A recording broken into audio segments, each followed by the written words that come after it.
Good morning, Mr. Vice President and Senators. Have you ever pondered about what is the significance of the resurrection? Can we remain faithful and not have the resurrection as a part of our faith as Christians? Today I want to share with you three keys of why it is so important. The first one is this: the resurrection is the foundation of our faith. 1 Corinthians 15, 13 and 15 states, "If there is no resurrection of the dead, then Christ had not been raised. And if Christ has not been raised, our preaching is useless, and so is our faith." If dead people can never be raised, then Jesus Christ is still dead, and we are perpetuating lies as preachers. The foundation of the Christian faith is that we believe in a God who does the miraculous. This is the one tenet of our faith that we can never give up, because we believe that Jesus died and was the first fruits or the first evidence of resurrection. This is emphasized over and over again in the carols or hymns of Easter. He lives, up from the grave he arose. He is Lord, he is risen from the dead, and he is Lord. Secondly, Jesus' resurrection gives us hope that resurrection is available to all persons. When death ends our family, our friendships or community circle, our belief in the resurrection gives us expectation that as Jesus overcame death, so will our loved ones. Listen again to 1 Corinthians 15, this time verse 22. "For as in Adam all died, so in Christ all will be made alive." Doesn't this give us a cause to rejoice? That even when death comes with grief and pain, our faith in the resurrection informs us that we will live again. We mourn, but we have an anticipation of their and our future resurrection to eternal life. The third key I share with you today is this: Jesus' resurrection conquered death.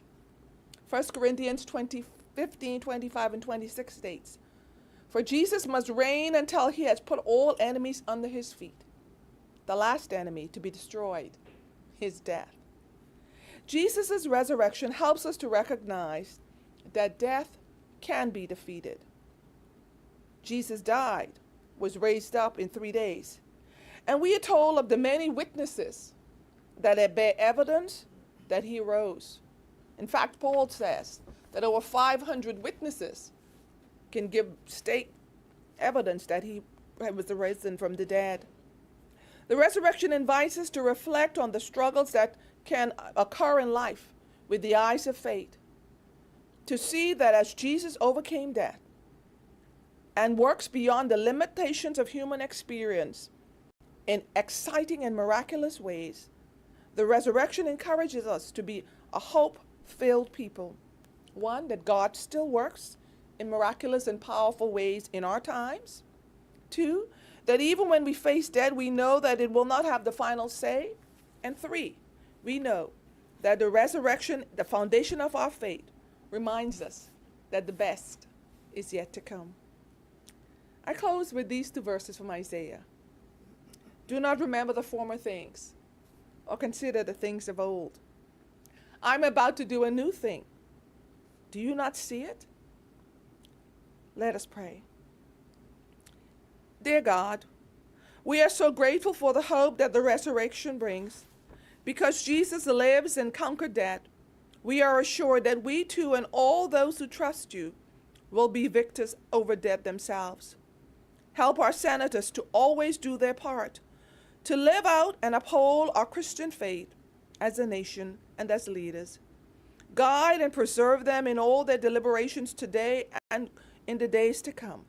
In the precious name of Jesus we pray. Please join in our Father's prayer. Our Father, who art in heaven, hallowed be thy name. Thy will be done on earth as it is in heaven. Give us this day our daily bread, and forgive us our trespasses, as we forgive those who trespass against us. And lead us not into temptation, but deliver us from evil. For thine is the kingdom, the power, and the glory, forever and ever. Amen.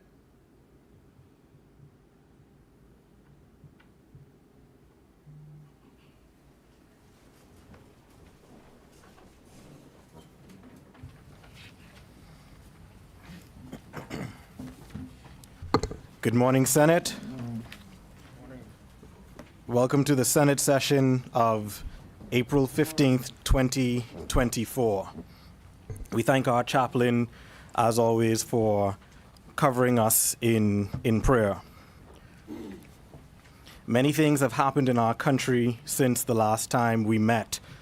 Most, unfortunately, is the death of a parliamentary colleague, former MP and former Deputy Speaker of the House, Don Saunders. We remember his life and all that he gave for his country. We pray for his family. At the appropriate time in the agenda this morning, under communications by senators, we will allow time for any senator who wishes to bring tribute to Don Saunders MP. Adoption of the minutes. Mr. Vice President. Mr. Vice President, I move that the minutes of the session of the Senate held on Thursday, 8th of February 2024 be adopted. Is there a seconder? It has been moved and seconded that, what was the date? 8th of February. That the minutes of the Senate session of the 8th of February 2024 be adopted as laid. All those in favor say aye. Aye. All those opposed say nay. The minutes have been adopted as laid.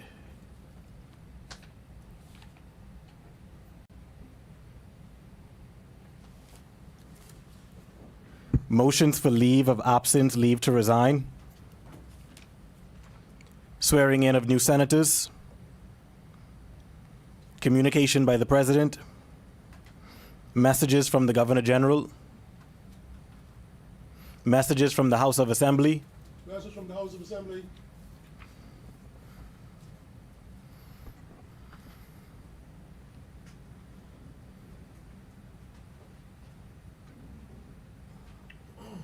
Bahamas, number 9.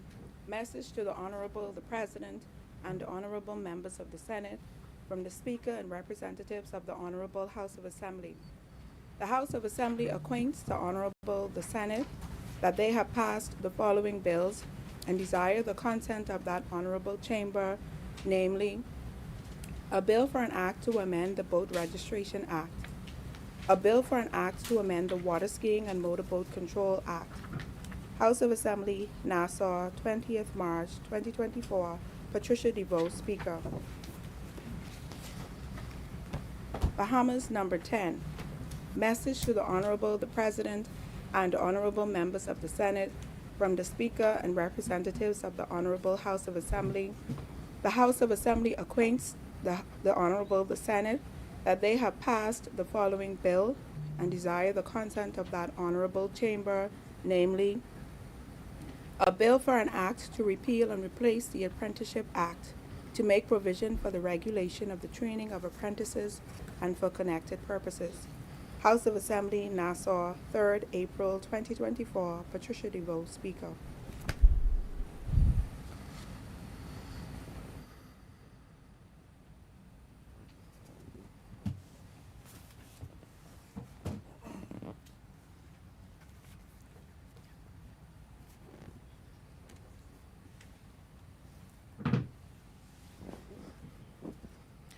Laying of documents by ministers. Yes, Mr. Vice President, I beg leave to lay on the table of the Senate copies of the following orders. The Miscellaneous Written Law Rectification Order 2024 and the Currency Notes and Coins Amendment Order 2024. Order that the document be brought up.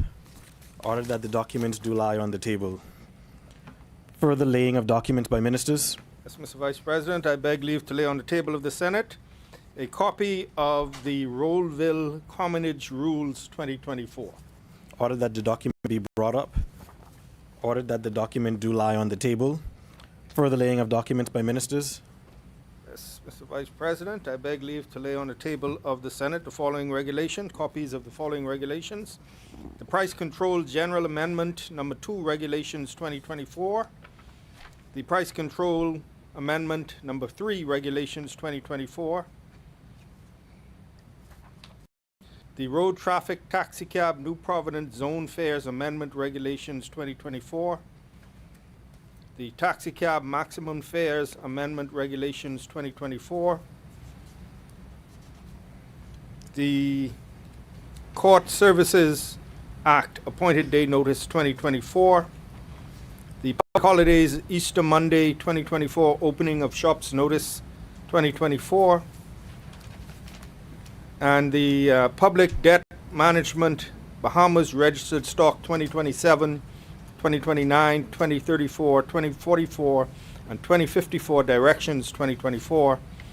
The Public Debt Management Bahamas Registered Stock 2025 Directions 2024. And the Public Debt Management Bahamas Registered Stock 2025 Directions 2024. Ordered that the documents be brought up. Ordered that the documents do lie on the table. Further laying of documents by ministers. Yes, Mr. Vice President, I beg leave to lay on the table of the Senate the following copies of the following reports. The National Insurance Board 2020, the National Insurance Board Annual Report 2020, Tenacity and Endurance in the Time of COVID-19, and the National Insurance Board Annual Report 2021, A Year in Recovery. Ordered that the documents be brought up. Ordered that the documents do lie on the table. Any further laying of documents by ministers? Yes, Mr. Vice President, I beg leave to lay on the table of the Senate a copy of the mid-year budget performance during the 6 months ending 31st December 2023 and the 2023-2024 supplementary budget draft estimates of revenue and expenditure. Ordered that the documents be brought up. Ordered that the documents do lie on the table. Further laying of documents by ministers. And none at this time, Mr. Vice President. Communications by ministers. Communications by senators.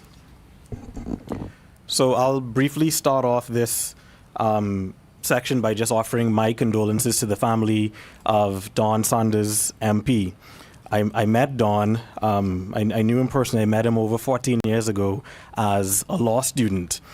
He was a junior partner at a law firm that I was doing my summer studies at. And right away, we became quick friends. He offered lots of guidance and encouragement and words of affirmation. Many years later, we both would enter the political realm and see each other from time to time at political events. And it just so happens that our law firms would be in the same commercial complex. So we bumped into each other very often, spoke a lot about politics. And one thing I can say about Don was that he was never adversarial. Although we disagreed on politics and policy, he was always someone you can have a frank, straight up, sort of rational conversation with, and I always appreciated that about him. It was obviously a shock to me, as it was to the nation, to learn of the gruesome way in she died. No family in the Bahamas or anywhere should have to deal with that. And so, on behalf of myself and on behalf of the President of the Senate, who extends her condolences and her sympathies, we offer the deepest sympathies to the friends, family, loved ones, and everyone who knew Don Sanders, MP. The chair recognizes Senator the Honorable Darren Henfield. Mr. Vice Chairman, I thank you for this opportunity. I thank colleagues for their indulgence to allow us to memorialize a friend, a brother, a compatriot in this place, in this fashion. So I wish on behalf of the opposition, His Majesty's loyal opposition and the Free National Movement, to thank colleagues for this opportunity to place on the records of this place our thoughts and recollections of the late Donald Don Saunders, a colleague, a friend, and a fellow soldier, a freedom fighter who was so violently taken from us a few short weeks ago. Don, as he was affectionately called, wore many hats during his short time here on earth. He was devoted to the work of his church, the Anglican community. He was a devoted family man and a father par excellence. He was an active member of the legal fraternity, and he was a political fellow who did all he could in his powers to see the development of the type of country that he wished his children to grow up in.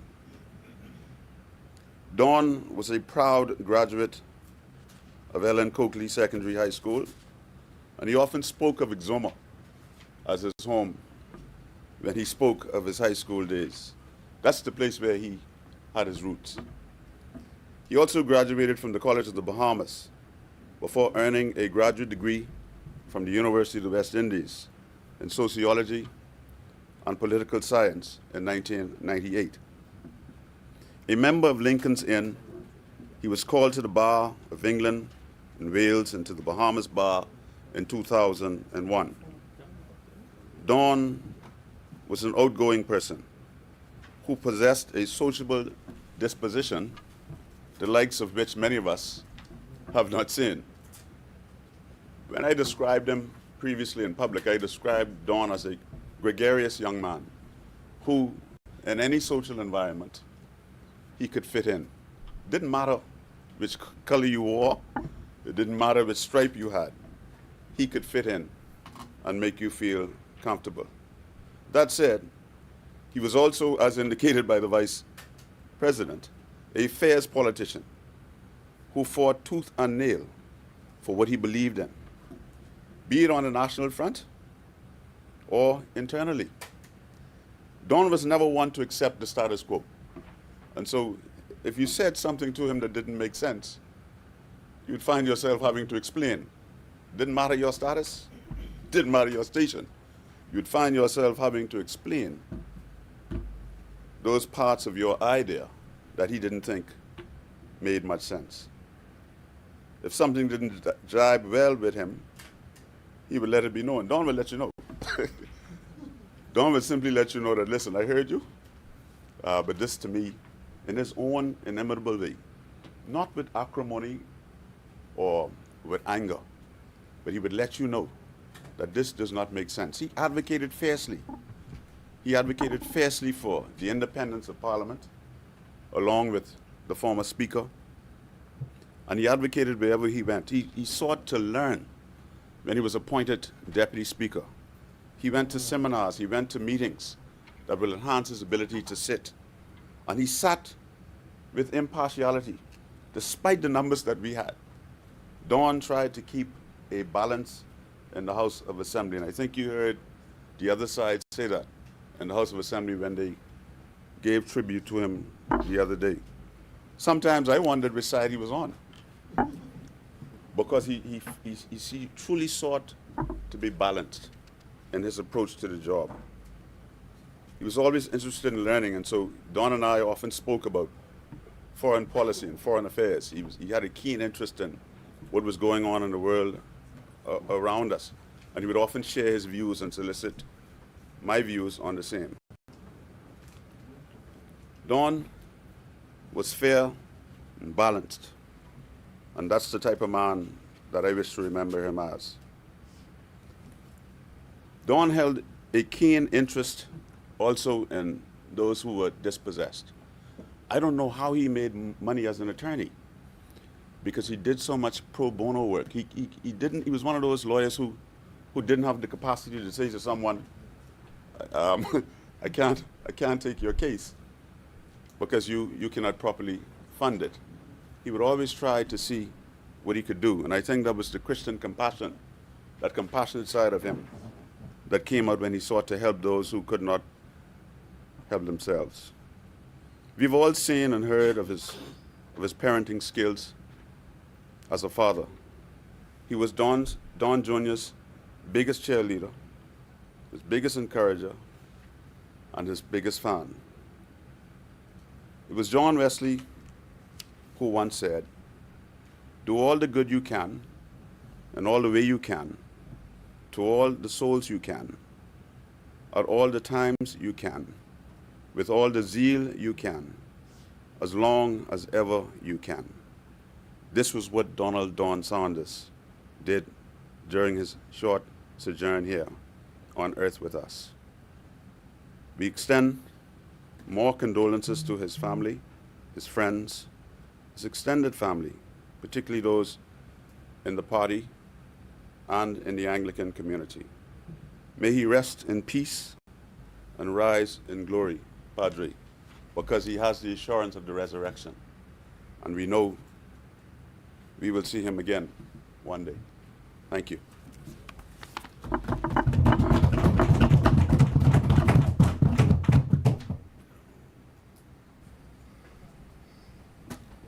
The chair recognizes Senator the Honorable Maxine Seymour. Thank you, Mr. Vice President. Thank you, too, for this opportunity to pay tribute.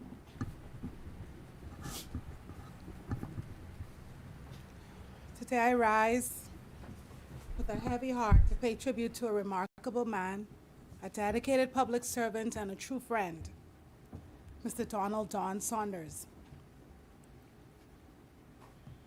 As we grapple with the tragic loss of Don, I am reminded of the profound impact he had on our lives, our community, and our nation.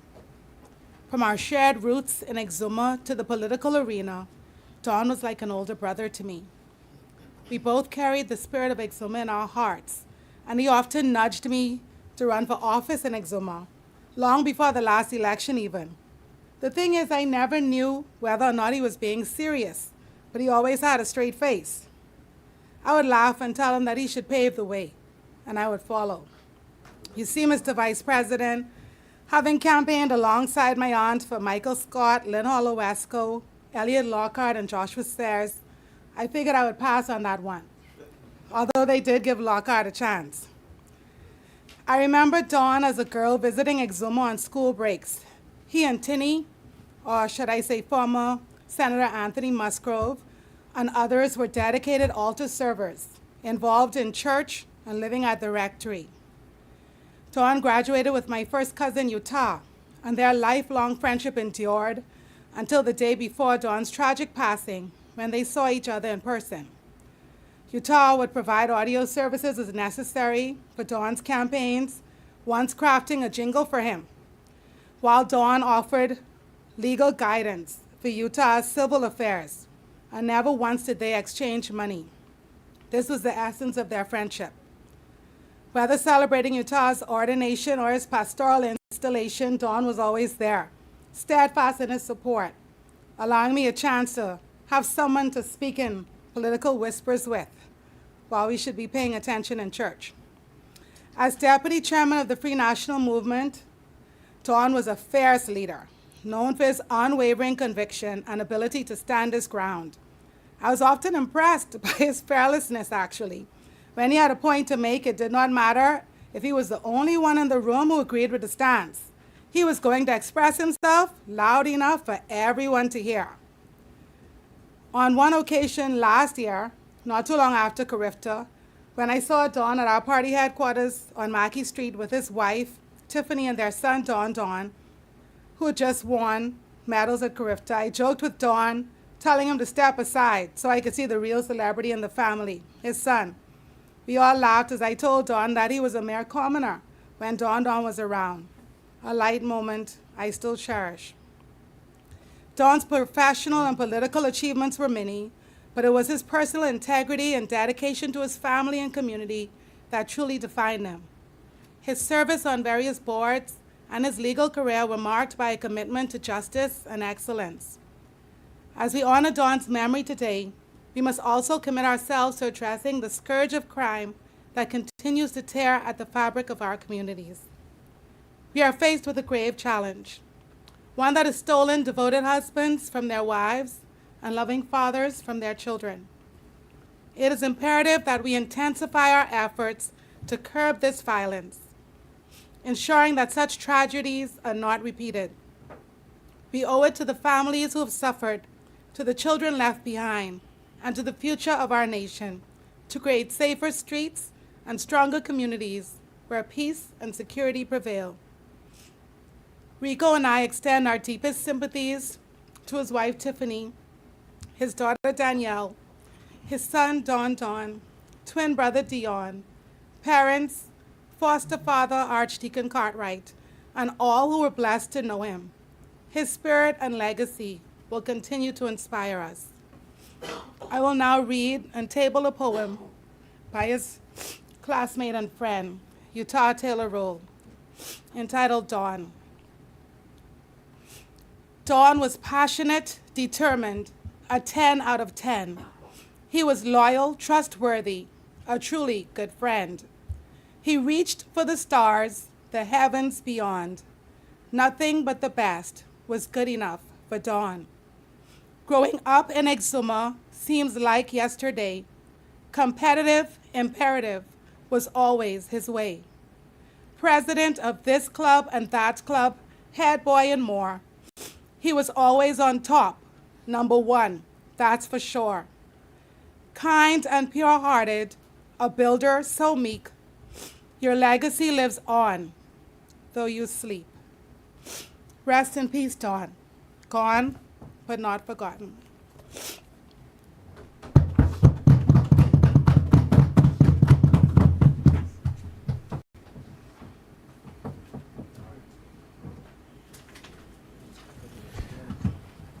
The chair recognizes Senator the Honorable Darren Pickstock.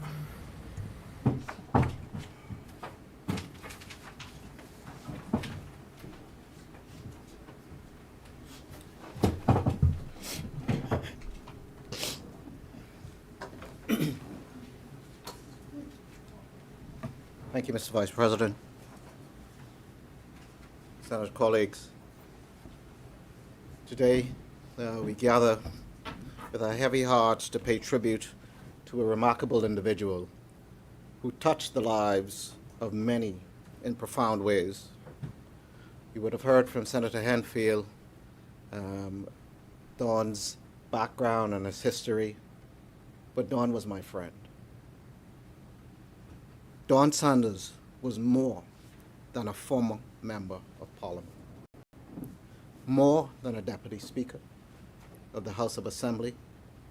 He was a pillar of our community, a devoted husband, father, and friend. I had the privilege of knowing Dawn and the privilege of calling him a friend. And in return, he considered me a friend as well. His passing leaves a void that cannot be easily filled, and our thoughts and prayers are with his widows, his son, Don Jr., his daughter, and his entire family during this time. Don's legacy extends far beyond his political career. He was a beacon of integrity, compassion, and dedication to service. Don was fierce, but gentle.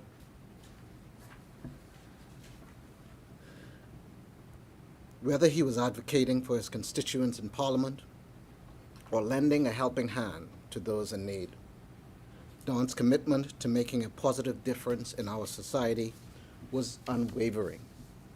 In times of tragedy, it is natural to question why such events occur. But amidst our sorrow, let us also reflect on the countless lives that Don touched and the legacy of kindness and generosity he leaves behind. His impact will continue to resonate in our hearts and in our mind for years to come. I heard Senator Henfield said sometimes he wondered which side of the aisle Don was on. There was no mistake which side of the aisle Don was on. Don was clear about his allegiance, but he was very balanced in his approach. To Don's family, friends, and colleagues, I offer my deepest condolences. May you find comfort in the cherished memories and the knowledge that Don's spirit will live on in the lives he touched. And may we honor his memory by carrying forward his legacy of service, compassion, and community spirit. Mr. Vice President, grief is such a compound energy. Time alone lessens its impact. Rest in peace, Don, and long may your memories live on with us. Thank you, Mr. Vice President.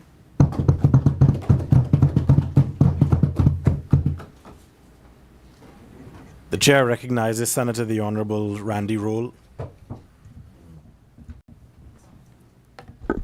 Thank you very much, Mr. Deputy. You know, there are several persons who want to say something, but could not allow an opportunity such as this to pass by without sharing my condolences to the family of the late Don Sanders. As mentioned in this honorable place, Deputy, he was a brother, a friend. Certainly, even though we were on opposite sides of the political divide, he was one that never allowed that to get in the way of, you know, his determination, his love for friendship, and certainly how he felt about an individual. Don, also being a son of the soil of the Exumas, you know, we shared a lot of laughs and communications. He also lived in West Wind, and so we were also neighbors in West Wind. And so we always found time to discuss the growth and the upliftment of the Bahamas and where certainly he wanted to see the Bahamas. And for that, I think the entire Bahamas has lost a giant of an individual. Even during the last election campaign, I had the opportunity to work with Mr. Dr. Michael Dowell. And you know, Don was the FNM's candidate in Tall Pines, and I remember going to a house, Mr. Deputy, and there's like, listen, why should we vote for y'all and not Don Sanders? And I said, you know what, for the first time, even though it was politics, I paused and I said, you know what, Don's a good man, but Dowell, I think, is better this time around. And so the fact that even in politics and in the fight of things, you could not speak negatively against him. It spoke to, you know, the type of individual he was. And so on behalf of myself and my family, certainly he would be missed. I will not miss Friday, God's willing, you know, because I want to be there to pay my last respect. And so I want to thank him and thank his family and everyone for his service to country. You know, he was a good guy. Even when things weren't going the way he wanted to, he never gave up. He never lost hope. He always stayed on the ground. He stayed connected, and he was one that believed in the country. And so, you know, I will greatly miss him, but I thank him for his service again to country. Thank you.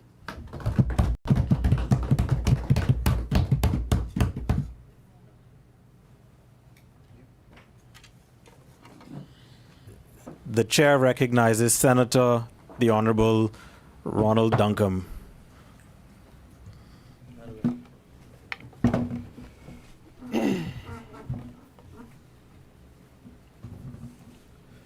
Good morning, Mr. Vice President. Good morning, colleagues. Good morning, Bahamas. Today I stand in a different capacity with this regards. Don and I are family, actually brothers. You know, it's amazing how we're connected and how such a small world. So it's never easy losing a family member. Imagine a brother. There's nothing much I could say that has been said as regards to Don in a political perspective or point of view from his colleagues, the government, even members in this room who really painted a clear picture of what Don was about as a man. It's to be taken so swiftly, even though we all understand that death is inevitable. It's just seems so surreal. Flying from New York on a high with these young boys, with the possibilities in the future for them, and then that night getting the call from our sister who was hysteric. It's gives you some sense of wanting to reflect on where you are in your life, especially when you have so much potential to help people. As a family member, I just want to say to everybody, thank you, thank you, thank you, thank you, because, the power of words is amazing, especially in times of distress, and you needed to be consoled with such a horrific time in your life. Saturday passed as a family. Sat down with my sister, my brother, his mom, and I'll tell you this, his mother is, boy, I tell you, if I ever saw anybody who believed in the Lord, because I figured I would have been hysterical knowing I lost my son. So calm and settled and says, you know what, the Lord move in his mysterious ways, and I believe in the Lord, and I don't even think, I know that the Lord knows what he's doing. And she's very calm, and it was surreal. But I am so happy to be blessed to stand here today for not only the Bahamas, the world, to understand that we are truly thankful for all of your words of encouragement. You don't understand how much that means to us, because it could have gone the other way. I haven't heard anybody be colorful, just more so let's be very respectful of what he has done. And your character really speaks for you, as a man. It really does, regardless of where you are, what party you're a part of, what area you're in. I walked away from my interaction with Dawn was, when you said it, sometimes you got to stand alone for what you believe in, but at the same token, be respectful. So, I just say thank you, thank you, thank you, thank you for keeping us in your thoughts. Your message and support certainly goes a long way. I am personally touched by the amount of compassion and calls and testament that truly celebrates, even though Don was a young man, you felt like he's been here forever.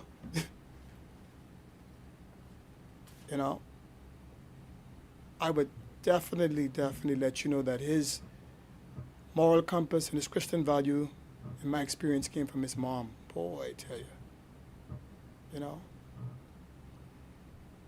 But it's just never easy. Just may his soul rest in peace. It's just surreal. And I end on this note that good people are hard to find, and if you are blessed to know that you're around someone who's good and means within their heart to help others, appreciate them, be a support for them, because you never know when they can be taken away to strike the balance that we do in our life. So with that, Mr. Vice President, I take my seat.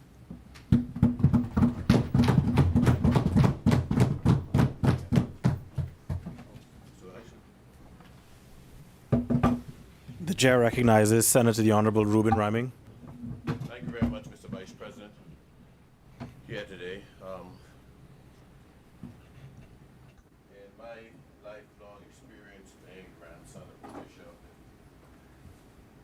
son of the preacher man, and all that stuff, we've become rather acquainted with grief. My dad was also a funeral director, so I know how to embalm people. So you've seen it on all different levels. So much so that I have taken not a different approach, but a godly approach to how I view things. And my faith in God compels me to view things. The Bible says that we shall actually be crying when somebody is born and rejoice when they would have passed away, especially those in the faith. Because when you come into this world, you're full of sorrow. The legacy of a man and the life of man until such time as eternity begins for us is in his legacy. And it says if a man doesn't leave an inheritance for his children, he's worse than an infidel. And the Bible says a good name is better than riches. So that inheritance is not necessarily a monetary thing, but it's the greatest thing that you can leave for your children, which is a good name that is better than riches. A name and a legacy that can open door, and a name and a legacy that as time passes and their children find themselves, as we all would, in grief and pain, that there'll be somebody who say, boy, you look like your pa. You know, I know your pa. What you looking for? What's going on with you? You need help with that? Come, let me help you. I'm talking about stories that I have known, persons who would have known my grandfather and say, you know, I know your come, let me help you with this thing. And so a good name is surely better than riches. I am confident that people who have opinions related to Dawn is as common as phalanges, fingers on our hands. But people who also have encounters and expressions are as unique as fingerprints that are on those very same finger. So I encourage people to express themselves in their own individual way. Dawn has taken up a profession in law enforcement through the legal system and a legal practitioner, which is a process of justice. And in that is a process of justice towards those who are disadvantaged in making sure things work for them. And then his calling took him up to a higher level to become a lawmaker. And actually one of the presiding officers as deputy speaker of the lawmakers in that house. That is a powerful legacy.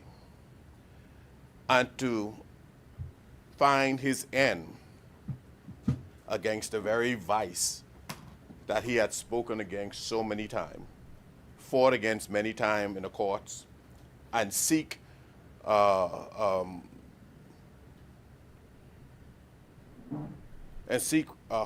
and seek change in the policy-making system that governs the system that he worked with, which is called the judiciary.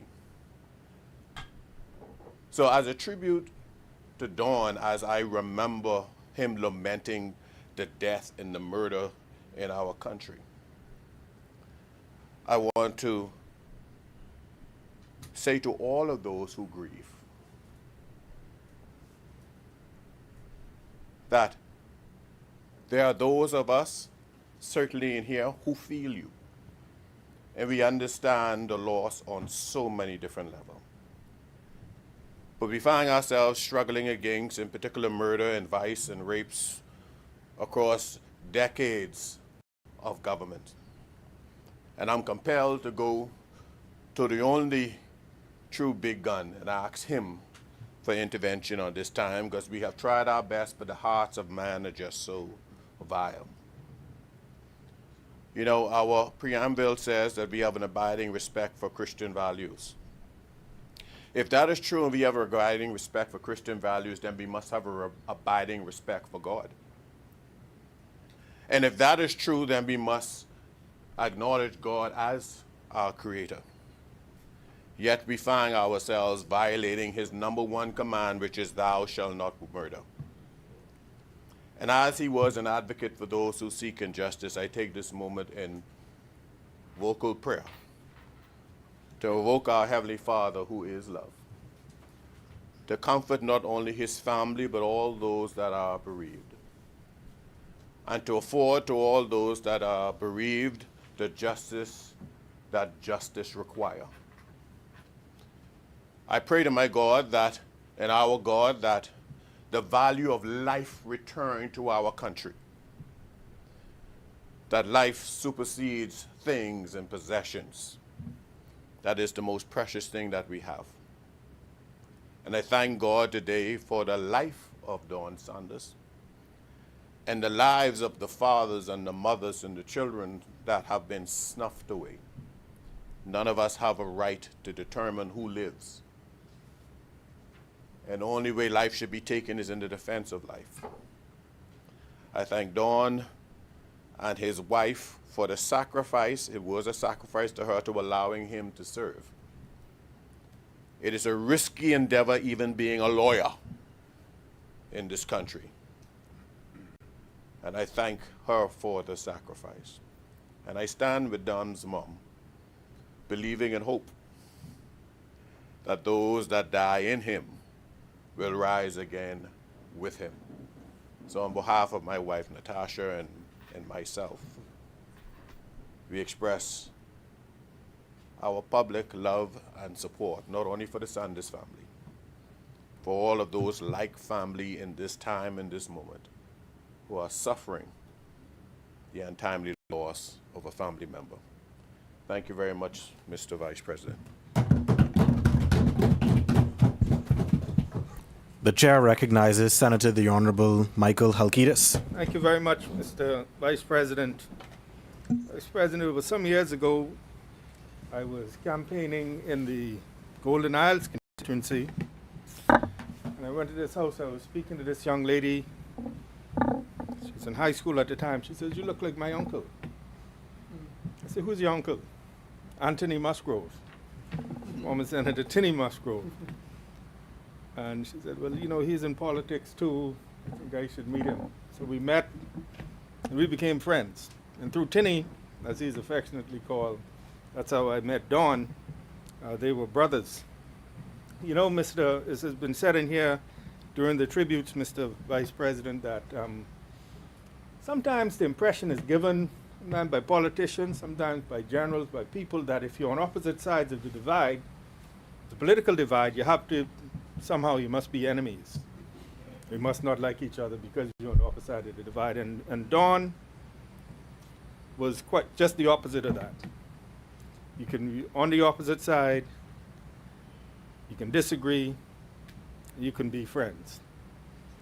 Our service never overlapped, so I never had the opportunity to see him in person preside as Deputy Speaker in the House of Assembly, but I would watch it on television, and he presided with skill, and again, has been said, with balance and with humor. And he made it, fun to watch. In politics, sometimes when you're in power, Mr. Vice Chairman, Mr. Vice President, everybody is at the front. When you're out of power, your party is out of power, and you're looking for hands to do the work, you have to look real hard. But we see that, his party was out of power, but Dawn still was there laboring and working hard as deputy chair to help his party regroup and organize itself and prepare for the fight. I believe he was an example to many, many young people who want to get into this public life. By his perseverance, he was a young man, you heard his name around for a long time. He was not afraid of a challenge. For when he won, he went up against, a formidable MP at the time, and he won. And he wasn't afraid. He recognized that there was a lot of work and a lot of sacrifice. It's not all glamour in this business, and obviously he was prepared to do that. He had a lot of potential, and his loss is a tragedy for all of us in this country. Last time I spoke with him, we were at the in Adelaide Village at the St. James Church, Father Anthony Roberts, King of the Grill competition. I was there, watching. Well, we were both spectators watching, and he came in the back and we spoke, we shook hands, we spoke for a little while. And then he went, smiling, and I said, well, I realized I was campaigning and he was campaigning. But, you could be friendly. You could be friendly, and then when you walk away, well, he's putting his case in his way and I'm putting my case in my way, just, because that happens at these functions. But it was always a joy to be in his presence and to exchange, and, it was never acrimonious, always with humor, always friendly. And I think that is a wonderful example for other young people and others who are in this public life to recognize we contend over policy and ideas. But at the end of the day, we realize we're all in this together trying to build a better Bahamas. And so I just want to, on behalf of my family, extend to his family our deepest condolences at this time of loss, and we pray that they can be comforted by the impact he has had in so many spheres in this country, and that his memory will indeed live on. May he rest in peace.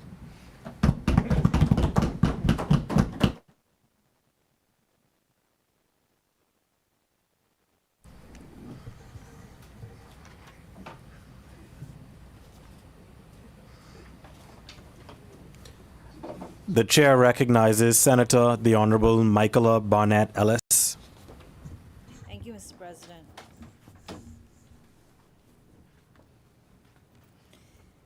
Mr. President, like you, I first met Don about 16 years ago when we worked together at Graham Thompson. Don and I actually had offices beside each other.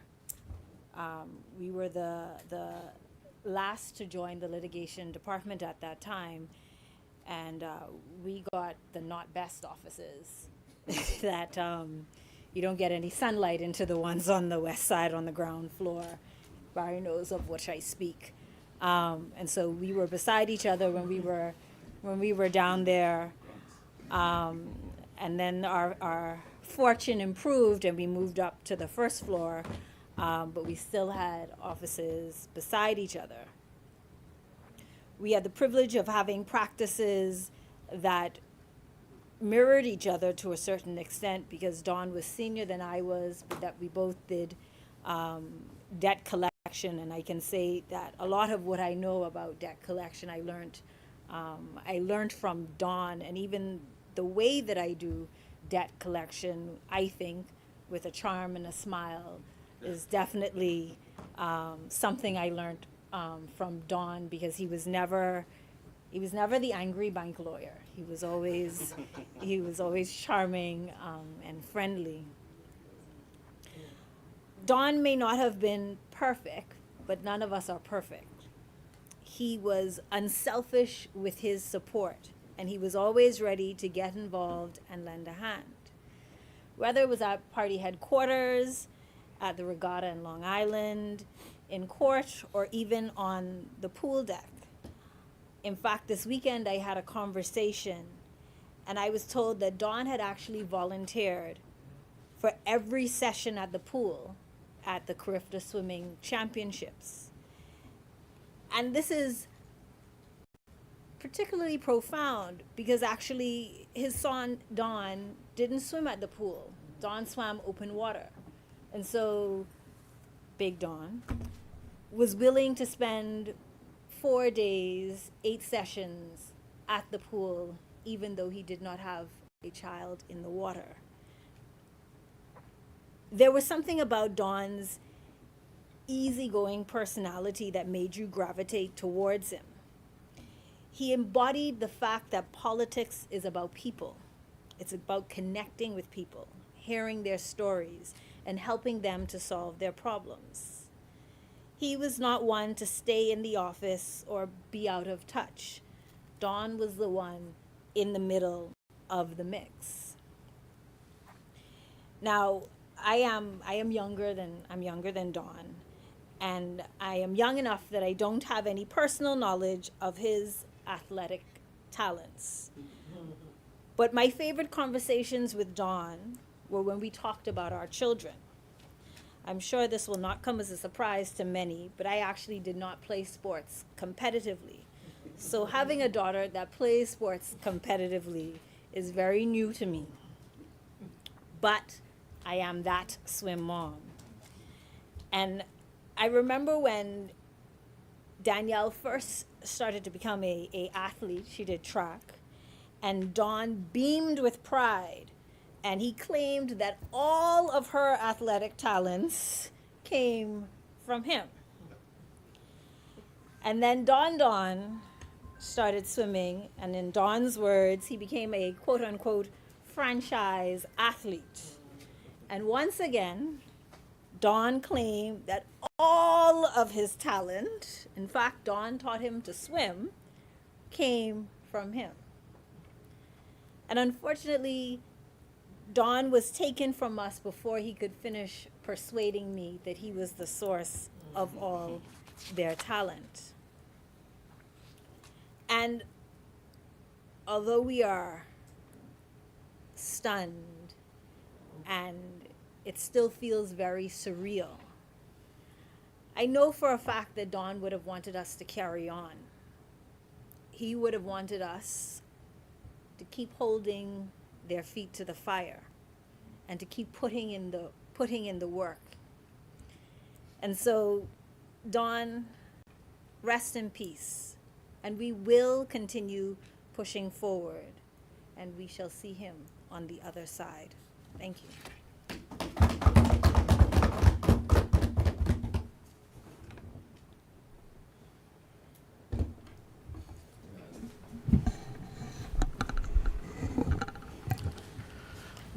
Chair recognizes Senator Honorable Tyrell Young.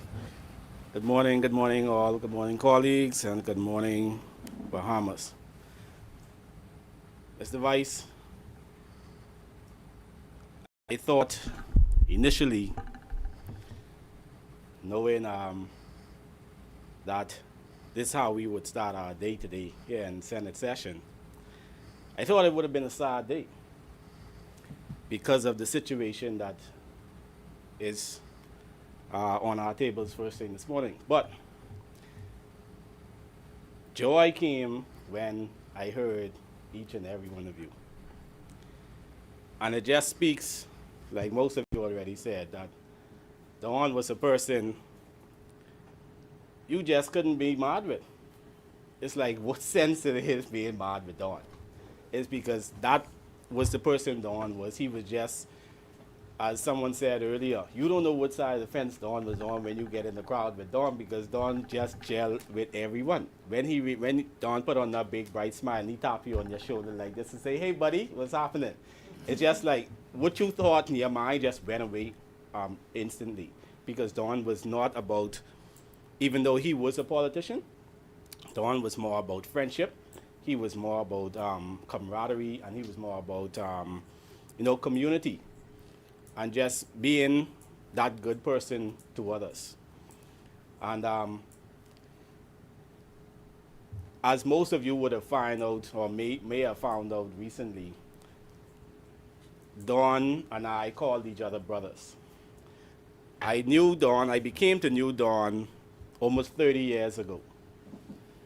I know I only look 2, but it was almost 30 years ago. When Father Cartwright, which is Dawn's foster father, came to live in Nassau as director of St. Christopher's Church in Laifiki. Dawn came with him from Freeport. Dawn went from Exuma with Father to Freeport, and from Freeport to Nassau. As time went on, Dawn became enthused with politics. And many might not know today, and I think it was Ronnie who said it earlier. As I campaigned in the last general election in Long Island, many people asked me, even in Nassau, many people asked me, why you went into frontline politics? What made you interested in frontline politics? And I, to this day, have not told many people what really brought me to frontline politics. It was because of the same two gentlemen, along with Father Cartwright, who got me interested in frontline politics when I was a teenager. That was Don Sanders and Anthony Musgrove, along with Father Cartwright. As we drove, Father used to come and pick me up every Saturday for altar practice. And as we drove, the only channel on his radio was the political channel. You had to listen to that from, and if anyone know Father, Father drive this island 50 times in one day, doing his errands and doing the church work. So you had to sit in a vehicle and listen to that all day, all evening, straight through. And don't dare touch, don't dare touch the radio. But it was then that at first I was forced to listen to it, like I said. I had no choice but to listen. But during listening, I became interested because Father started saying, you understand what this mean, boy? You know what they saying? You know this and you know that? Because he could see I was mad. I mad. I ten vex because I want to listen to my kind of music. And you have this on political channel where I don't understand. Nothing was going on. But Father would say, this is that. And then he started to teach me. This is what they're talking about. You know how this affects the Bahamas? You know what they're saying? You know what this trickles down to? And then I became interested. On top of that, Anthony Musgrove was senator at the time. Then you had Don, who was in the leagues trying to get a nomination to run as a member of parliament. And years on years, I watched Don in the rectory in Laifiki pace up and down with his paper in his hand, and he reciting his speech for his campaign as he did his stage speeches in the community. And Don would walk up and down with the paper, and he just go in, and he go in, and he go in, and he just stop. Terrell, how I sound? I said, Don, I don't know how you sound. Just go in your corner, because you're disturbing me right now, right? And this is endless. I talked about for years on years. But Don was that type of person. He was so serious and so interested and so self-driven when it came to what he wanted. But Don was always that person who was a personable individual. No matter who you are, what side of the fence you're on, it didn't matter. Don just wanted to get to know you for who you were, and he just wanted to be a friend. And yes, we have lost him in a tragic way, but God knows best, like Ronnie said, Don's mother said. So I say to the entire family, to Tiffany and the kids, me and Lisa extend our condolences to you guys. And I pray that God gives you the comfort that you need in this trying time. And to the rest of Don's family, we also send our condolences. And may Don rest in peace. Thank you.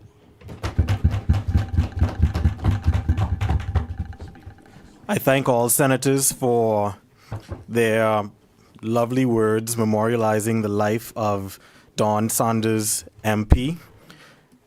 Don may be gone, but he will not be forgotten. I invite all senators to stand for a moment of silence in memory of Don.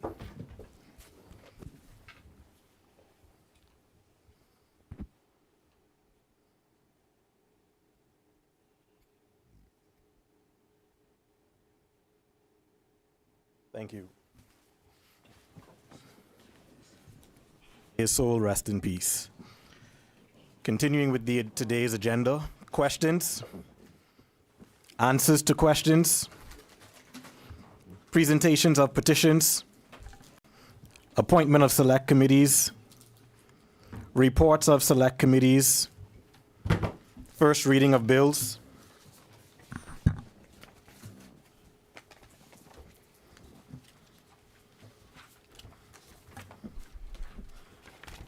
Mr. Vice President. Yes, thank you. Vice President, I beg leave to introduce and have read for a first time a bill for an act to make provisions for maintaining public safety and order by discouraging membership in gangs, suppressing and punishing gang-related activities, and for other connected matters. Is there a seconder? Second. Order that the document be brought up. It has been moved and seconded that the following bill be read for a first time and tabled. A bill for an act to make provisions for maintaining public safety and order by discouraging membership in gangs, suppressing and punishing gang-related activities, and for other connected matters. As many are in favor, say aye. Aye. Those who oppose, say nay. The ayes have it. The motion is carried. Order that the document be read for a first time. A bill for an act to make provisions for maintaining public safety and order by discouraging membership in gangs, suppressing and punishing gang-related activities, and for other connected matters. For the first reading of bills. Mr. Vice President, I beg leave to introduce and have read for first time a bill for an act to amend the Penal Code. Is there a seconder? Second. Ordered that the document be brought up. It has been moved and seconded that the following bill be read for a first time and tabled. A bill for an act to amend the Penal Code. As many are in favor, say aye. Aye. As many are in favor, say aye. Aye. Those that are opposed, say nay. The ayes have it. The motion is carried. Ordered that the document be read for a first time. A bill for an act to amend the Penal Code. For the first reading of bills. Yes, Mr. Vice President, I beg leave to introduce and have read for first time a bill for an act to amend the Environmental Planning and Protection Act. Is there a seconder? Second. Ordered that the document be brought up. It has been moved and seconded that the following bill be read for a first time and tabled. A bill for an act to amend the Environmental Planning and Protection Act. As many are in favor, say aye. Aye. Those who are opposed, say nay. The ayes have it. The motion is carried. Ordered that the bill be read for a first time. A bill for an act to amend the Environmental Planning and Protection Act. For the first reading of bills. Yes, Mr. Vice President. Mr. Vice President, I have three more: the Apprenticeship Bill, the Boat Registration Amendment Bill, and the Water Skiing and Motorboat Control Amendment Bill, which we'll be reading for the first time and also seeking the concurrence of the side opposite so we can do second reading at this on today as well. Is there concurrence from the opposition? We have no issue. Thank you. Thank you very much, Mr. Leader. Mr. Vice President, I beg leave to introduce and have read for first time a bill for an act to repeal and replace the Apprenticeship Act to make provision for the regulation of the training of apprentices and for connected purposes. Is there a seconder? Seconded. Order that the bill be brought up. It has been moved and seconded that the following bill be read for a first time and tabled. A bill for an act to repeal and replace the Apprenticeship Act to make provision for the regulation of the training of apprentices and for connected purposes. As many are in favor, say aye. Aye. Those who are opposed, say nay. The ayes have it. The motion is carried. Ordered that the bill be read for a first time. A bill for an act to repeal and replace the Apprenticeship Act to make provision for the regulation of the training of apprentices and for connected purposes. For the first reading of bills. Yes, Mr. Vice President, I beg leave to introduce and have read for first time a bill for an act to amend the Boat Registration Act. Is there a seconder? Seconded. Order that the bill be brought up. It has been moved and seconded that the following bill be read for a first time and tabled. A bill for an act to amend the Boat Registration Act. As many are in favor, say aye. Aye. Those who are opposed, say nay. The ayes have it. The motion is carried. Ordered that the bill be read for a first time. A bill for an act to amend the Boat Registration Act. For the first reading of bills. Yes, Mr. Vice President, I beg leave to introduce and have read for first time a bill for an act to amend the Water Skiing and Motorboat Control Act. Is there a seconder? Second. Order that the bill be brought up. It has been moved and seconded that the following bill be read for a first time and tabled, a bill for an act to amend the Water Skiing and Motorboat Control Act. As many are in favor, say aye. Aye. Those who are opposed, say nay. The ayes have it. The motion is carried. Order that the bill be read for a first time. A bill for an act to amend the Water Skiing and Motorboat Control Act. For the first reading of bills, There none, Mr. Vice President.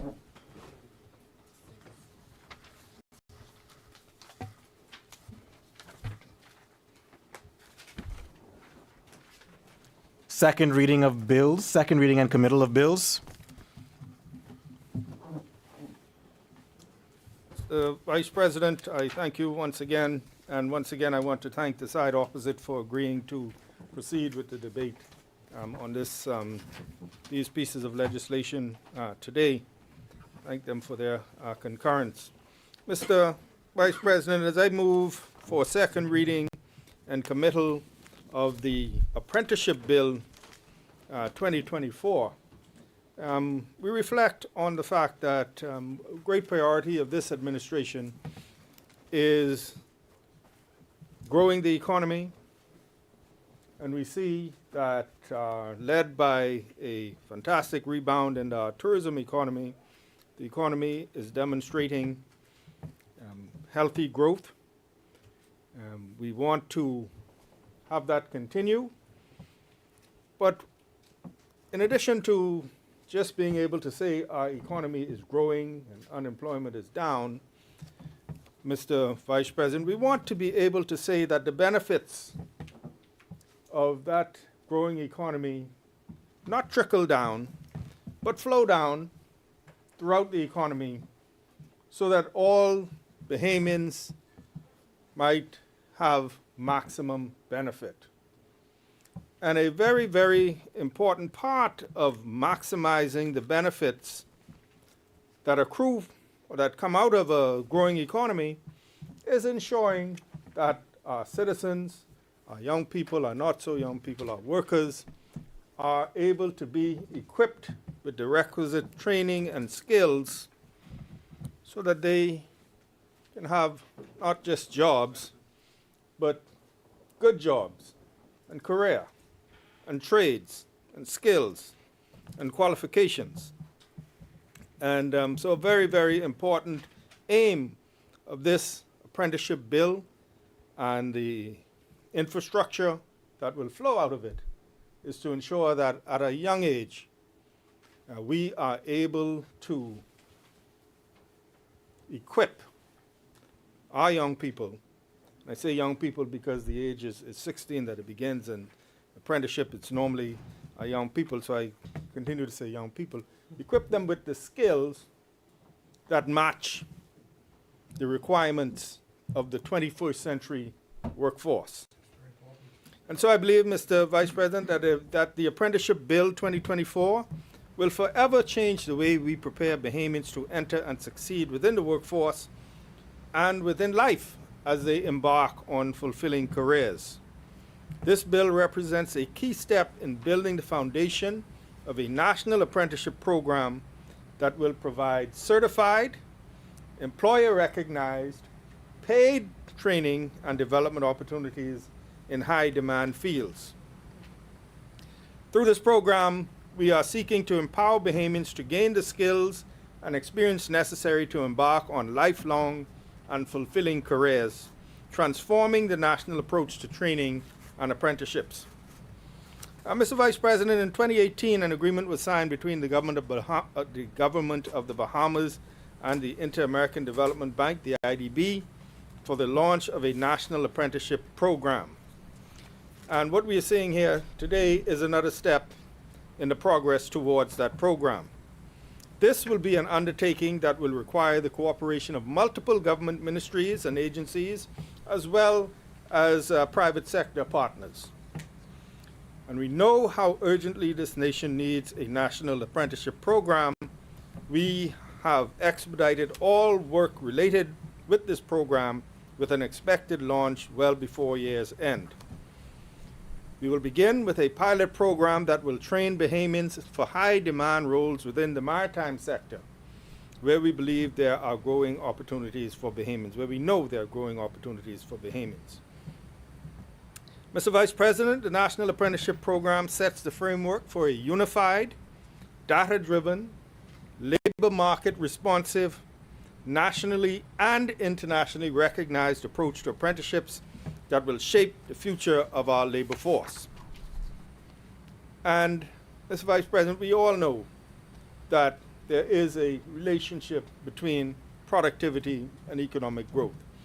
If our labor force is able to be more productive as a result of acquiring more skills and training, we can expect to see our economy grow even more and hopefully begin a virtuous cycle of improved productivity, improved economic growth, more opportunities for Bahamians. Mr. Vice President, over 10 years ago, the Wages and Productivity Survey was carried out by the IDB as the most comprehensive labor force survey done on our population related to issues with employability and productivity. And there have been many of these studies, Mr. Vice President. I remember one done by the Chamber of Commerce, I think it was at the time, and their conclusion was that the curriculum and the method of teaching offered by our educational system did not equip sufficiently our young people coming out of school for the types of jobs that are available in today's economy. And that was about 15 years ago. The IDB did the productivity study. I'll reference another study that they've done. So this issue has been studied. And the common conclusion has been that we must do something to better match the skills that our workers, our students are acquiring with what is required of them in the labor force today. The findings of that study highlighted three issues. The first was relatively high unemployment, which we are addressing, and we see it trending downwards. And the second issue, again, this issue is common between a lot of the studies done on labor force. The second issue was the skills mismatch between labor demand and labor supply, which means, like I said, the skills that our local workforce had by and large were not, did not match what was being asked for by the employers. And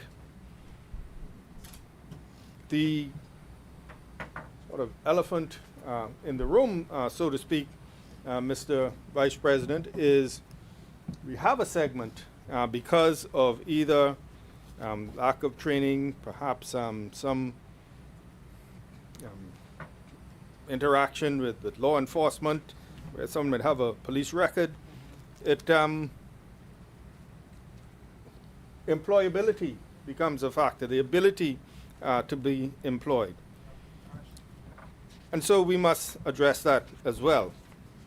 Now, the third issue identified in this survey was a lack of integration between employers' needs and the design of education and training system. And so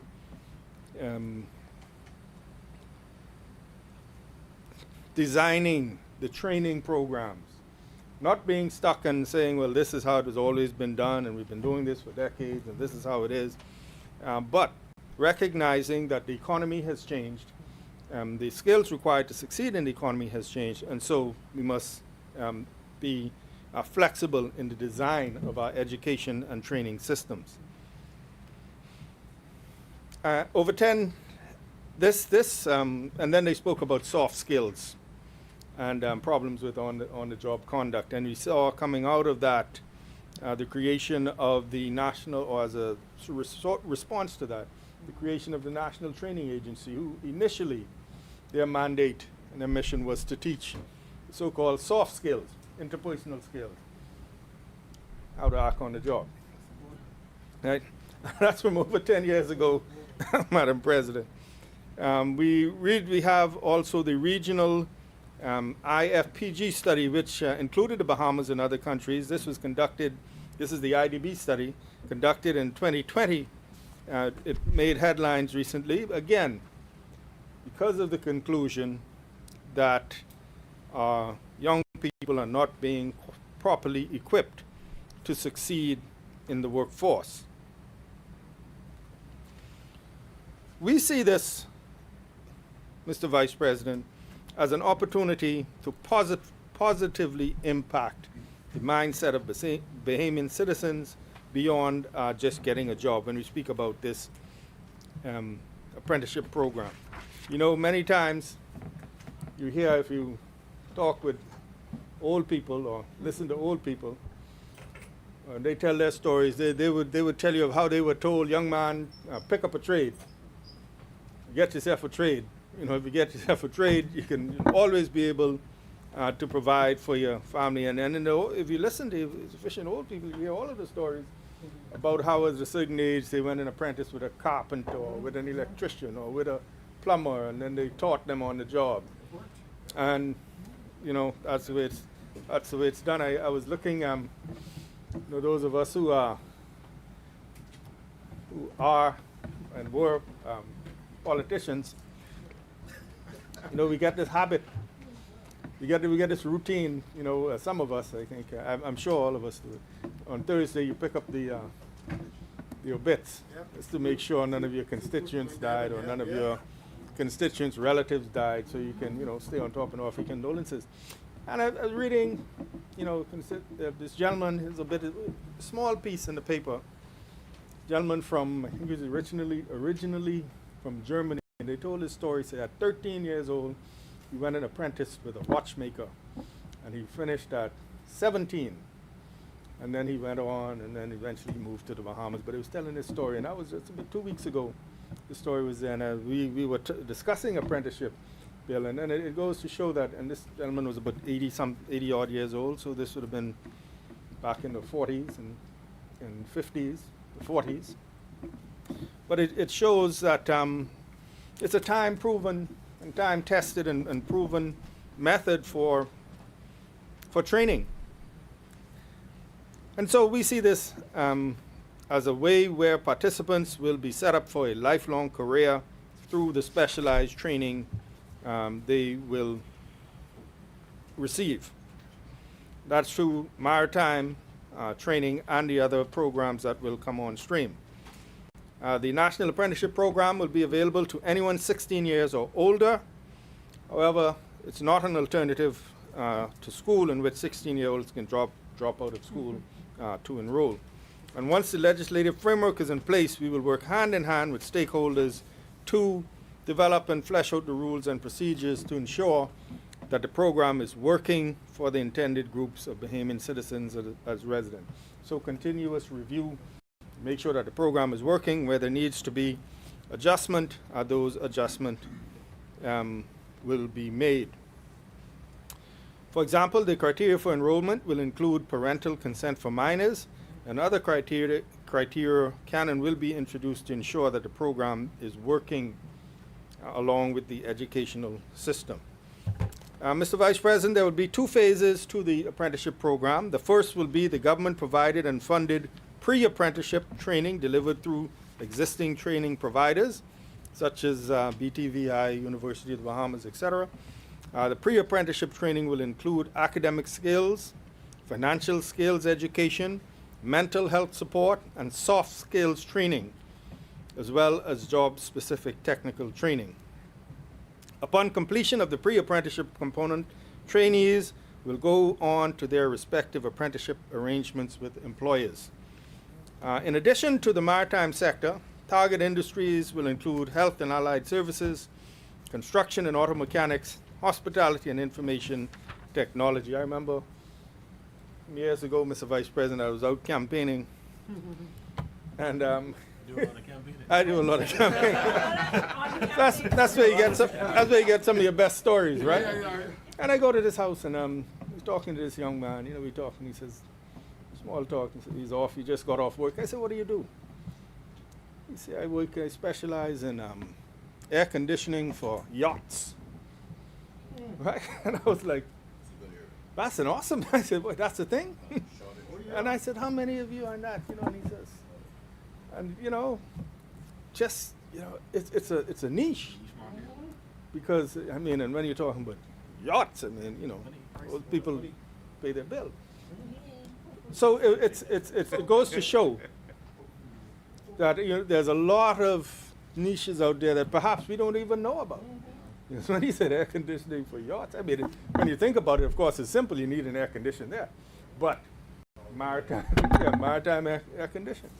And so he was training, and we got to talk, and he was on the job, but on the job, doing well, and I guess passed his training. But I just thought, oh, that's amazing. And I believe when you look throughout this economy, you see those niches where there are opportunities if we can get Bahamians trained. And they will do extremely well, as this young man was doing. And so other possibilities for apprenticeships, renewable energy and the green economy, again, air conditioning, surveyors, pharmacists, all areas where there are significant gaps in the labor market, where to the point where the Public Hospitals Authority will tell you that they have to compete so hard with the private sector for the pharmacists that are being graduated from our pharmacy program, and then the private pharmacists will tell you, well, they have to actually look to bring some in because of the gaps. And so that is one area that would be addressed. To ensure the program provides meaningful employer-endorsed qualifications, all apprenticeship-related training will lead to NACOB benchmark, and that's the National Accreditation Council. They will lead to NACOB benchmarked industry-recognized certifications and qualifications in these key industries. And of course, there will be diverse representations from key groups: family islanders, people living with disabilities, at-risk youth, women, young men and women with criminal records, which tends to, and the funny thing is, not funny, but Mr. Vice President, is, we talk about people having criminal records and being a barrier to entry, but we also learn that sometimes just a mere interaction, a contact, or some word they use. So if you are arrested, or if you have some interaction with police, even if it doesn't go on to conviction or progress to court, and that follows some individual. So when they want to do something, they say, well, you had they use a word for it, like a contact, like something they use. I think it's contact. And so we have to be able to make sure that those individuals as well, we find a way to make sure that they have the opportunity to get the training. As I said, the preparations will be made for the launch, and we believe, as I said in the beginning, we will be moving with dispatch and speed to ensure that we get this launched properly. Mr. Vice President, the apprenticeship bill outlines the laws and the regulations and the governance structure of the National Apprenticeship Program, and sets up the National Apprenticeship Board, and allows for its functions, which include developing the institutional framework, reviewing the budget, and evaluating the program and making necessary recommendations for improvement, amongst other possibilities. Responsibilities. Clauses 4 through 7 establishes the board, the National Apprenticeship Unit, the Sector Skills Councils, and in the schedule of the bill, you will note that the board will include broad representation across all key stakeholder groups.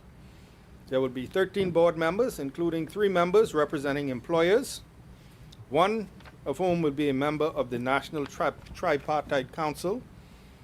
1 will represent the Family Islands, and another will represent the most representative body of employers. There will be 3 members representing trade unions. 1 will be a member of the National Tripartite Council, and 1 will represent the Family Islands, and 1 will represent the most representative body of trade unions.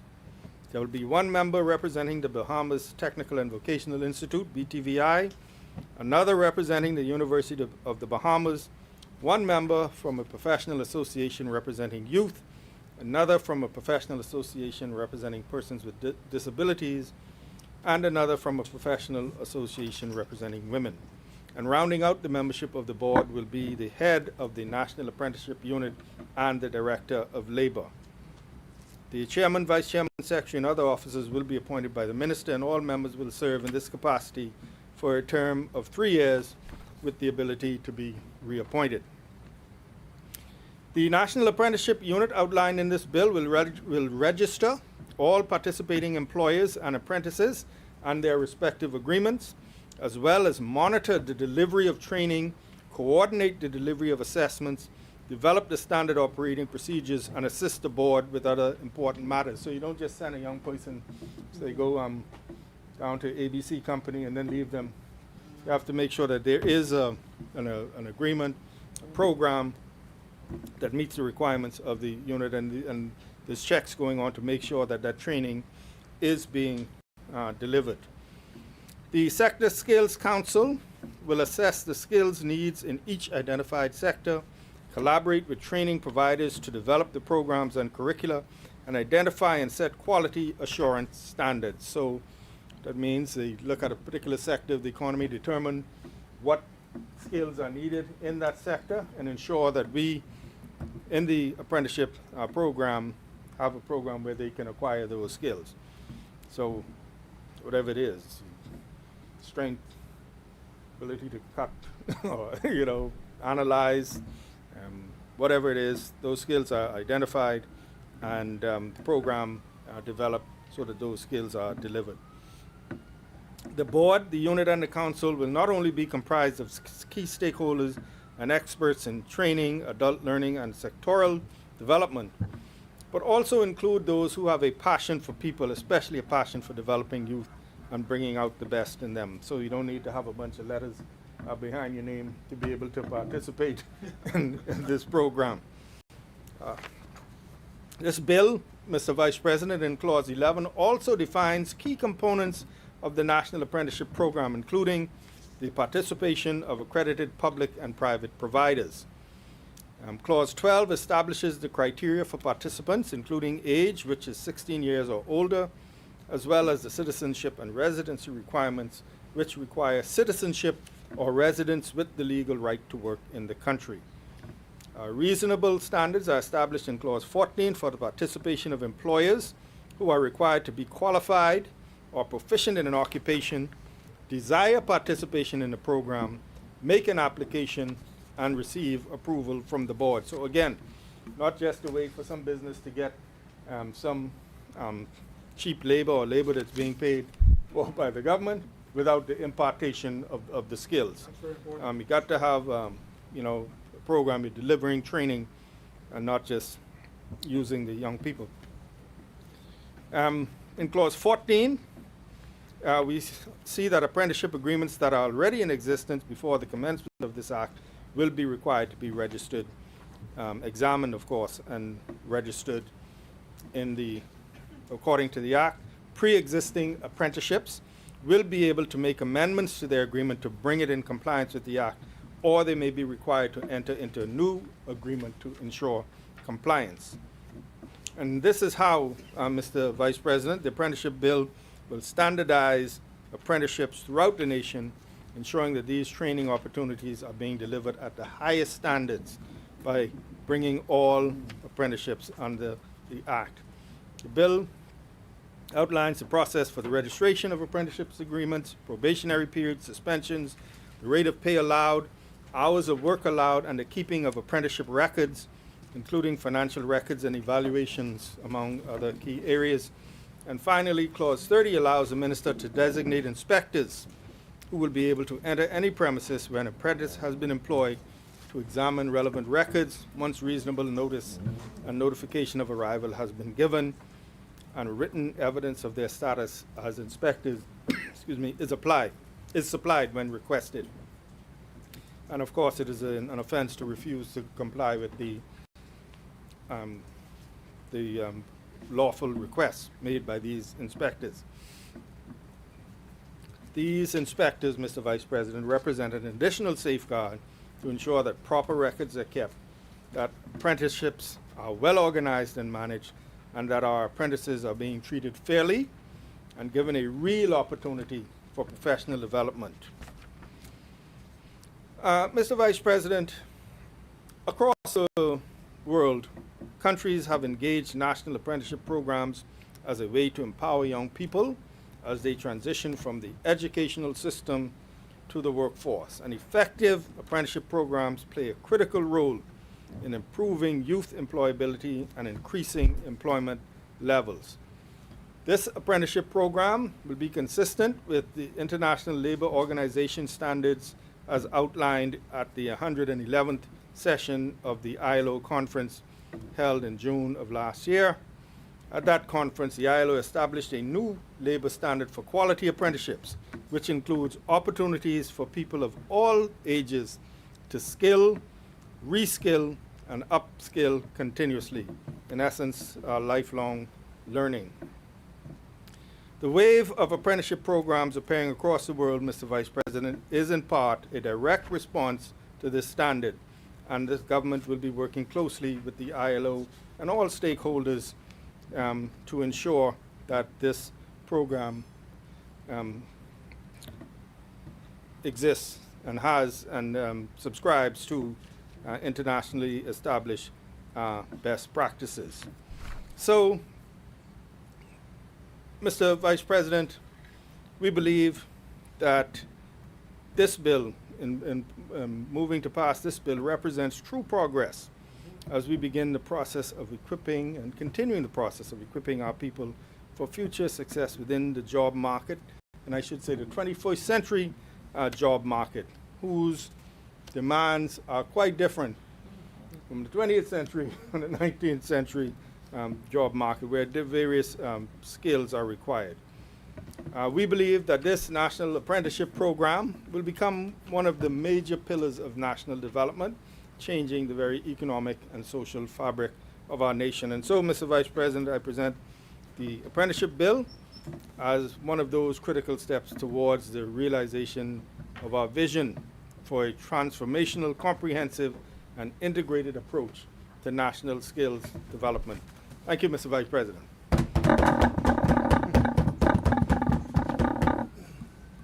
Is there a seconder? Second.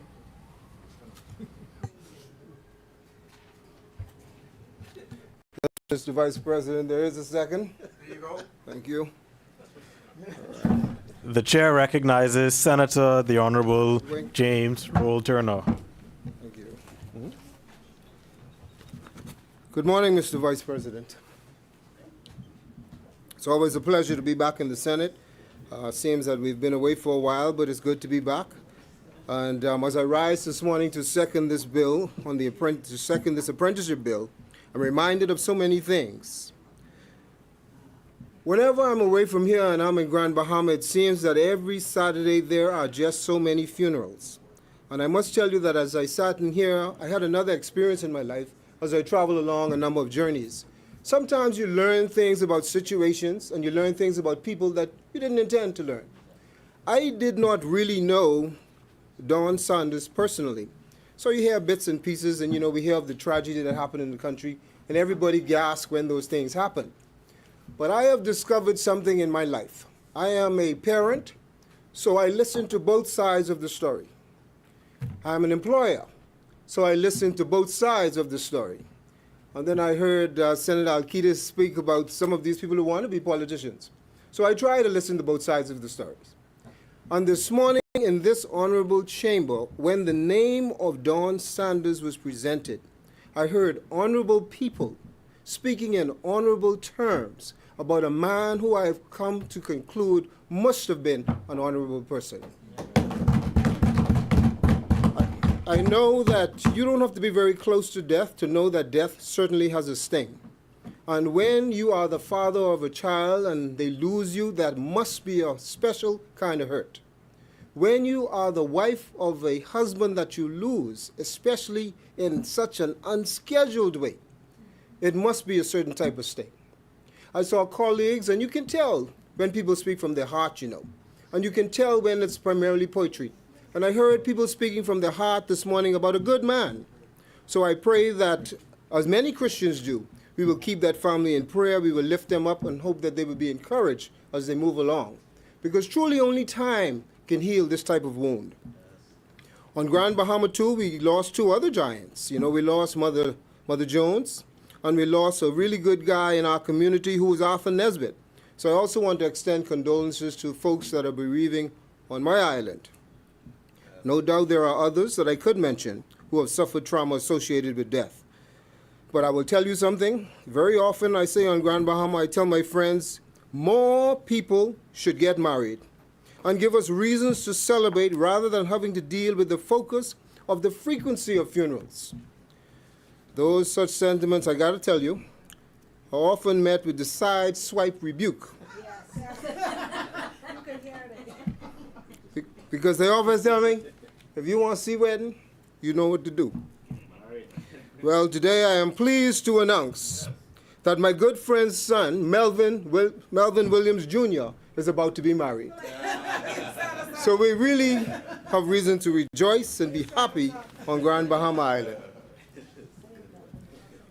Mr. Vice President, this act to replace the Apprenticeship Act and to make a provision for the regulation of the training of apprentices is a good and noble thing, and I may add, a timely advancement. We all know that experience is the greatest teacher. There are very few instances in this life where experience may not be the greatest teacher. We spoke of auto mechanics.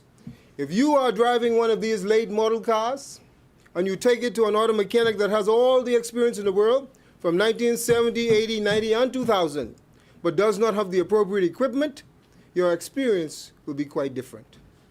But in most other vocations, experience is the greatest teacher. Some of the most competent people I know in many facets of this life were persons who were tutored to a state of strength and skill because they were fortunate enough to be an apprentice who learned from a master. Providing a structure for such instances only makes sense for our communities. We know of the shortages, we know of the gaps in the links. We know of many situations today where folks are seeking employment, but because what skills are available do not match with much of what is needed, we find both ends wanting. With the apprenticeship bill, I believe it will provide a structure that allows many to take advantage of available opportunities much more efficiently than before.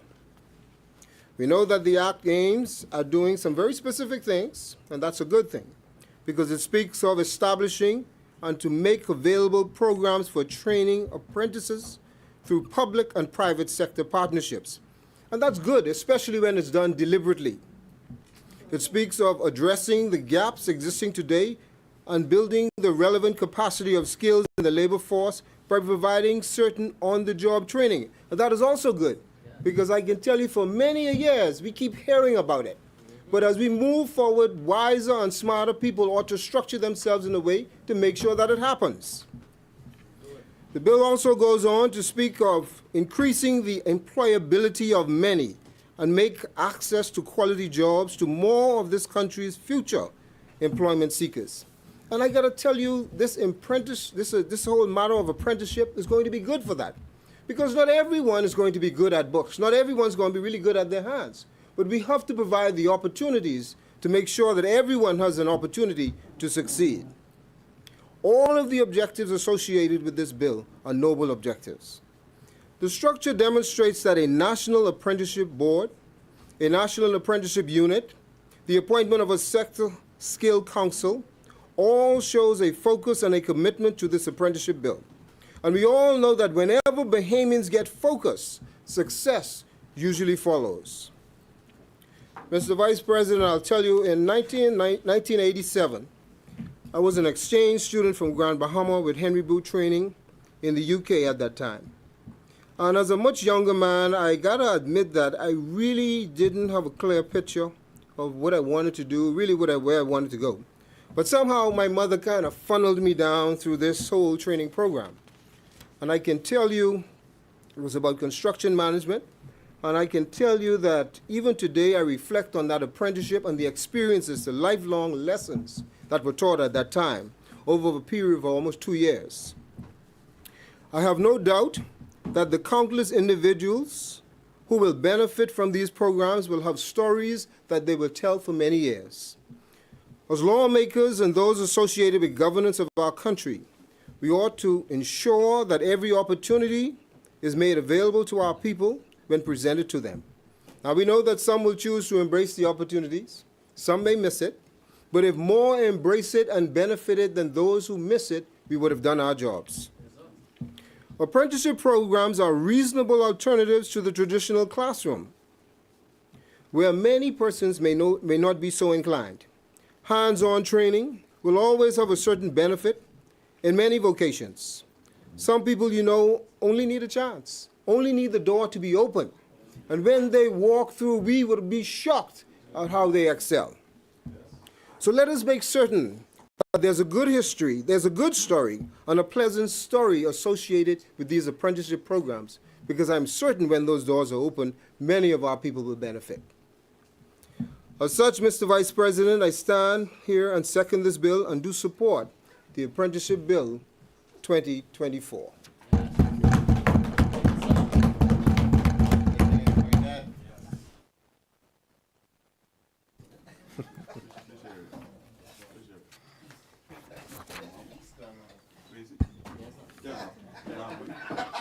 It has been moved and seconded that the following bill be read a second time and committed. A bill for an act to repeal and replace the Apprenticeship Act to make provision for the regulation of the training of apprentices and for connected purposes. As many? The chair recognizes Senator the Honorable Maxine Seymour. Thank you, Mr. Vice President. Mr. Vice President, before I get into the bill, I want to highlight that April is Autism Awareness Month. And this month is a heartfelt reminder to embrace and celebrate the diversity of the autism community. It's a time to deepen our understanding, to challenge all those misconceptions out there, and to advocate for inclusivity. On Friday past, I had an opportunity to listen to Dr. Saunders' lecture about awesome children on the spectrum. And one of the things she did is encourage everyone to really be more understanding and supportive when perhaps they meet parents, whether in the food stores or in church, and maybe the children may be a little noisy, which isn't awkward in any way for children, but she said, people look at persons judgmentally and make it really difficult. And so I want to encourage everyone to just be more inclusive in their approach to dealing with all human beings, regardless of what their situation is. And so by learning more about the experiences and needs of those on the spectrum, we can all contribute to a Bahamas where everyone feels valued and supported. And so this month, let's all open our hearts. Let's listen to those individual stories. Let's celebrate every unique journey.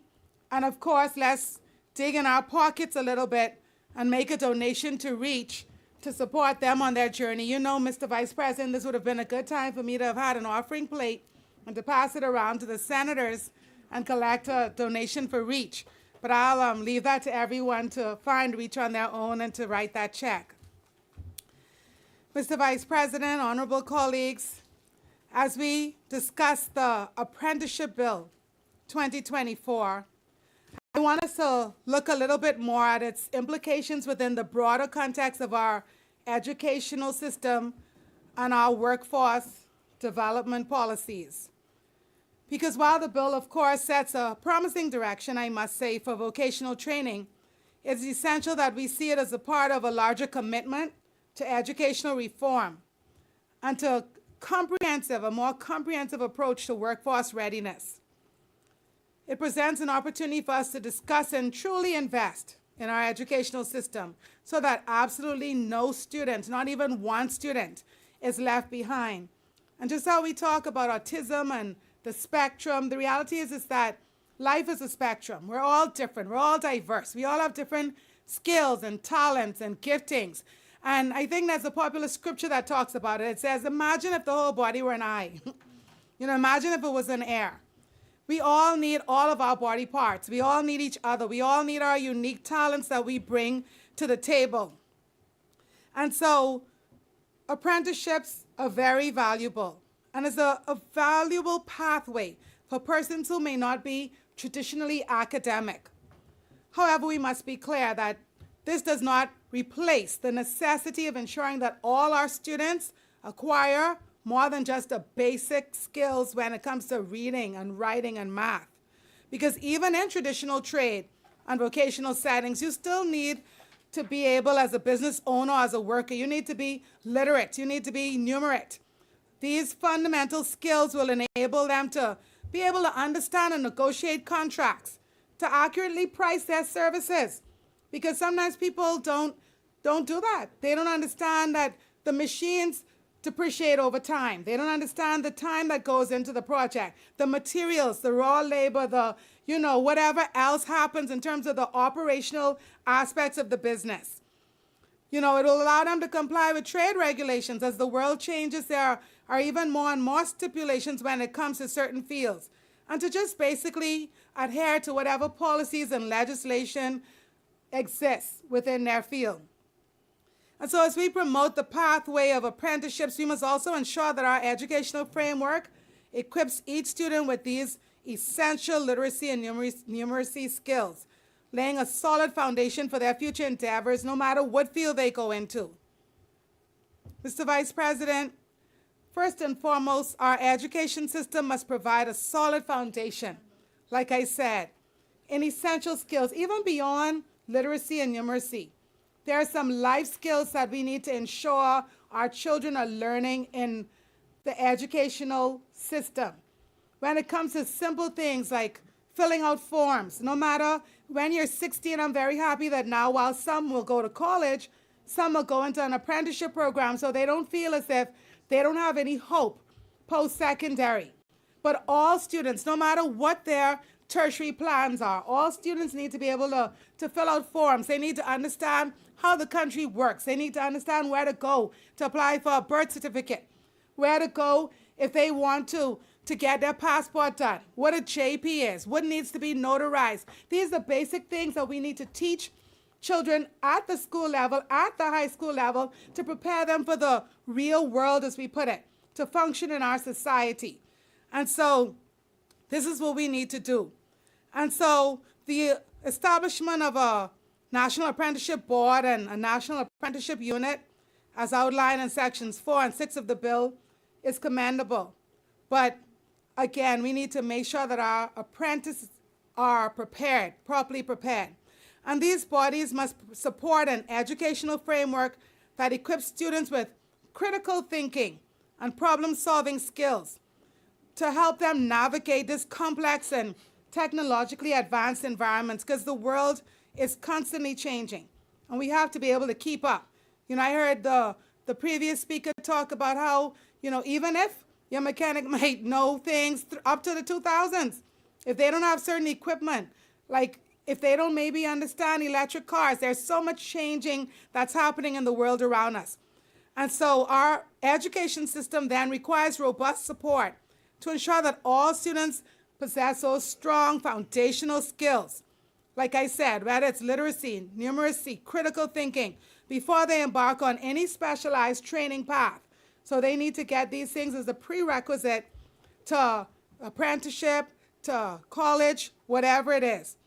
And as highlighted by the recent Inter-American Development Bank's country strategy with the Bahamas 2024-2028 report, enhancing human capital is essential for fostering skill development and economic resilience.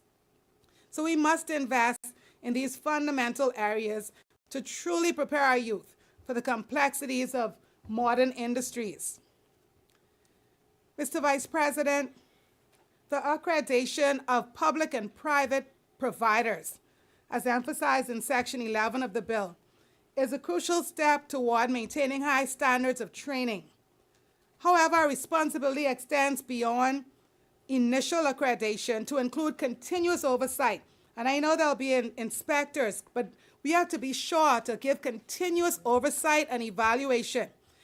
This ensures that training providers adapt to evolving industry demands, and they maintain the integrity of this apprenticeship system. We have to be stringent when it comes to accountability measures for these public and private sector partners so that we could guarantee that the programs consistently deliver skilled and competent workers. You know, even though the IDB underscores the need for strengthening public sector governance, we must ensure that our training providers meet and exceed standards of educational excellence and relevance on both sides. Okay, apprenticeships in the Bahamas cannot and must not mirror the often seen plight of some students who are sometimes left to fetch lunches or sit idly in the corner, maybe be on their phone all day. You know, they get the job, they get their little stipend so they can have money to buy whatever they want for back to school. But people see them coming and they're like, oh goodness, summer students again, we got to babysit. And the summer students, some of them, in some cases, they hang out in the conference room. If they're on Bay Street, they might walk up and down Bay Street. They go out for lunch for people in the office. These things happen in real life. And we have to ensure that this doesn't happen when it comes to the apprenticeship program. Okay, because our apprentices need to be actively engaged. They need to get hands-on experience and be able to learn under the guidance of skilled mentors. They should be acquiring these valuable skills and practical knowledge that's necessary to excel in their chosen trades, ensuring that every moment of their apprenticeship, every single moment, is an opportunity for growth and professional development. And this approach not only enhances their learning experience, but it also strengthens our workforce. We need more competent, well-trained professionals who are ready to meet the challenges of their industries. And so this helps all of us. And this is why we must ensure that they're getting the experience that is needed and that that program is being followed. We have to stay on top of everyone. Okay, we have to get out. The inspectors have to get out to these places, do the surveys, do the evaluations, stay in touch, set guidelines in terms of deliverables and certain standards that they could see at various stages, whether or not the apprentices are indeed growing and learning. It can't just be business as usual. Mr. Vice President, this one is close to my heart, and that's encouraging women to enter and succeed in fields traditionally dominated by men. Fields such as construction and engineering and technology. That, you know, it really, we need to address the critical skill shortages, and having women there also drives economic growth. Because diverse teams with women on it, it enhances creativity and innovation, which are key to superior job performance and competitive advantages. We talked earlier, what if the whole, body was an eye? What if the whole body was an ear? What if the whole team, the whole company, the whole, trade only had men or only had women? Neither is ideal. And so we need to blend. We need to have both. And so it would have been good, even more. And even though we had the woman representative from the woman organization and the representative from the persons with disabilities, which is good, as much as possible, we need to explicitly support initiatives that break down gender barriers and facilitate the entry of women into these vital sectors. The IDB report also notes ongoing disparities, particularly gender disparities, which we must address to ensure equitable access to these programs. And each step we take towards inclusivity is a step towards a stronger, more resilient Bahamas, Mr. Vice President. As I said in my contribution during the joint sitting of Parliament on the occasion of the 60th anniversary of women's suffrage, and I quote, "Social constructs continue to be the challenge. For centuries, women have been steered towards certain careers. This gender stereotyping has produced countless women in select fields, while other industries have been void of femininity. Societal pigeonholing has limited doors of opportunity for women." And so I encouraged parents on that occasion. I said, enough with the dolls and makeup and teddy bears. There's nothing wrong with unicorns and rainbows, but we need to condition our girls towards other careers. We need to empower them to dream big and go far. If they are called to traditional gender stereotypical careers that are reserved for them by society, then that's fine. Let them do that. Let them be their best at it. Let them follow their hearts, but do not insist upon it. It is one's capacity and competence that sets him or her apart from the rest, and not his or her gender. End quote. And Mr. Vice President, that's very key to me, because women naturally, I believe, are maternal. So we don't need our daughters to grow up playing with a dozen dolls. That's going to come whenever they give birth. But like we say, give them a shovel, give them a calculator, give them a backhoe, give them some little toy to play with, whether it's a plane or a truck. Those aren't just for boys. Let them know, give them a basketball. We have the WNBA. You know, let's stop gearing our girls towards certain careers that we think are for them, and then other careers we think aren't for them. So when it comes to apprenticeship, when it comes to vocational and trades, let's get our women, let's get more women involved. Mr. Vice President, we must also include persons with disabilities in apprenticeship programs, and not just to tick a box, or meet moral obligations, but because it is a strategic move that injects fresh, innovative perspectives in our workforce. Again, we're all diverse. What if the whole body was an eye? What persons with disabilities bring to the table, we'd be surprised to know. Things that we probably would never have thought of. And so as we work in certain industries, whether it's construction, everyone else might be building it. A person with disability on the team might say, no, why don't we make the ramp like this? Or perhaps we can bring the knob down a little bit lower for someone in a wheelchair. This is something that others wouldn't think about. They might just drill a hole in the door and put the knob where the knob always goes, because they're not really minded. And so that's why it's good to have persons with disabilities on the team, because their unique experiences can lead to breakthroughs that might otherwise be missed, offering a competitive edge in today's dynamic market, strengthening our community and positioning our economy for greater success. And Mr. Vice President, to truly embrace inclusivity, we must first ensure that our training facilities themselves are welcoming to everyone. This means practical adjustments, like installing ramps, ensuring that all doorways are wide enough for wheelchair access, and providing accessible restrooms. It is about making sure every corner of our workplace is as easy to navigate as it is welcoming, so that we could have persons with disabilities. And even beyond the physical environment, we need to embrace cutting-edge technology. Public and private facilities should be equipped with text-to-speech software for those with visual impairments, and provide video captioning and sign language interpreters for apprentices who are deaf or hard of hearing. These tools are not just accommodations. They are enhancements that enrich our training programs for everyone involved. Mr. Vice President, my God, as the old people would say, it's 2024, and it's high time that citizens and residents with disabilities are able to fully function to the maximum extent of their abilities in their beloved Bahama land. We all travel. We see persons with disabilities doing all sorts of jobs in retail sectors, everywhere you go. But here, they don't have the ability as much as they would like to really function. They're talented and skilled. They have the same talents and skills as everyone.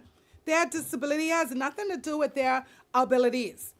So even our approach to curriculum design with this program, it must be flexible and adaptive, offering learning materials in various formats, be it Braille, large print, or audio. We should allow apprentices to showcase their skills and knowledge in ways that truly reflect their capabilities beyond conventional methods. Add to that regular workshops and training sessions on diversity and inclusion for the teams who work there, so that we could transform workplace culture and engage all employees in open conversation about diversity, so that we could all learn how to better support each other's unique needs and strengths.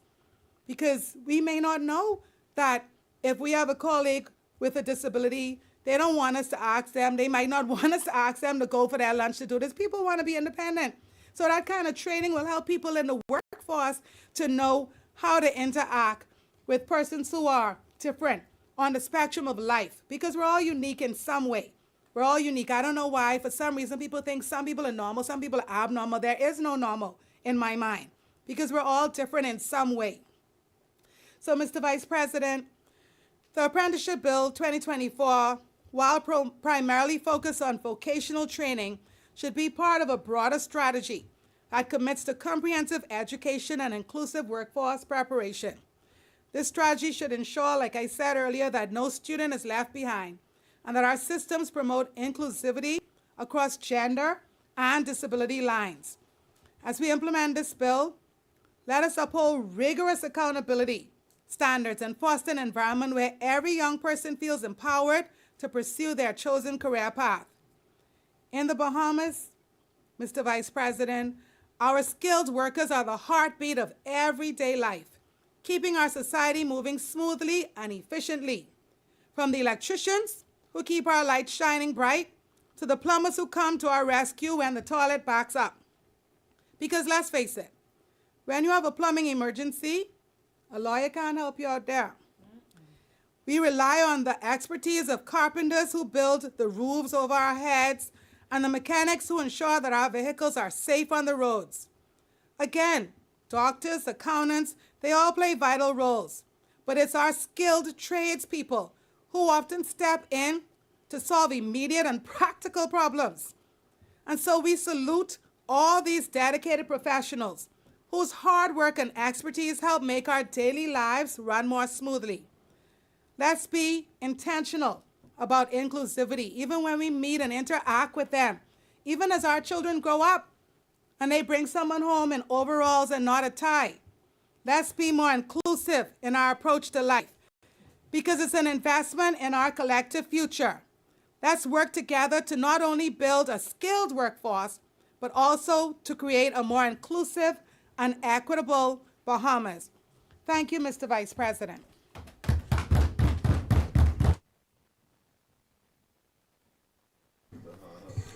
As many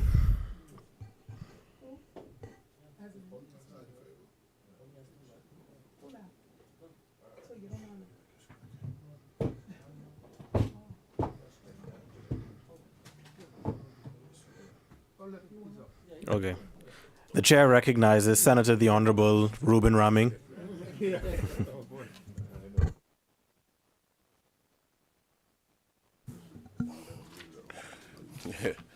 thank you very much. Thank you very much, Mr. President. Yeah.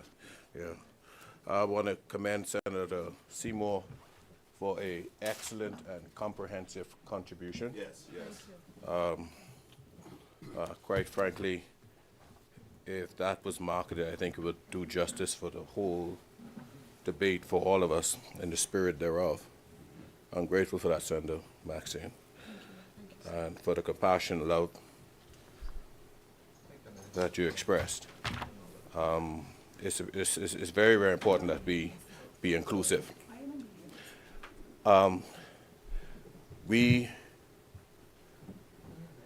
We tend to sometimes in life separate things, and like the environment, the economy, and we find certain linkages sometimes, including family. But everything has been created to be an ecosystem in and of itself. Especially society is an ecosystem. And like an ecosystem, when you break a link, sometimes even the most minute link, you'll find that the larger or seemingly more important things can't survive because the ecosystem is actually harmony. I'll give an example. If you were to Google the most important animal in the world, you'd be surprised to know that the most important animal in the world is the bee. You know, not the horses and not all those other things.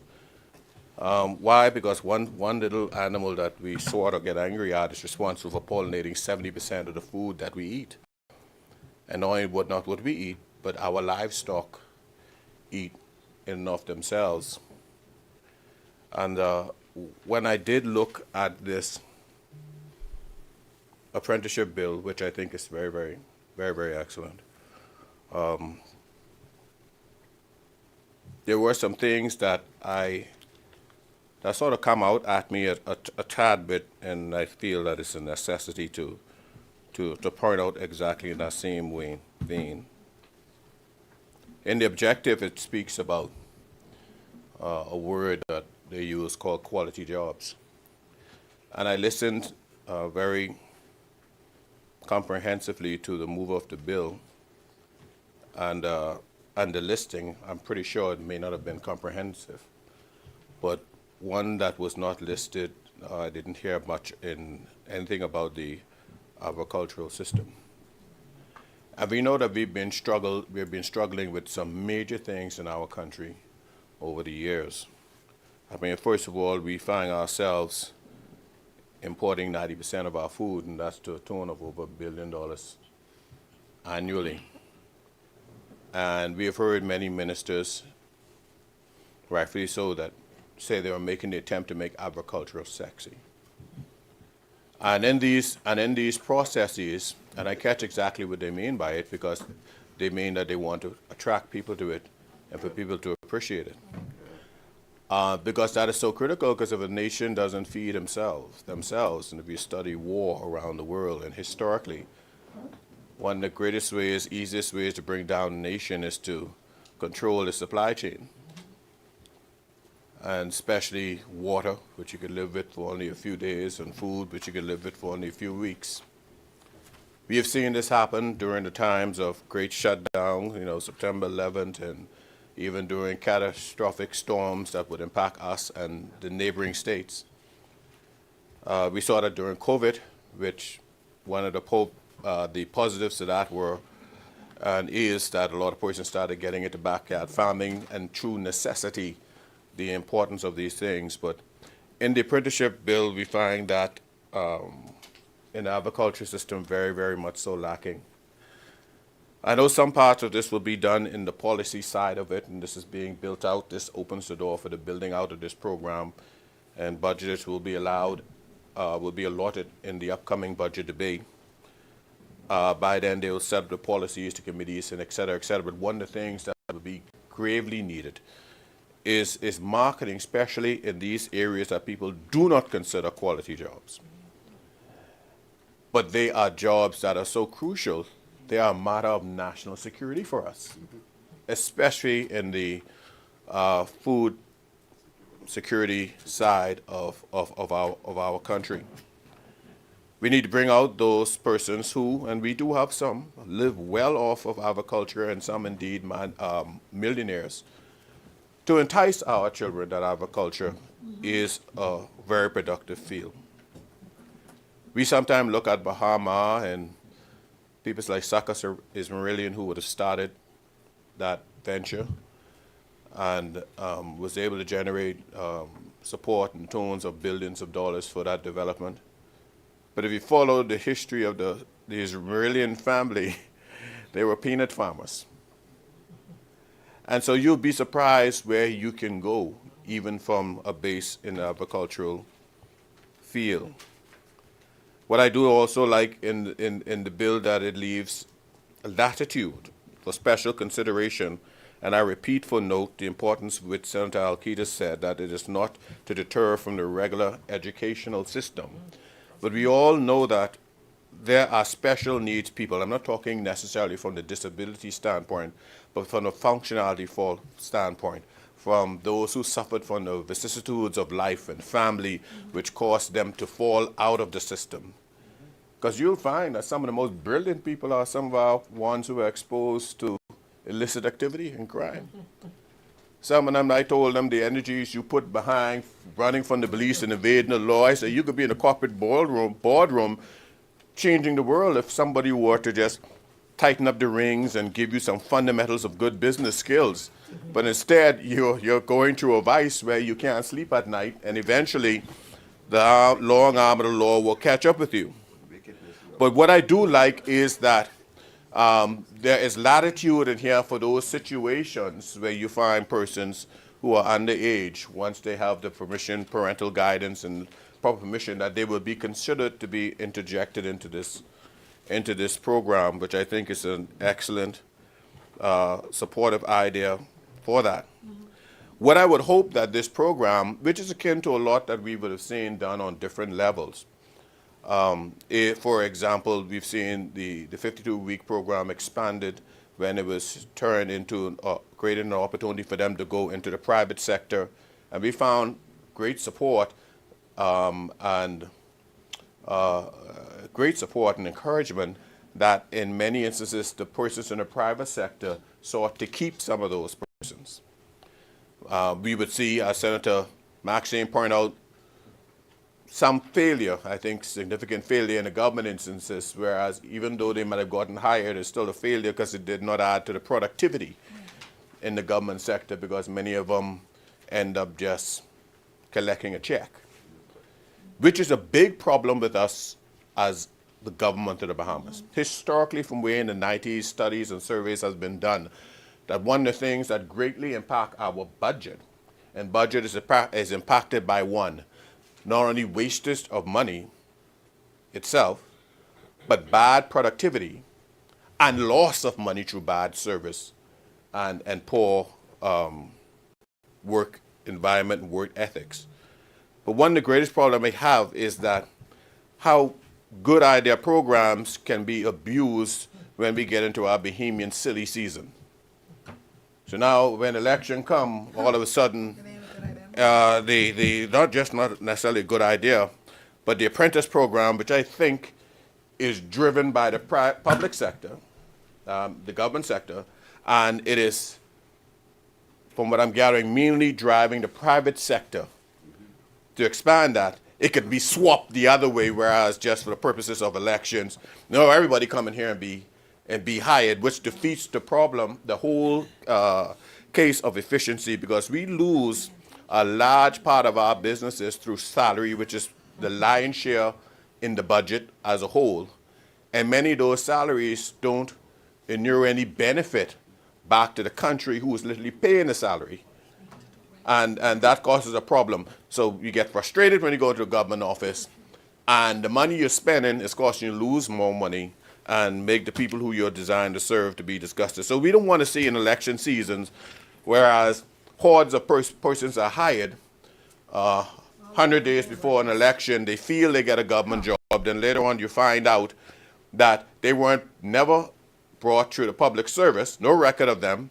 There was a slush fund, whereas they were being paid checks with a coat of arms on it, so they felt they were employed, so they was excited, and it was only enough money there to kick them 3 months past an election. We've seen things like this happen a lot of time.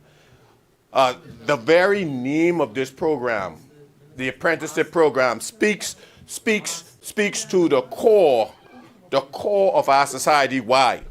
Because everything we face and we glory in, and everything we disdain and find shame in, is attached to this one same word, apprenticeship, which is akin to mentorshiping. Because this is how our people are developed. This is how sons are raised by fathers and daughters are raised with the help of mothers and fathers. This is how people get trades and transfer of knowledge and intergenerational transmission. So I want to encourage our people to not create the goodwill in this bill to create a slothful nature to say, oh, the government doing it, so I ain't got to do it. It is a cultural thing that is needed throughout our country. And if, per se, the government is not able to reach you in an agua, that fisherman who pass on that skill to that child, nonetheless, gives him a good life. In Abaco, fishermen are millionaires, and in other family islands, you find many of them can be. Some of them just fish till they get money and go back out when they broke. And the Spanish wells. And so we find ourselves that this apprenticeship program is something that we need to remind ourselves of the necessity of it through all walks of life. We've seen the break in generational transmission in terms of quality. We've seen the destruction of great enterprises because the mother and father struggled to build something that they understand the nuts and bolts of. The next generation comes and ride that wave of it and spend the money. And by the third generation, the rest of the children ain't interested in it because they only saw it as a cash cow and not a dream. So apprenticeship is building legacy, and it's allowing young persons to be able to have accreditation, not just from the government, but by being able to say, for example, Sir Lyndon trained me. Hubert Ingram trained me. Peanuts Taylor trained me with the drum. So when you come with your skills, you have the power and the backing of the quality of the person who would have trained you. One thing I want to ensure that be considered that those persons and those entities that will be taking up our young men and women in the apprenticeship program has the capacity to train and transfer knowledge. Every skilled man is not a trainer. You pull the guy up and all you tell them is screw that bolt there, screw that bolt there. But a real trainer is somebody who sits you down with a Faraday thing and you say, you know why you only need to put this much torque on that bolt. Because if you over-tension this, tighten this bolt, the camshaft will be destroyed. Knowledge, wisdom is just grabbing information, and knowledge is just grabbing information. Wisdom is how you can interpret and transfer and use that information. And that's the difference between a PhD coming to a firefight and an old firefighter who's been there, done that, coming to the firefight. He may know the PSI and the hose, and he may know this application because he read it. But when he comes with unforeseen things, he cannot adapt, improvise, and overcome. So we need to make sure that those persons who take up our persons does not convert this just into a avenue to get some money, but that heartfelt transference of their integrity, their skills, their customer service, their understanding of when you do something good, when you build a better mousetrap, the world will come to your door.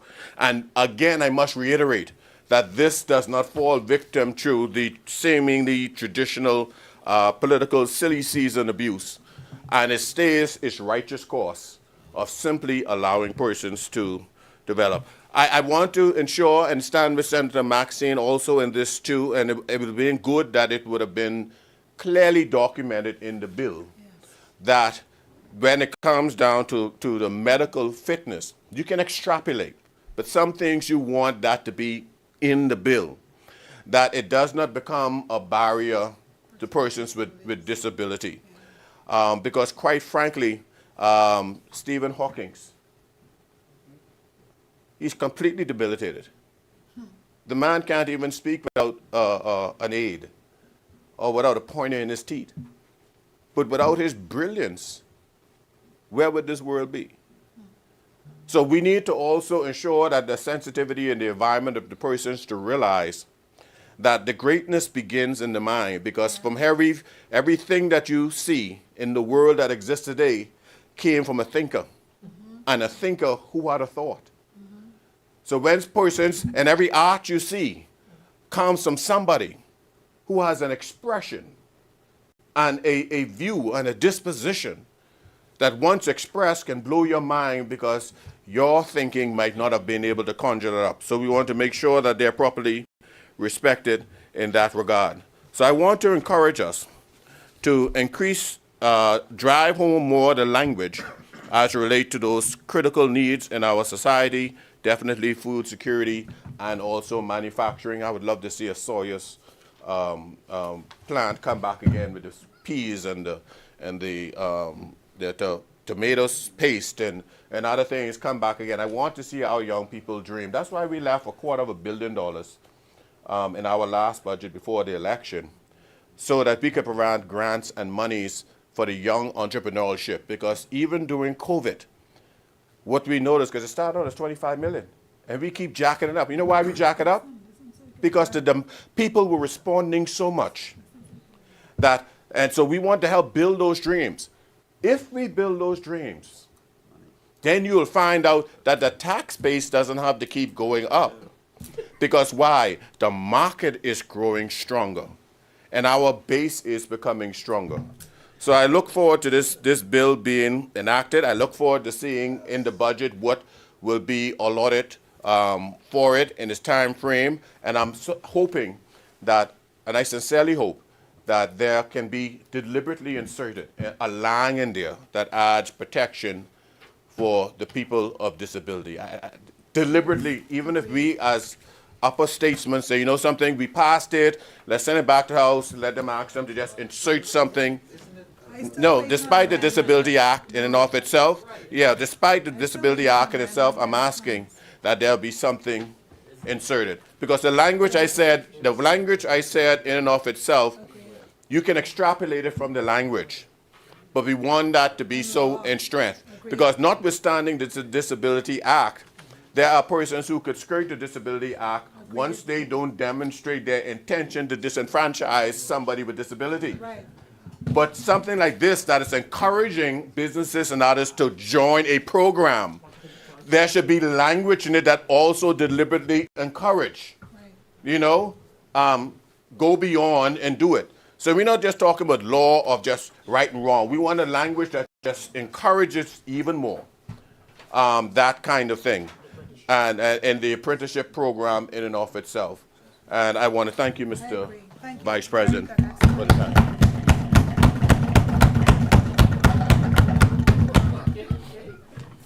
Senator, we're thankful for this new table, but let's be careful. As many, we're happy for the no termites, but let's not break up the table. I know, right? The chair recognizes Senator the Honorable Quinton Lightbourne. Mr. Vice President, I stand here today to contribute on the Apprenticeship Bill 2024. I would like to thank the Lord above for allowing me once again to contribute in this esteemed upper house. But before I get in depth into my contribution, I would like to give brief remarks about the former Member of Parliament, Don Sanders. And we all have different memories and stories that we can tell about the former Deputy Speaker of the House of Assembly. But I remember very fondly my very first interaction with Mr. Sanders was when I was COBA's president. And as you all know, that he was definitely a very instrumental in COB. He loved COB, he was a proud alumni of that institution. And I was asked at that time in 2006 to speak to both political party conventions. And so they was asked, and so of course I was like, well, I only can speak to one. And so I made my first ever speech at the Progressive Liberal Party Convention in 2005. And ever since that moment, Don always told me, say, boy, we wanted you to come speak with us, it would have been so different. But, you know, everything was already in place. But I remember that experience with him and understanding that even though we were still political colleagues, and he would always give me words of encouragement through my political journey, and I thank him for that, and may his soul rest in peace. I would also like to mention the passing of Mr. Franklin Ferguson, a senior stalwart councillor of the Progressive Liberal Party, and someone that I got to know very well during the past election campaign. I remember traveling to Auckland's. We was able to stay in his home. He was able to get us a driver and took good care of us, and he's such an amazing man, gave me so much advice. And you know, I was traveling over the weekend, so I missed the funeral, but I just want to say to his family, to Delvon and the entire Ferguson family, may you have my condolences on the passing of your father. The essence of this bill we are discussing this morning will serve a phenomenal purpose in our country. In general, apprenticeships are crucial for several reasons. They provide hands-on training and allow individuals to learn valuable skills directly from experienced professionals. Apprenticeships bridge the gap between education and employment, offering pathways to lucrative careers while also addressing skill shortages in various industries. And in the Bahamas, we do have some skill shortages that need to be addressed. Additionally, apprenticeships promote lifelong learning and help foster a skilled workforce, contributing to economic growth and innovation. This government is about changing lives for generations to come, Mr. Vice President. It's important for a government to look at a bigger picture and seek long-term results. And this bill sets the framework in place for the National Apprenticeship Program. Without a doubt, that program will be life-changing for many Bahamians, both young and old. This kind of bill represents the core values of any PLP government. We are here to help all Bahamians and to uplift their lives and community. Mr. Vice President, with your permission, just allow me to state for the record the programs that have been positively changed the Bahamas, which have been introduced by PLP governments. Because sometimes I really do believe that the side opposite simply forgets. And I'm talking about programs and initiatives that are far-reaching. Institutions like NIB, that was opposed by the FNM when established. And that, my friend, is on the record, telling the Bahamian people at the time that it was just an added tax. But can you now imagine a country without NIB?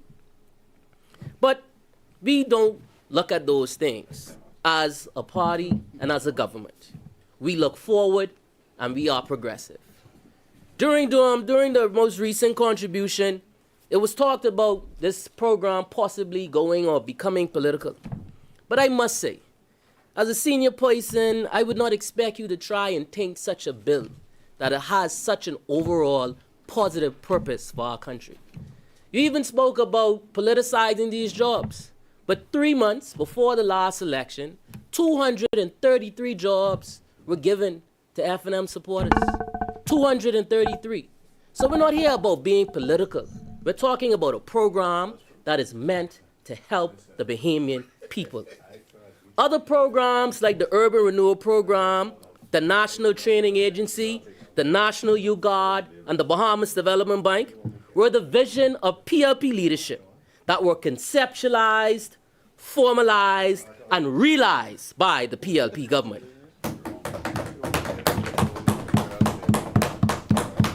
I won't belabor you with any more, but those are just a few that have positively impacted our country and will do so for years to come.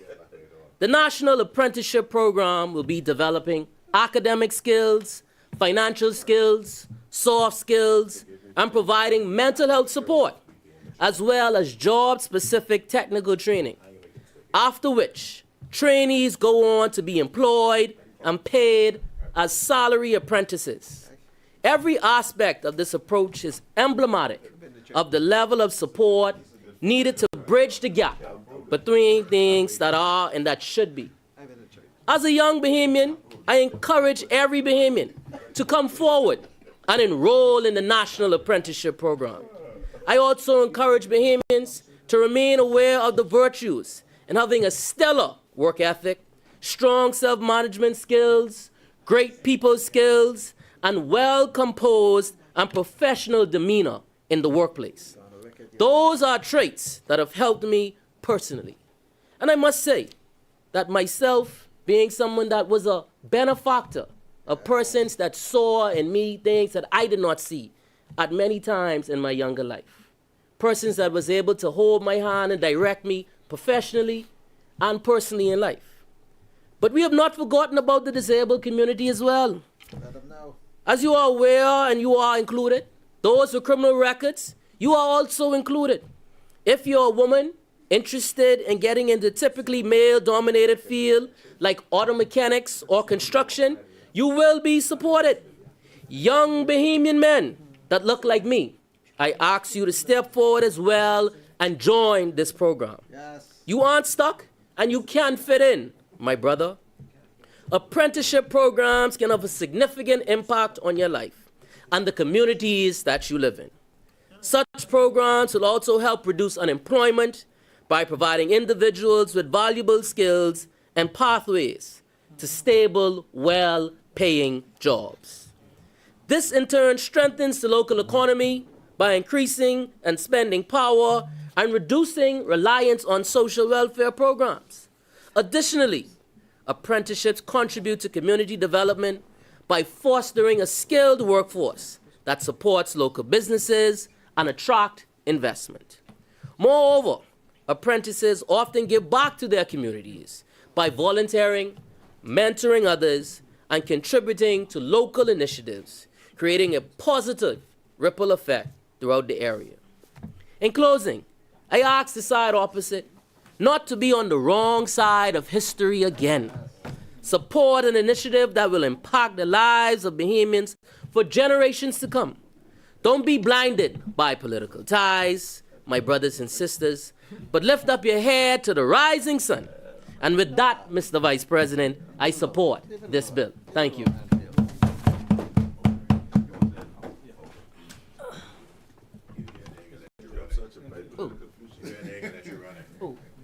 Wherever you run, you can get beat too.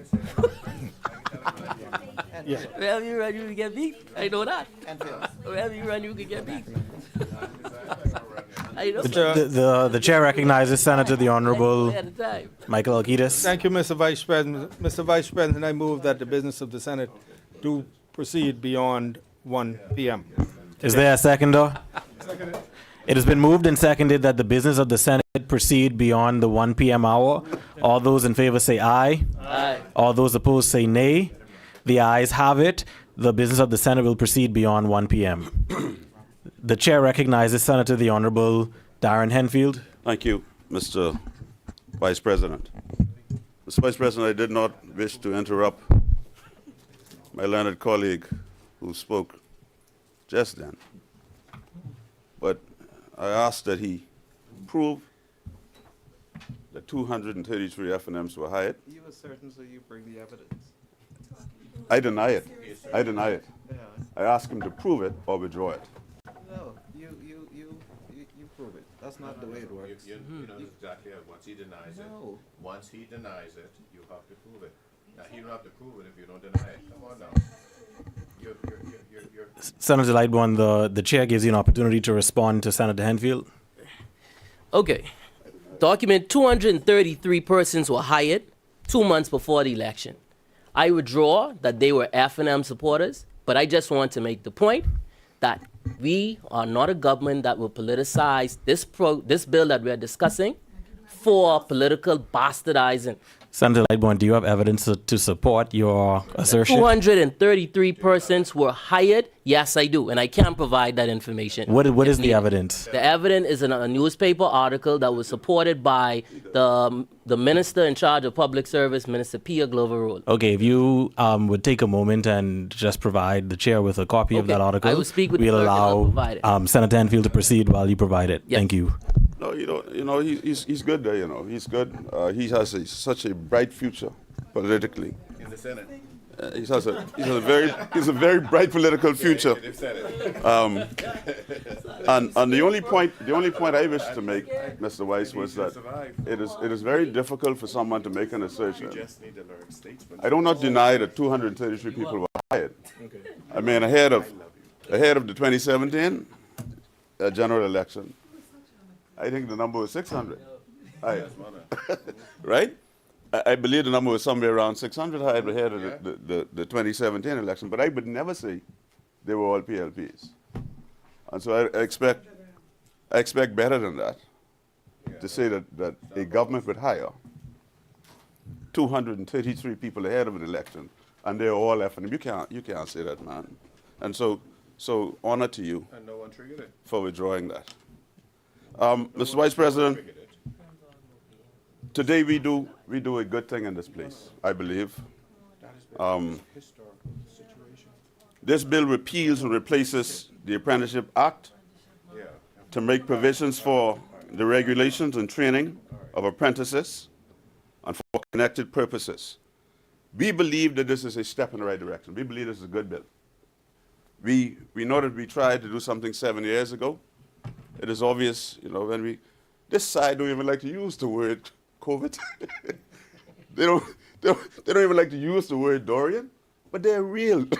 It reminds me sometimes of people who say climate change ain't real. Right. And we see all this evidence of hurricanes that come so ferociously and so frequently. We see fires and Andros burning now, and we hit the summer yet. So just, I wish this side opposite could just admit, because you say it when you go internationally, that COVID and Dorian hampered the progress of this country. But we wouldn't say that, right? And so the first bill, the first act, we dealt with it because we, as the minister indicated, we had some funding from the IDB to do so. And here we are today. A good step, we believe, in the right and positive direction. This effort, it is said, will bring us into the modern era and ensure school leavers graduate with employable skills that are properly certified. Now, I'm of two views here. I'm of the view that not every student will be a rocket scientist. Not every student will be a doctor, a lawyer, or a blue-collar worker. Not all will be scientists. And so I believe we should move our education system toward the point where we readily identify as early on as possible those who want to be rocket scientists.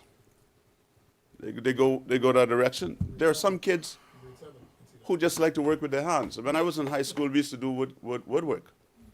And I got a B in woodwork because I could make the dovetail and some other joints that they were teaching us to make. And you did that in a BJC exam. You all wouldn't know anything about that. Maybe the minister might know a little bit about that. You know about it, right? And so we identify readily, very early, those children that are adept at certain skill sets that might wish to pursue a career or a profession in that regard. I believe this bill helps us to do that. But I asked when I was reading this bill, I asked my wife, I said, you know, what is the job of the guidance counselor? And so she said she remember the guidance counselor would talk to the students if they had issues, if they had problems. But I said, is it not their job also to help them in their career path, to identify the direction that they're going in according to their reports, right? And then point them toward that direction. We all know that lots of bills are passed in this place. We know that, right? But we find it difficult in this country. I believe Ivla Griffith was the professor who made this point. We find it difficult in the region. We can identify problems, but we find it difficult in this region, the Bahamas being no exception, as to how we address and treat with these problems. This problem here, we must address and treat with this problem deliberately. And we must have no separation between us as political parties when it comes to addressing and dealing with this problem. Because this is very important, I believe, to the future of our country.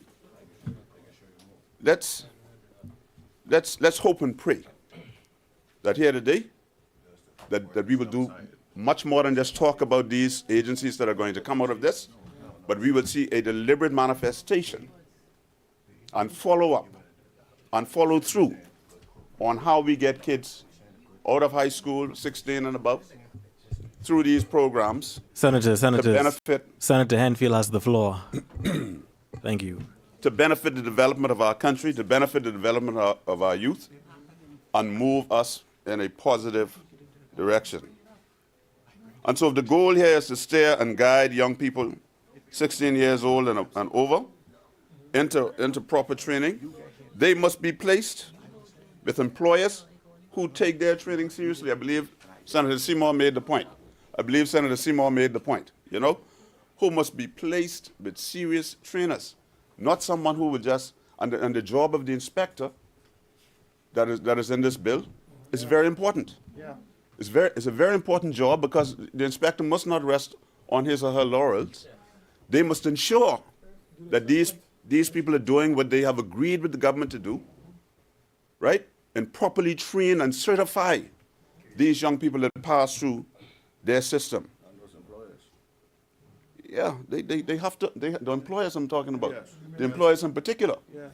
they have to be serious. This is not an opportunity for them to just say, oh, I can get on a government program, get me some extra labor, some extra help. The government helps to fund it, and I'm good. We need to move beyond that level in our country. We need to have much more integrity in the way that we conduct business, because at the end of the day, we're not moving forward in the way that we ought to. And so if done right, this program might expose hundreds a year of hundreds of children every year to proper certification, which they can then take and build on and go and support their families. And Lord knows we need to find something to do with these disaffected youth. These disaffected young people who don't seem to wish to work. Right? I had an opportunity to spend the last 2 weeks in Albuquerque. And it's amazing to me. And I'm going to say this, we complain about the foreign laborers. We complain about the foreign laborers. But I put this on the record in this place. If we didn't have the foreign laborers and the numbers that we do, right? I'm not advocating for illegality. I'm saying we would be far, far behind. We would be far, far behind because our people, simply some of our young people in particular, they have they don't have no hope or desire to find a job. No hope or desire to find a job, and there's something wrong with that. And so if I see a young man in particular, that irks me, who says to me, can you give me this or give me that? I look them up and down. I say, well, what's wrong with you? You're an able-bodied young person, right? There's something around here for you to do. That's why all the people keep coming here illegally. They come here because there is employment to be found here. That's why they come here illegally, you know, in numbers. It's not all because of the political issues and woes that they have, but they come here because there's good employment here. There's lots of work here in abundance. But we just need to find a way to direct our young people to change the mindset that you got to work. The Bible says, by the sweat of your brow shall you eat bread. You can't be walking up and down and then every time you see a fellow who comes to this country, he's given a permit. He's given a permit to work. And that's why the numbers for the permits are so high. Because we lack the skills as a body that people need to develop and grow the country in the direction that we would like to see it go in. And so we want to see, because of this program, Mr. Vice President, we want to see the numbers of applications for permits reduce. And so this program should be deliberately, and I think the minister mentioned that when she moved it in the other place, the Honorable Minister. This should be directed completely with labor, so that we look at who we have in these apprenticeship groups. If we have joiners, if we have carpenters, if we have masons, right? We have architects, you have survey engineers or whatever you like. And we say, no, we just graduated from the apprentice program, 200 this year. We don't need no more mason right now, or we don't need no more joiner. I'm just using these as examples. We don't need no more. You keep that where that is, and we can use what we develop right here at home. And that's the kind of potential I believe that this program has. And so it is our job now is to prepare Bahamians to do these jobs that will get done and impact our labor situation in the country, where we don't have to import labor as much as we do. Those of us who had the opportunity to sit around the cabinet table, we know when we sit with the Economic Council, you see the papers come, and every paper there's an ask, right? I want to invest 200 million, I want to invest 700 million, but I need to bring in this amount of people. One of the problems we had in our administration with and God bless the Chinese ambassador who did wonderful work while she was here, and I compliment her on that. I'm sorry I was away and wasn't able to join my colleagues at her departure when she visited us. But one of the issues we had with the Republic of China in receiving grant funding from them was that they often attach a labor component.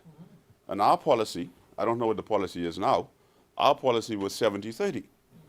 So we said look, you know, this is they said, but this is grant money. I said, yeah, that's okay. That's fine. But we want 70% Bahamians employed to 30% Chinese. And that's a simple policy. And that's the policy we had, and that's the policy we tried to enforce. I don't know where that is in anything. Anytime you come in here, I believe it should be 70-30. That's my belief. That's my belief. 70-30. No. Especially if we saying we have a labor issue. So how you can bring people here to help do drywall? And I know a Bahamian fellow, if you get him there with a little mud and tape, he could learn to do drywall in a week. I've seen it done. Yeah, I've seen it done. You know, so when these kids leave high school, there's another point I wish to make here. Whilst I speak about the Economic Council and these people who come with the heads of agreements, when they ask for components of labor, I think we tried to do this in one of the bills that we did, one of the acts that we did. I can't recall, the Commercial Enterprises Act maybe it was. We should attach payments to these labor components. If you say, okay, I need a special tiler from Mexico, right, or Mexico, we say, okay, you bring your special tiler, but we can put three young Bahamians with you, and we're not going to add that much to your cost, you know, because we could help subsidize the cost for training him in the specialties of these tiling. That's what the apprenticeship program is all about. But don't just come here and stay here for 3, 4, 5 years. Right? You come here, stay here 3, 4, 5 years. You impart no knowledge to the local Bahamians, and then when you need it again, and I saw it live and in living colors in North Harbour Coast, the MP. After the passage of Dorian, we had billions of dollars worth of damage in Abaco, particularly in the second home ownership part of it. So you're looking at Winding Bay and you're looking at Bakers Bay.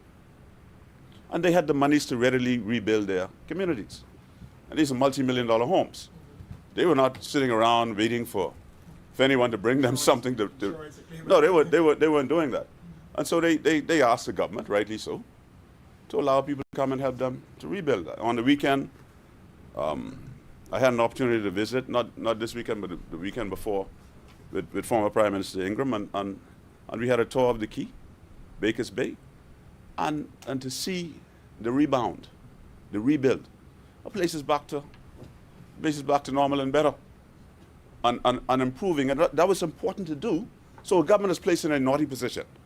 You either allow the foreign labor to come with expertise and rebuild these communities so Bahamians can go back to work, or you sit there twiddling your thumbs and say, I can't let all these people foreign people in the country to work.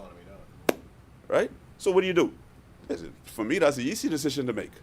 You allow the labor to come, you get the communities back up and functioning, you get 600, 900 Bahamians back to work. This is as simple as that.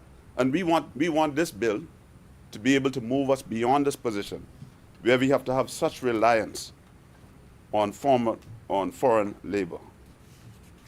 That's about what I wanted to say. I'm not going to I touched here the IDB report. We heard enough about that. Successive governments have failed in preparing our children in education. And I don't care how much money we continue to pump into education unless we come up with a proper strategic plan to solve this problem. For the last 20 years, all we do is we keep moving from. We say, okay, now I believe now D or E is a pass. I have never heard such nonsense in my entire life. Right? You couldn't get out of high school. You couldn't get out of high school without a C, at least a C or above, and your 5 BJCs, and then you move on to do your GCEs. Right? This stuff what we're doing now is you know, and then so we're gonna have this problem until we decide to fix it.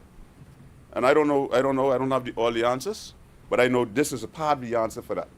Identify those who can get them C+ and B and A, and let's get them in an apprenticeship program, plumbing, right? Masonry, carpentry, right? Gardening, right? Even the yard work. Big money in that. There's lots of money in that business, right? You know, you get something to that nature. These are the few comments that I wanted to add. I think I want to also commend Senator Seymour for her contribution, and Senator Raming. Yeah, everybody made positive contributions, especially Senator Lightburn, who was honorable enough to withdraw when he sees that the point is futile. And with those few words, Mr. Vice President, I thank you, sir. I rest. As many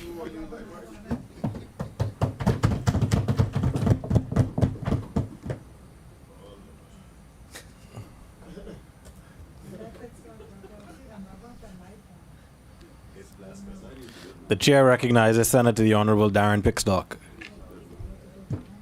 Oh, Lord. Come on, man. Behave yourself. Mr. Vice President, Senate colleagues, good afternoon. Mr. Vice President, I rise today to say it is good to be in the land of the living. I thank God for waking me up this morning and clothing me in my right mind. And I do indeed would like to join Senator Quinton Lightbourne in paying my respect and condolences, which I did over the weekend along with some of my other colleagues, Senator Michael Alcides, at the funeral of Mr. Franklin, Dr. Franklin Ferguson. And we paid our respect over the weekend. And so I would like to extend condolences on behalf of myself and my family to the Franklin Ferguson clan and all of the children. I do like to pay special mention to Delvon, who I know, who has introduced me to his father, Dr. Ferguson. Mr. Vice President, I would also like to, just before I dive into my contribution, I would like to point out, I understand Senator Ramming and Senator Seymour had mentioned in their contribution, they had alluded to disabilities and hoping that it would be a part of the legislation that we are debating today, the apprenticeship legislation. But I would like to point them to, not to be combative, but just to point them to the schedule of the Act, where the National Apprenticeship Board, in the membership, it says that the National Apprenticeship Board shall consist of 13 members appointed by the minister. And one of those appointments is one member from a professional association representing persons with disabilities.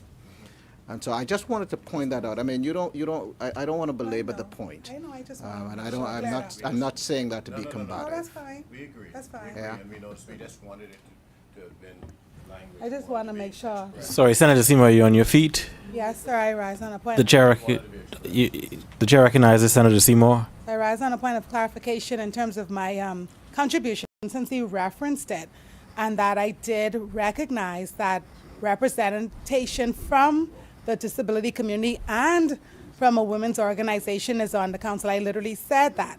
But I think what we were talking about is explicitly outlining that apprentices themselves must be comprised of a certain amount of persons with disabilities. So we said we just didn't want to assume that that would happen just because of that one representative on the council. We just wanted to make sure that people are included. Just as, for example, Mr. Vice President, in the Procurement Act, we outlined specific areas of inclusion, which at that time missed out persons with disabilities as well. We were just saying it would have been good if it would have specified. But the same point the senator just made about the composition of the committee, I actually said within my contribution. I'm not sure if he would have heard, so I just wanted to make sure we're clear. Okay, the chair notes your clarification. Continue, Senator Pickstock. Beg your pardon, I must have missed that, Mr. Vice President. However, I would also like to point out that there is also a Disabilities Act, right, which also, encompasses these concerns as well. I'm not saying that to belittle any point at all in this place, but I just wanted to point that out for clarification, just so people out there understand that the government, in its wisdom, has thought about these things, and there's legislation in place to address and cover them as well. Yeah. The chair recognizes Senator Ruben Ramming. Yeah, first of all, I want to thank Senator Pistock again, and I think powerful points at this. It's always good to ventilate it, because he and I always tend to have similar concerns. You may know a thing, but the people out there are listening to us. We're not speaking to each other, we're also speaking to the nation. And that's why we elaborated that there is a Disability Act, which we know is not operating effectively and is not as enforced as much as we would like. And I alluded that in the bill, it does allude to disability. And I said it that way because it alludes to, because when it says somebody's on a board, we have all been on boards and some in cabinet. You can have your point of view all you want, but it's the majority that counts. What I'm simply was encouraging, out of the same concern that Senator Pistok have, knowing the Disability Act and also understanding that there are ways to go around the Disability Act without expressing any kind of, how would we say, not racism or any discrimination, but there's ways to get around it. We see it happening now in our society, all right? But we want it, if the act, which is encouraging people to participate, this act is not mandating people to participate, that in the language itself, it also encourage or find ways to incentivize it, because despite legislation for the disability, persons with disability, we've seen how it has been not as effective as we were. So it was just to ensure that we do our best to send a message in that. Because if it's not in policy, especially in the legislation in of itself, there is no guarantee that that is the avenue that the board will have to follow, notwithstanding the individual that is on the board. But I thank you so much for that, and it is important that people understand what is trying to be accomplished here today. Okay. Thank you, Senator. Senator, please continue. Yes, thank you very much, Mr. Vice Chair. Mr. Vice Chair, I also hasten to point out that there is also not an exclusion in this act as well, and I just say that from a legal standpoint, that there's no exclusion for people with disability as well. I'll say to that point quickly.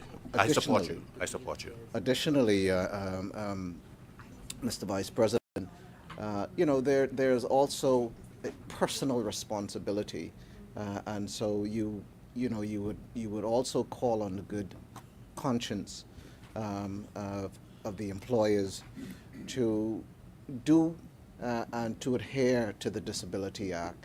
And if there are ways that, as Senator Ramming suggested, that you can get around the act, then perhaps that's a bigger conversation for us to have. Yep. Once again, I agree. Sorry, Senator, you're not recognized. Is there a point of order, or? It's still related to what I said. It's going to take me about 20 seconds. If the senator yields you time from his speaking time, that can be done. Yes, I totally agree. Senator Pistok and I are really on the same boat with this, but we know the nature of persons. And in the component of this bill that actually speaks to the medical fitness, and we do know there are literally practical cases, because if somebody has epilepsy, you don't want them on a construction site. So we know there's legitimacy in these things. But at the same token, the medical component, when people have a will, they can find a way, can also be used, despite it not being, there's no exclusion, as a doorway to eliminate persons. So what we want persons to do, even if they feel a little about thinking twice about something, to think twice positively about it. Because these persons really, they may not be the ones that be able to run to the shelves, but because of the brilliance of their minds, they could be the ones that still manage the inventory, work the book. So all we wanted to do is to ensure that as clear a way and the fullest of opportunity. So we are on the same page in that regard, but the wellness clause, though appropriate, does allow some window for that. Okay, senators, we understand that we're beyond the lunch hour, but we ask that the senators at the table, Senator Lightbourne, Senator Seymour, we ask that we settle down a little bit, allow Senator Pistok to get through his contribution. The chair recognizes Senator Pistok. Thank you very much, Mr. Vice President. Mr. Vice President, I rise today to contribute to the Apprenticeship Bill 2024, a transformative piece of legislation that aims to revolutionize our nation's workforce development through the establishment of the National Apprenticeship Program. As we embark on this critical debate, Mr. Vice President, let us acknowledge, firstly, the profound impact this initiative will have on our people and our nation's future. Mr. Vice President, from the enchanting tales of childhood to the sobering realities of history class, the concept of apprenticeship has followed me through the years. It began with whimsical stories like The Sorcerer's Apprentice and evolved into lessons on the hardship endured during periods of forced labor and slavery. Today, as we consider the apprenticeship bill before us, I am compelled to delve into its implications for our nation. Mr. Vice President, I would like to take this opportunity to commend, firstly, the Honorable Pia Glover-Roll, Minister of Labor and Public Service, for her instrumental role with this bill before us today. Minister Glover-Roll's dedication to modernizing our workforce and equipping our youth with the skills needed for success is truly commendable. Mr. Vice President, let us recognize and applaud Minister Glover-Roll for her tireless efforts in advancing the interests of our nation. Her vision and commitment to excellence are reflected in the provision of this bill, and I am confident that it will pave the way for a brighter future for all Bahamians. I would also like to extend my gratitude to Senator the Honorable Ryan Pender, our Attorney General, and his dedicated team for their meticulous preparation of this bill. Madam President, Mr. Vice President, I am confident that the guidance of the AG and his team, this bill will serve as a cornerstone for our efforts to enhance apprenticeship programs and empower our youths. Their contribution deserve our utmost appreciation and recognition. Mr. Vice President, I would also like to acknowledge Mr. Peter Gowdy. Mr. Vice President, I would also like to acknowledge Mr. Peter Gowdy and the Bahamas Chamber of Commerce and Employers Confederation for the work and for their contribution over the many years in this area. I am sure that they are all elated to have a government that listens and a minister that is working for the betterment of the Bahamian people. This legislation reflects meticulous planning and a genuine commitment to fostering successful apprenticeship programs. It addresses concerns ranging from abuse and exploitation to ensuring fair wages, benefits, and equal treatment for apprentices. As someone who understands the uncertainties young people face after leaving school, I see this bill as a beacon of support for those seeking direction and opportunities in the job market. It provides a structured framework for apprenticeship, offering not just training, but also certification, a vital asset in today's competitive landscape. I applaud the inclusivity of this program, which extends its benefits to a wide range of individuals across our countries, including people with disabilities. Under Minister Glover-Roll's leadership, I am confident that the National Apprenticeship Program will usher in a new era of empowerment and opportunity for our youth. However, passing this bill alone is not enough. We must also address the responsibilities that apprentices bear, including, as we normally hear, misconduct in the workplace, discord, undermine the integrity of apprenticeship programs, and tarnish the reputation of our workforce. It is incumbent upon apprentices to uphold honesty, integrity, and professionalism in their roles. Furthermore, apprentices must recognize the significance of their contribution to our nation's future. As we approach the next 50 years of independence, they carry the weight of our collective aspirations. They must seize this opportunity with dedication and resolve, understanding that their efforts today shape the Bahamas of tomorrow. Mr. Vice President, the objectives of this bill, as outlined in Clause 3 through 5, are multifaceted. Firstly, it seeks to establish a robust apprenticeship program through public-private partnerships, fostering skills development and capacity building in our labor market. This initiative is critical for enabling apprentices to seamlessly transition from education to work, thereby enhancing their employability and paving the way for access to equal jobs and quality jobs.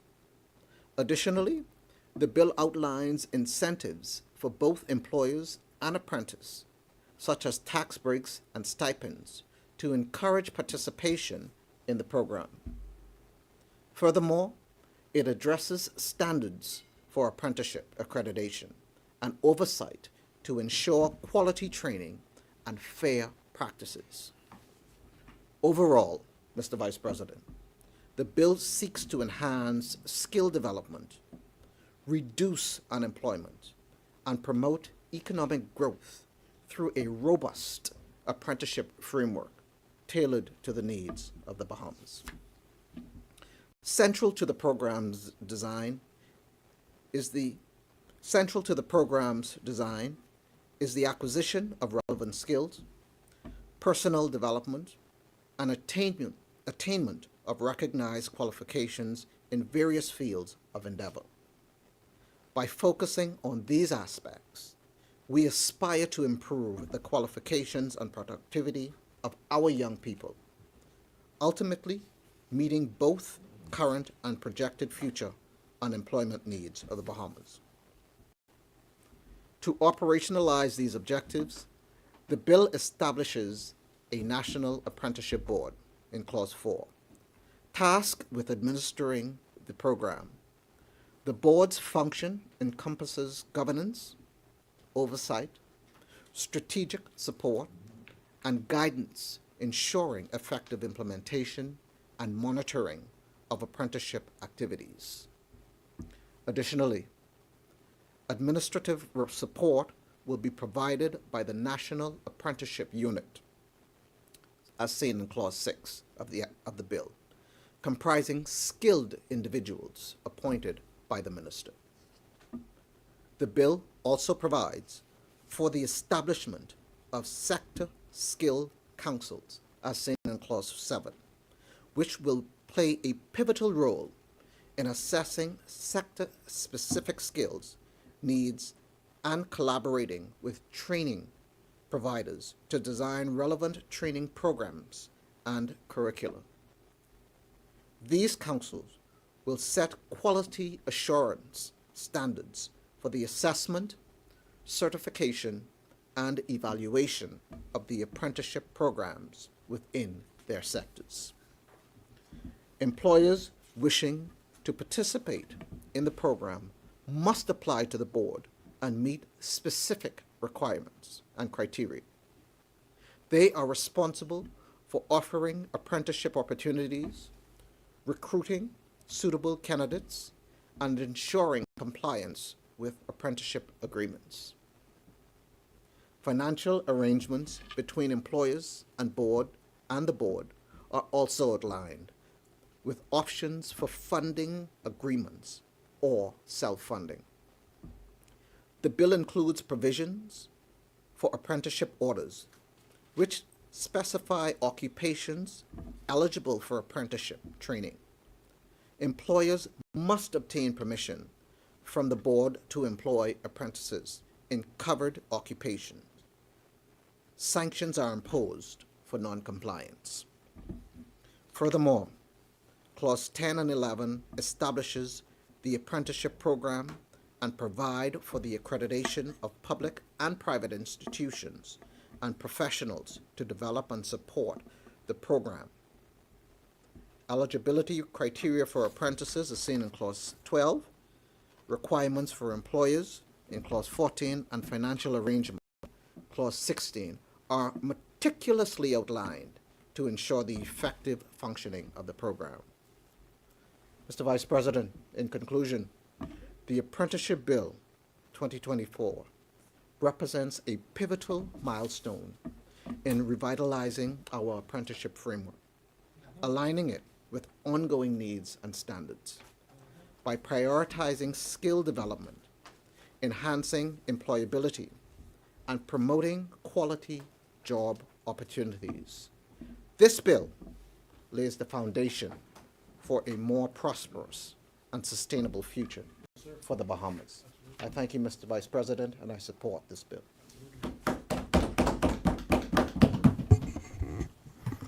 As many, the chair recognizes Senator the Honorable Michael Halkitis. Thank you very much, Mr.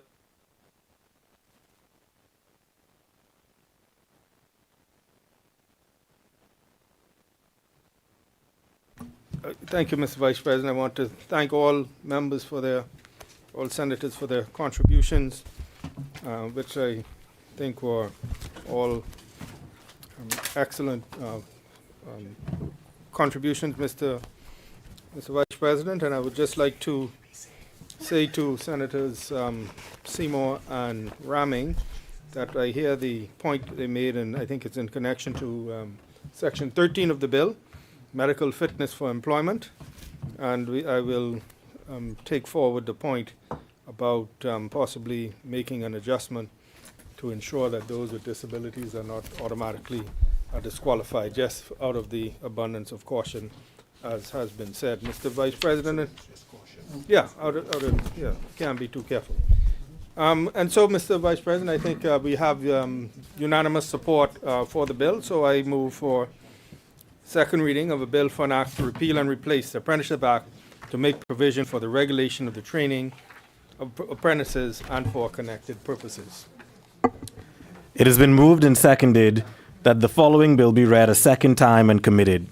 A bill for an act to repeal and replace the Apprenticeship Act to make provision for the regulation of the training of apprentices and for connected purposes. As many are in favor will say aye. Aye. Aye. Those who oppose say nay. The motion is carried. Ordered that the bill be read a second time and committed. A bill for an act to repeal and replace the Apprenticeship Act to make provision for the regulation of the training of apprentices and for connected purposes. For the second reading of bills. Yes, Mr. Vice President. Mr. Vice President, I would rise to move for second reading and committal of a bill for an act to amend the Boat Registration Act and a bill for an act to amend the Water Skiing and Motorboat Control Act. Mr. Vice President, we have two separate, but I would say related pieces of legislation that we're seeking to amend. In short, the Boat Registration Act deals with boats that are for hire. In the bill, it's called boats that ply for hire, whereas the Water Skiing and Motorboat Control Amendment Bill deals with recreational, what is defined as pleasure craft. And the purpose of these amendments, that we're seeking to do, Mr. Vice President, is to amend the definition for under the Water Ski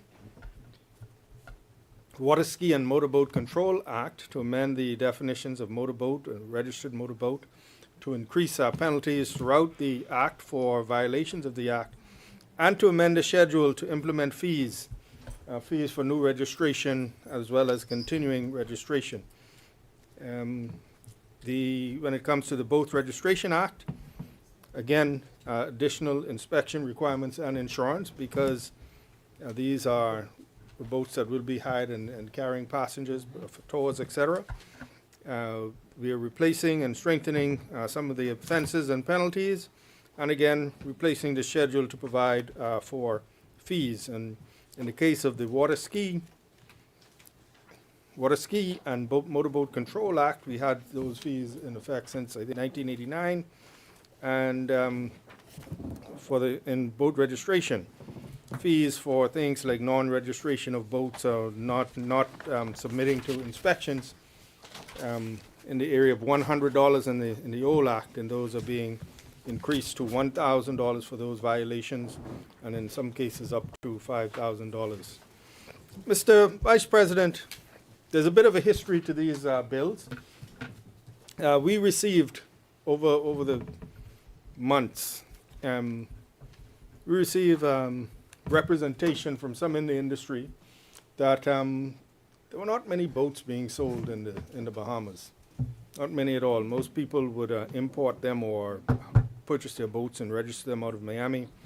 And it was proposed to the government that if you remove VAT on boats, because when you're talking about the purchase of a boat, you got easily, a boat can cost $500,000, a 30, 35, 40-foot boat. And so it was represented that, sales of these boats had suffered, and in fact, there were not many being sold in the Bahamas. And so we did amend the VAT Act in 2023 at the last budget to remove VAT from pleasure vessels. Fishing boats already enjoy duty exemptions under Section 98 of the Tariff Act, and there are other duty exemptions for vessels under Section 89 of the Tariff Act. And so our view was, if you have vessels duty-free and VAT-free, we adjust the initial registration fees and the continuing registration fees. So the initial registration fees were adjusted upwards. We felt that the amount saved by not having VAT applicable to pleasure boats you would still save a lot of money. And we adjusted upwards the ongoing registration fees, which we think were modestly. In the implementation, Mr. Vice President, there were some unintended consequences, and we had feedback from fishermen in the Family Islands and owners of small boats in those islands.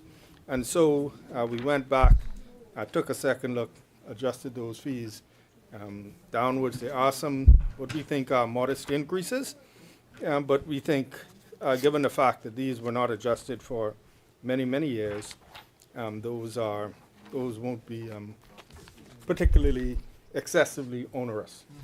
We recognize that any increase in any fee, it is an addition, but we believe that given the concessions made in terms of removing the VAT, that would offset these increases. And so that is what we're doing here today, Mr. Vice President, and I look forward to the spirited debate that will ensue. But, Mr. Vice President, I move for second reading and committal of a bill for an act to amend the Boat Registration Act. Is there a seconder? Is there a seconder?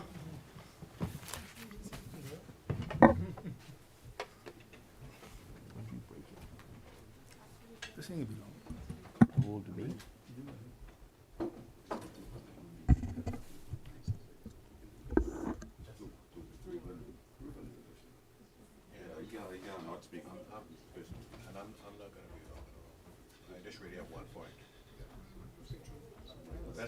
Let's tell this and carry it over. If you want to come over. I think we need to get it done. Yeah, if you could just nail it, you do your two wrap up together. Yeah. I don't have a problem.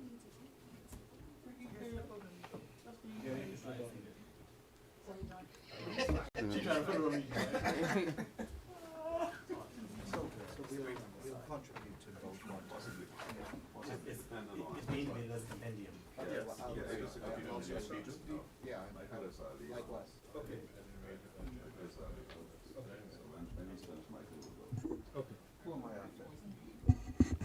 Thank you. So the chair recognizes Senator the Honorable Randy Roll. All right. Thank you very much, Mr. Deputy. Thank you. I rise to second the bill before us as it pertains to the boating industry, which is a critical sector of our economy. Mr. Vice President, in our Blueprint for Change, we pledge to strengthen the blue economy.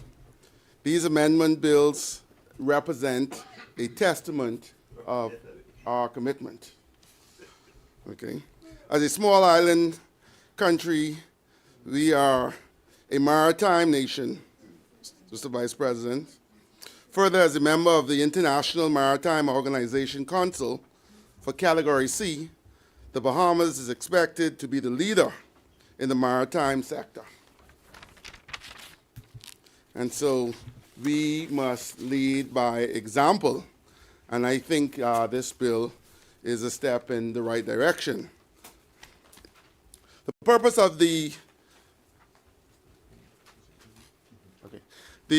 of the amendment to the Boat Registration Act is to provide for an additional inspection requirements and insurance, replace and strengthen the offenses provision, and to replace the schedule and provide for a new registration and inspection fees. Specifically, Mr. Vice President, this bill will see an amendment to Section 6 of the Principal Act, requiring every boat before being registered under the Act to be submitted for inspection to the New Providence Port Authority, and that the Port Authority be provided with a record of crew training survey conducted in the last 12 months, its history on dry dock, and its boating maintenance records. Mr. Vice President, with such great things going on, not only in the tourism sector, I feel that the timing of it is perfect. Certainly, we are coming off record number year, Mr. Vice President. Thank you. With nearly 10 million visitors during last year. I think this is critical and important. Yeah, most definitely. As a matter of fact, we are already on pace for. Say again? They coming by boat, they coming by plane, all over. They just coming. And it speaks, and it speaks to the good work and hard work that, all are contributing and doing, and so I want to take this opportunity to thank the fine working staff at the Ministry of Tourism, my minister, the Honorable I. Chester Cooper, and Director General Lethea Duncombe, and all those who have contributed to the success of the industry, those present and those past, because, we're heading in the right direction. That's some good news. Under the amendment of this act, Mr. Deputy, every owner and operator of the boat registered to apply for hire in the waters of the Bahamas shall procure and maintain a comprehensive insurance policy from a comprehensive license under the Insurance Act to carry on issuance of business in the Bahamas. We feel, again, with so much things going on in the industry, this is super important, Mr. Deputy, because, again, we expect record numbers of passengers, and we want to make sure that everyone who takes this, who comes to our shore are safe, and heaven forbids, we do not ever want anything to happen. And so I think this here speaks to the testament of the Davis administration taking on this bill at this right time, or implementing the amendments to this bill at this right time. And so, Mr. Deputy, the present amendments are designed to strengthen the safety oversight of the industry by the Port Department. In short, our intent, Mr. Deputy, is to keep Bahamians and visitors safe. And we are uncompromising on this position. Mr. Deputy, with this bill, we are also strengthening the penalty provisions. It is important to note that these penalty provisions are specifically focused on the owners of the boats in the Bahamas.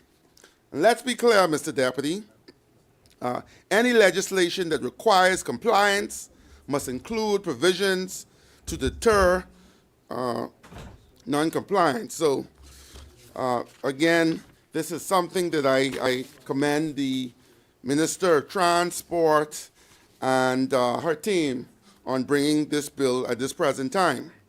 Mr. Deputy, we have listened to the feedback from members of the public, especially the views of the fishermen communities like West End, Grand Bahama, Spanish Wells, North Eleuthera, and the persons in Long Island, and subsequently amended the registration fees, Mr. Vice President, in the first schedule of the bill.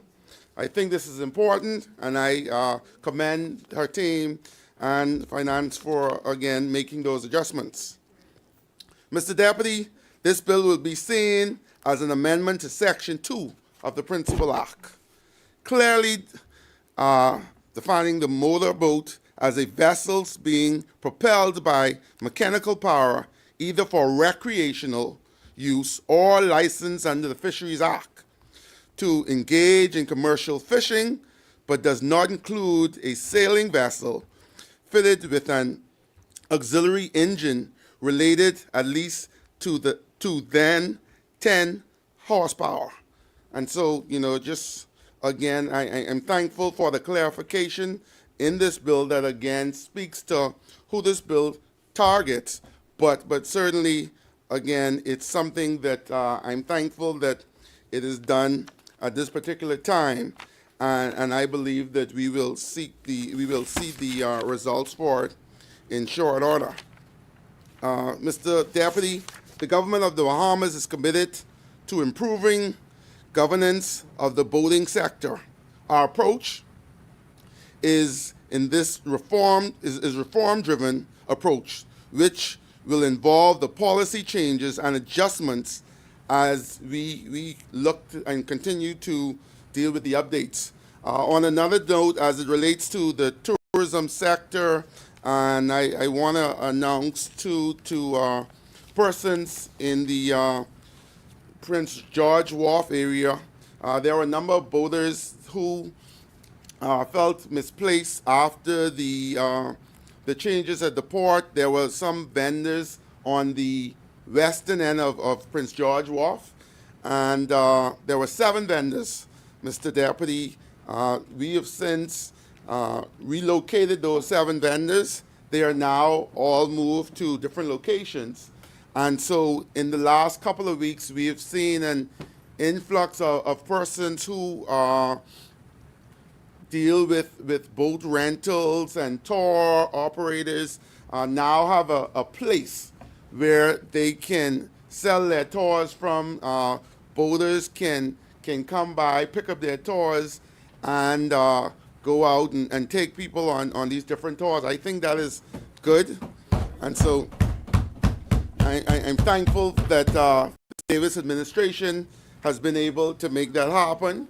There's a lot of tourists on a daily basis, Mr. Deputy. I'm talking about some 8,000 to 10,000 daily who are just simply looking for something to do. And so we are thankful that, we are able to provide even a space for them to be able to have their tours. And so there's a lot of money making. There's a lot of things happening.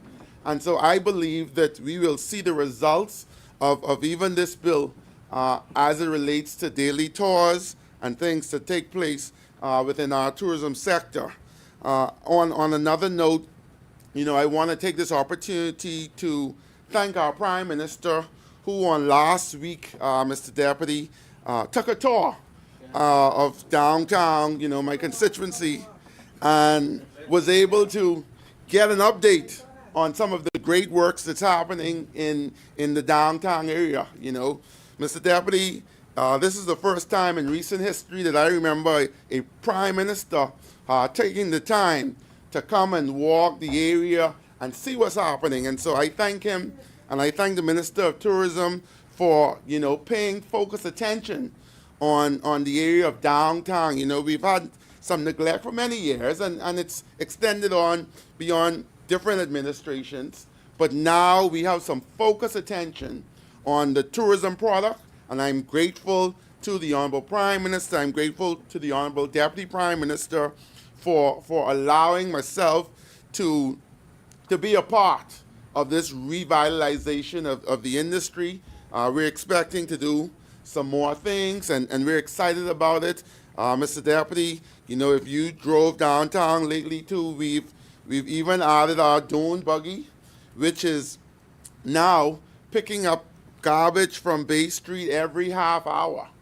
And so what we've noticed is that before, people were putting out their garbage in the front of their stores, and they were sitting there for hours while our tourists in droves passed by, and it was spilling on the floor. So much things was happening, Mr. Deputy. And so the fact that, again, we are now able to pick up these garbage, we're trying to make sure that garbage don't sit on Bay Street overnight, I think it's going to have a long-lasting effect, and certainly it enhances our tourism product.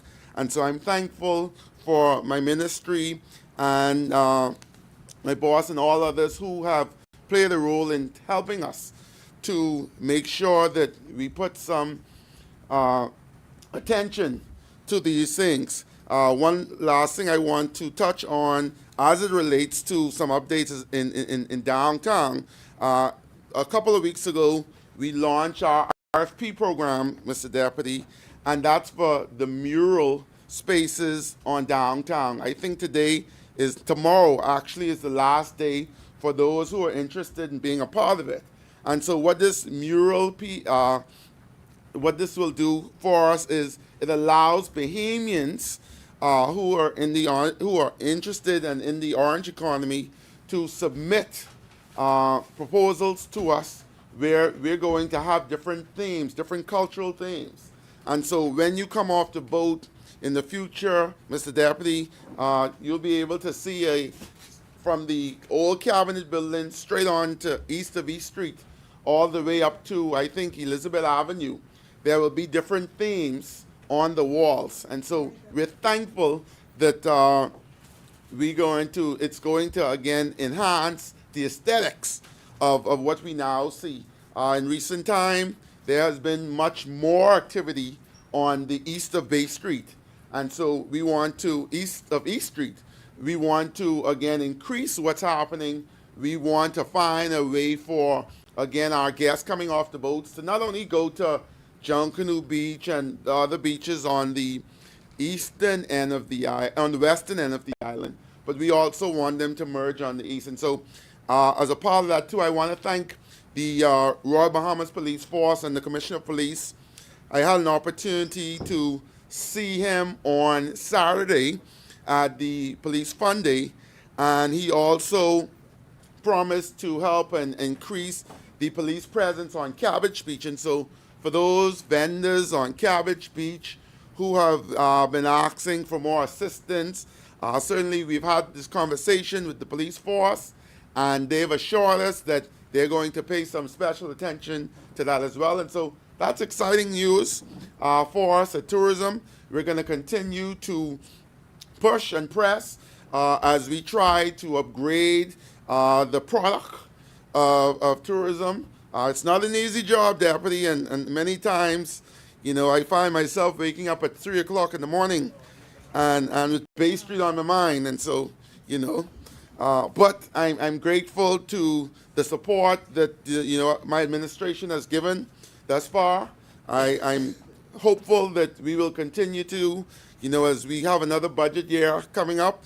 I'm thankful that, the Minister of Economic Affairs sits in this place, and so he will know of the updates that's happened on Bay Street and fight for us to even get more funding to do some other things. But we're thankful for all of these improvements and upgrades that we've seen so far. And with these few words, like I said, it's very important, Mr. Deputy, given what has happened, given the amount of tourists that we're seeing, given the amount of things that's going on in this economy, as we push towards even breaking another record in tourism, that I support the amendments to this bill, and I thank you for your attention and time. Thank you.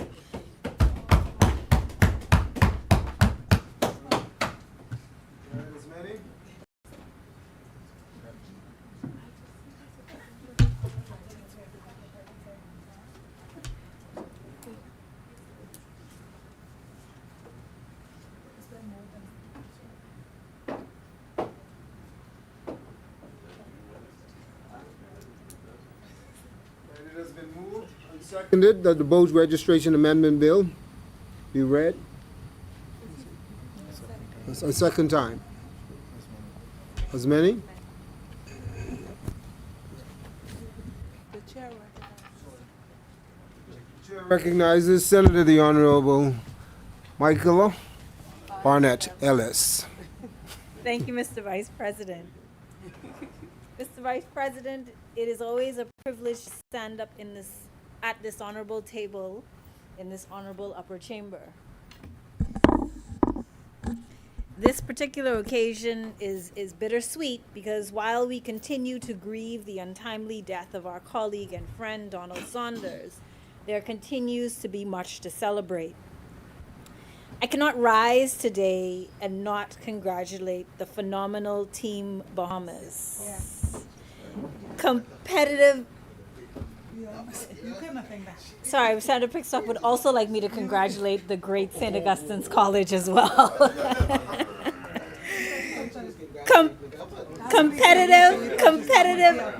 Competitive athletes, whether on the track, the field, or the pool, demonstrate not only physical strength and technical skill, but they embody discipline, focus, and drive. I was not surprised when Don carried the banner and competed in Carifta Open Water because true athletes are resilient. And as a Swim Federation crony that has spent countless hours watching swim practice, officiating swim meets in the heat, the cold, the rain, the wind, I can tell you that our swimmers leave everything in the pool, even the little ones. Our swimming future remains bright, and I look forward to the day that they play the Bahamian national anthem at the Olympics for a swimming event.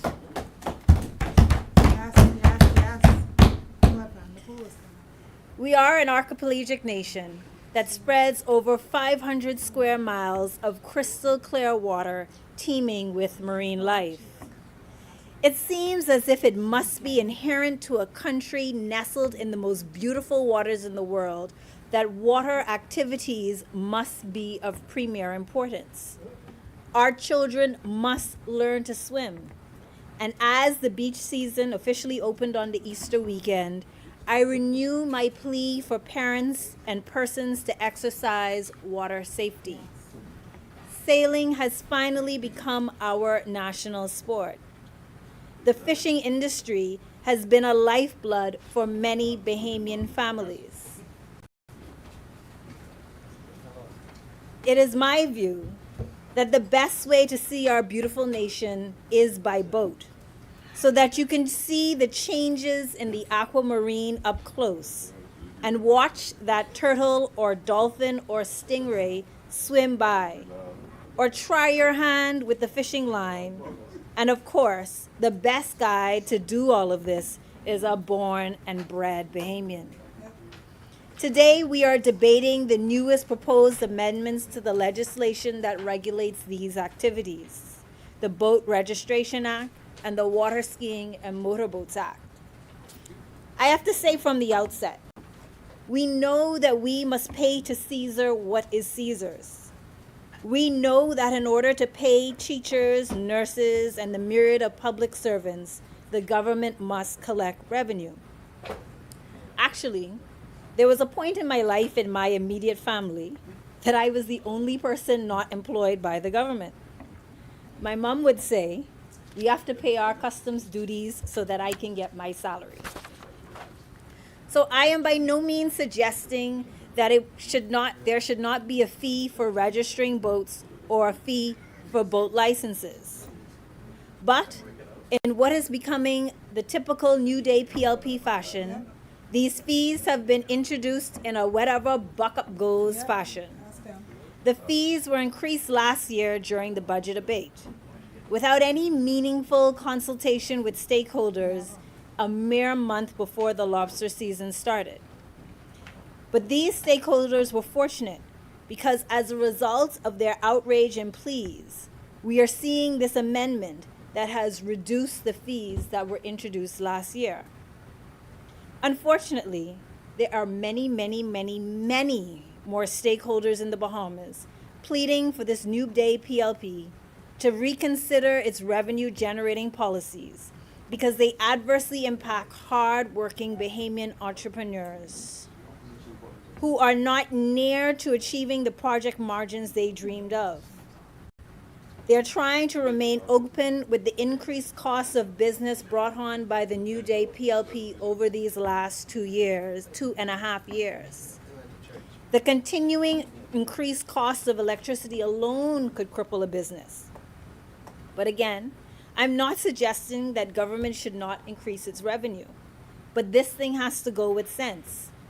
Stakeholders need to be consulted so that they do not feel as if they have been blindsided, so that they have adequate time to prepare or even give notice that they're about to pass on an additional cost to consumers. Look at the cruise ship industry's response to the increase in passenger by sea tax. We had to forego 6 months of increased revenue because the New Day PLP failed to give them the courtesy of a heads up. But as the Deputy Prime Minister said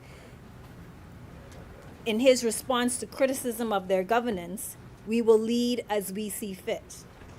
That mentality will hinder our growth and evolution as a nation.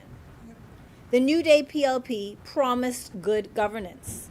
They promised accountability and transparency, but that requires consultation. You cannot have one without the other. Good governance also requires accountability and transparency about how government revenue is spent.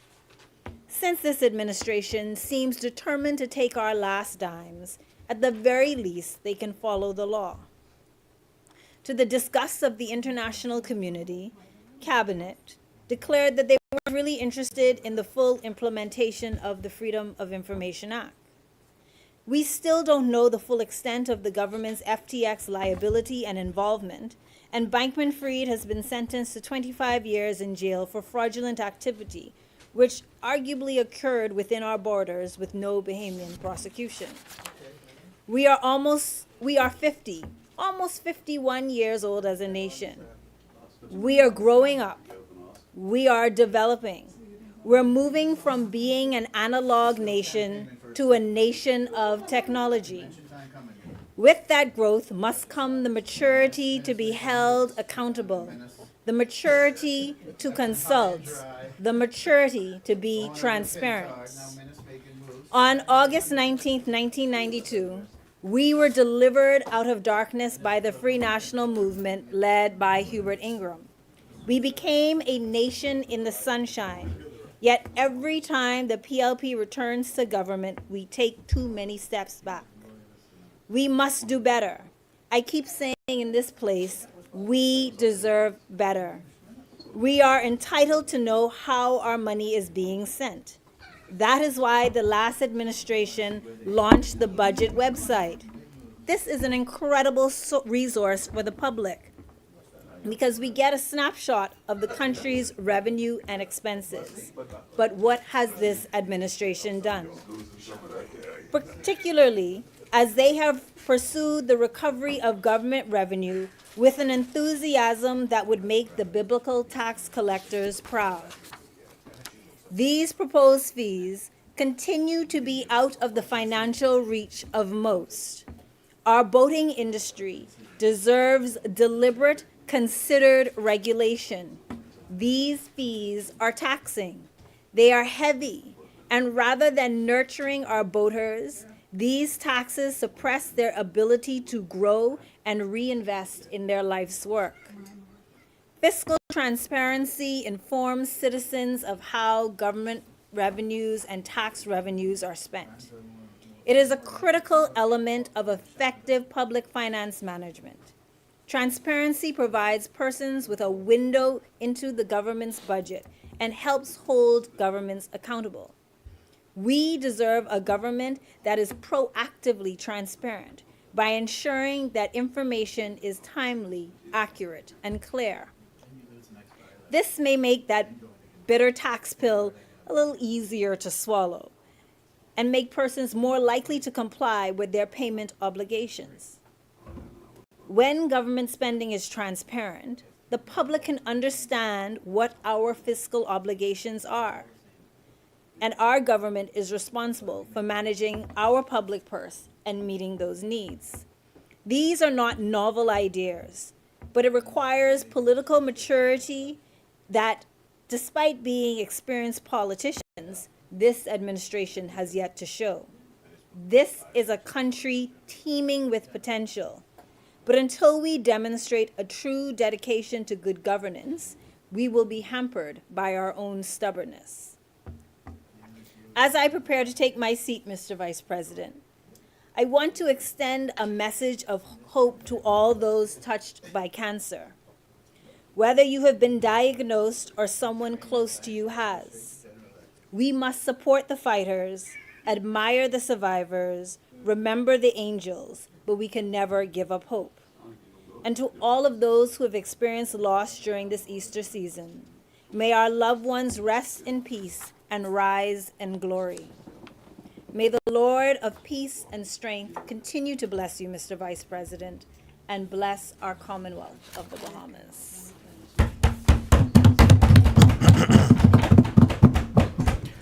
As many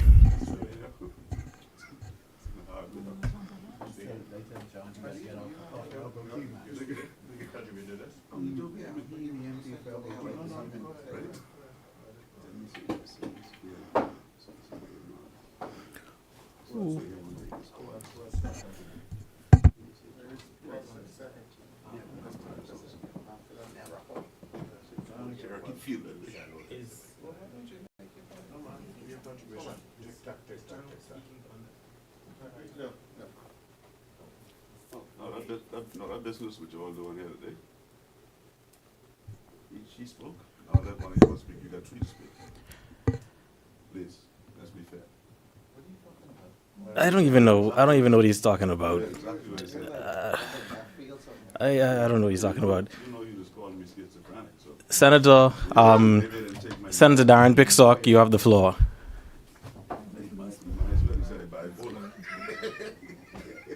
Speaking lineup doesn't go back and forth. It's determined by the leader of government business. Yeah, but you know, he and I we work very well together. Senator Darren Bickstock, you have the floor. We have no issues. Thank you, Mr. Vice President. Vice President, I rise again to contribute to the Boat Registration Amendment Bill 2024. Vice President, I stand before you today just to speak on this essential piece of legislation aimed at enhancing the regulatory framework governing boat registration in the Bahamas. Enacted by our Parliament, this bill signifies a pivotal step towards modernizing our marine regulations, fortifying safety standards, and fostering the sustainable development of our marine resources. Mr. Vice President, I'll digress for a moment just to address something my learned colleague, Senator Michael Barnett Ellis, just said in contributing to this bill. She mentioned, she made a comment about us still not knowing the liabilities of FTX for the Bahamas. And I just think I just think we have to be very responsible in our commentary, especially as professionals. I mean, we are speaking to the public. There are people that are listening to us who, consider what we say when we speak in this place.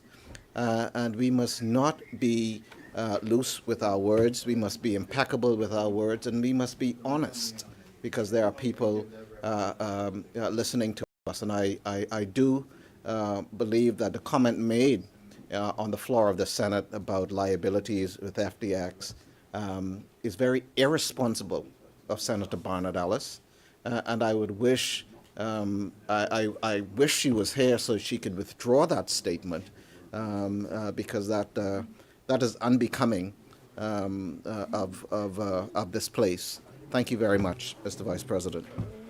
Mr. Vice President, as we navigate the intricate waters of legislative reform, it is imperative to recognize the significance of this bill in safeguarding our nation's marine interests. The amendments proposed herein encapsulate a comprehensive approach to addressing key challenges facing the boating industry while embracing opportunities to progress and resilience in a dynamic marine environment. Through diligent research, consultation, and a commitment to excellence, the provision outlined in the Boat Registration Amendment Bill 2024 reflect our collective dedication to advancing the interests of all stakeholders involved, from boat owners and operators to regulatory authorities and environmental advocates. This bill seeks to harmonize diverse perspectives and forge a path towards a safer, more sustainable future for our maritime community. The Boat Registration Bill 2024 introduces several significant amendments to the existing Boat Registration Act. The key amendments include the revision of Section 6, which mandates that boats undergo inspection by the New Providence Port Authority before registration, with additional requirements for documentation, such as crew training, records, and maintenance history. Moreover, it stipulates that registered boats undergo annual inspections. Another important addition is Section 8A, which mandates boat owners to maintain comprehensive insurance policies for vessels used in Bahamian waters. This, sorry, I beg your pardon? Under hire. Yes. Not recreational, not. For under hire. This provision aims to enhance safety standards and protect against potential liabilities. Furthermore, the bill introduces a new Section 13A, allowing boat owners to request the cancellation of boat registration subject to certain conditions and obtain a certificate of deletion upon compliance. In terms of penalties, Mr. Vice President, the bill strengthens enforcement measures by imposing higher fines for offenses such as operating unregistered boats, failure to submit inspection, or lacking valid insurance. These fines range from $5,000 to $10,000 for owners and $1,000 to $5,000 for masters of boats for hire. Additionally, the bill revises the registration fees in the first schedule with varying rates based on the boat's length and introduces new fees for inspection, transfer of registration, and issuance of duplicate certificates. The second schedule outlines revised fees for master's license, including annual fees, duplicate fees, and exam fees. Overall, Mr. Vice President, the bill's objectives include enhancing safety standards, improving regulatory compliance, and ensuring the sustainability of the boating industry in the Bahamas. Mr. Vice President, to the esteemed members of Her Majesty's official opposition, while we appreciate His Majesty, I beg your pardon, while we appreciate their concerns regarding the boat registration bill, it is imperative to address the misconceptions and objections raised. This bill represents a critical step forward in enhancing maritime safety, environmental protection, and regulatory compliance in the Bahamas. First and foremost, the amendments proposed in this bill are not arbitrary measures, but rather carefully crafted solutions aimed at addressing long-standing issues within the boating industry by introducing mandatory inspections, insurance requirements, and stringent penalties for non-compliance. We are taking proactive steps. The government is taking proactive steps, Mr. Vice President, steps to ensure the safety of boaters and the preservation of our maritime ecosystem. Furthermore, Mr. Vice President, it is essential to recognize that the fees outlined in the bill are not arbitrary impositions, but rather necessary investment in the sustainability and growth, overall sustainability and growth of our maritime sector. These fees are proportionate, Mr. Vice President, including registration, inspection, and licensing, and are essential for maintaining the integrity of the regulatory framework. They're not arbitrary, Mr. Vice President. As I said, they are not arbitrary fees, and we should not look and treat them as such. We acknowledge that no piece of legislation, Mr. Vice President, is perfect. None, Mr. Vice President, is perfect. And we are open. Obviously, the government is open to constructive dialogue and amendments that further strengthen the bill. However, Mr. Vice President, simply opposing the bill without offering viable alternative is not conducive to progress.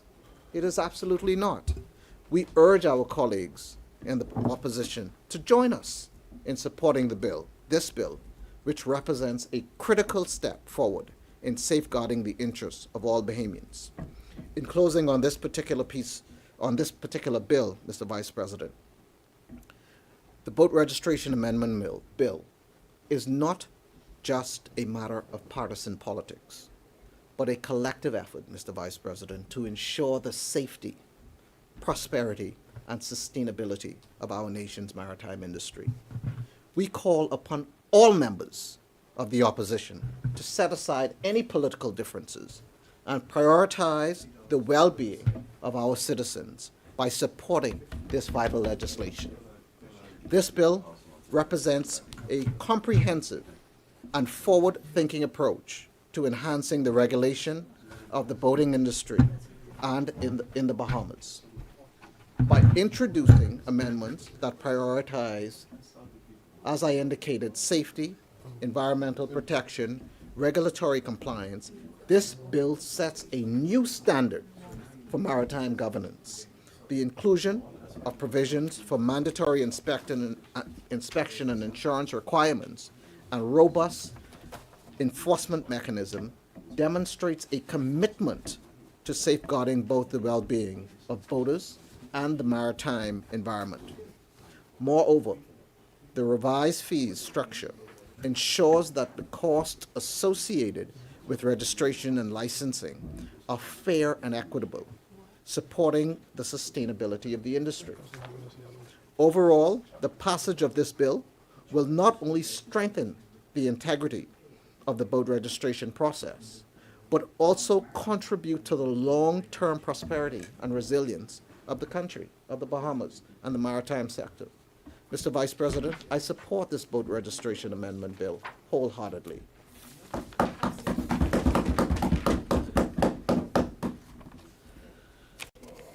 Mr. Vice President, I think we're going straight into the jet ski. Meeting as a compendium. Yeah. Mr. President, I additionally support the Water Skiing and Motorboat Control Amendment Bill 2024.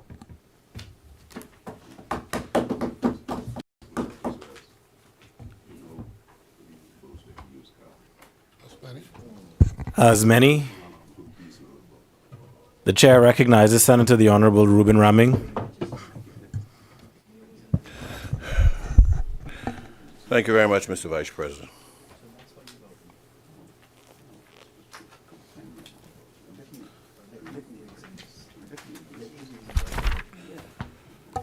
The Boat Registration Amendment Bill for 2024. I really just have a few fundamental concerns.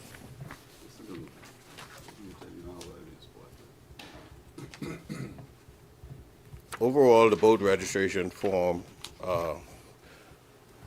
bill is a revenue bill in and of itself because it impacts the fees, fines, et cetera, relating to the uses of the oceanways as a form of transportation, and also impacts the equipment that we use to make revenue on the waterways or boats for hire. The Bahamas is an archaeological nation in and of itself. I enjoy listening to the stories, I think even told from Lady Pinling to many other of our senior state men and women in our country, grandparents of the days of catching the sailboat from island to island, even up into the United States to work on the projects. And it's amazing that even before our roads were properly developed, mobility on our waterways has always been a vital source of life to the Bahamian people. Even before farming became as prolific, we were mainly sea villages. I remember in Fox Hill that Foxhillians originally occupied the Eastern Road and the waterways. I think today you may only find 2 historic Foxhillians still owning valuable pieces of real estate there, and the story goes that there was a hurricane and so on and so forth, and the other class of business persons persuaded them to sell that land and go inland and farm, et cetera, et cetera, et cetera. Now they are the bastions of the wealthiest pieces of real estate around the country. We grew up around the ocean.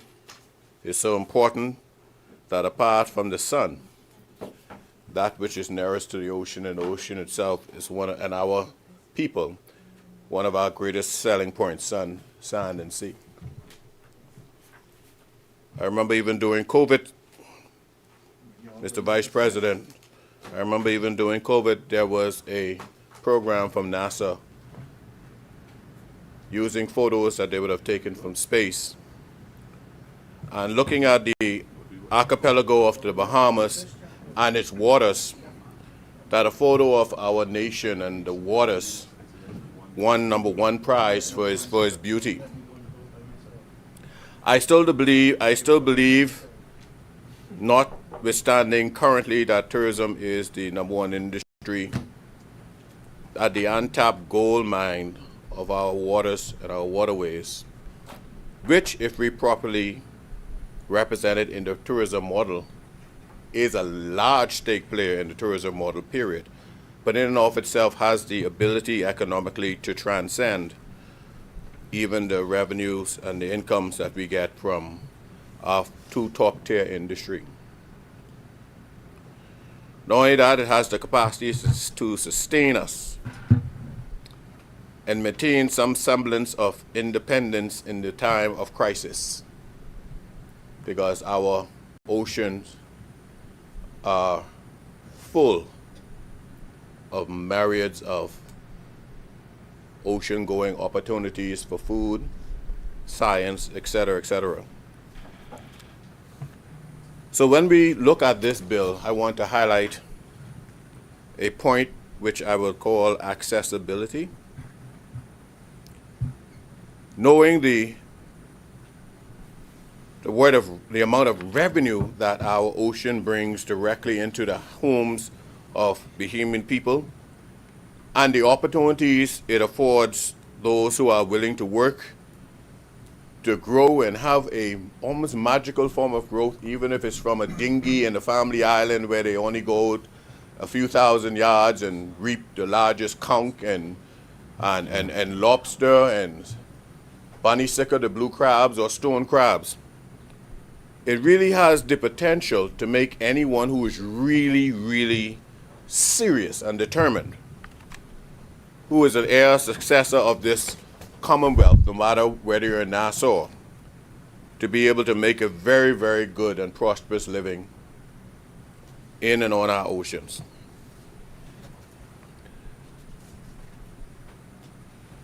But I'm concerned, sir, because, and I've raised this matter even under our previous administration, I'm concerned with accessibility to our oceanways by those Bahamians who need access to the sea, not only recreationally, but also for hire. Like road traffic, any particular organization that reaps taxes in that particular field, notwithstanding the consolidated purse, normally the revenue is also assigned, or they are assigned a portion to develop said portfolio. For example, fuel for the development of road, fuel taxes, licensing fees, and so on and so forth, supposed to inure benefit to those persons who pay that tax to improve the system, accessibility, and better quality for the service in which that tax was paid. Licenses to drive our street, et cetera, et cetera. But now we have a fundamental problem, and I think the soul of this bill, considering the backlash from the, with the public call, and I support outrageous fees and the adjustments seek to remedy that. But yet, some of the most important things are not being addressed. So I'm going to ask the government to look into and seek to address some of these very fundamental things. A boat is a very expensive investment to maintain. The engine on the boat is, to a fisherman, more valuable than the engine in his truck. You'll find that many fishermen who have to take their boat out of the water on a daily basis or at the end of each trip and to take home, they would tell you that if they could put some of the miles on their engine on their truck, they would actually prefer doing that than what they are compelled to do right now. I'll give you an example. We as an archaeological nation, especially in New Providence, where the bulk of our people are, have very few, I'm trying to actually think how much, I think one real official government-regulated boat ramp accessing facility. That will probably be Montague. We know that, if only in hindsight, I got to tell them that from day one, that Montague is poorly constructed. And quite frankly, I want to raise this to a level of life and death, because it actually is. Montague ramp is a death trap. I'm sure many of you have seen the videos of persons trying to launch vehicles from Montague boat ramp, and the whole vehicle slides, not only because of the steepness of the ramp, the engineering of the ramp in and of itself, and whole vehicles with boat on trailer slide down that ramp. The ramp is indeed itself as a hazard. It is a ramp that when it was actually built, they didn't put enough into it in terms of space and distance, so much so that it probably might have been better to leave it alone.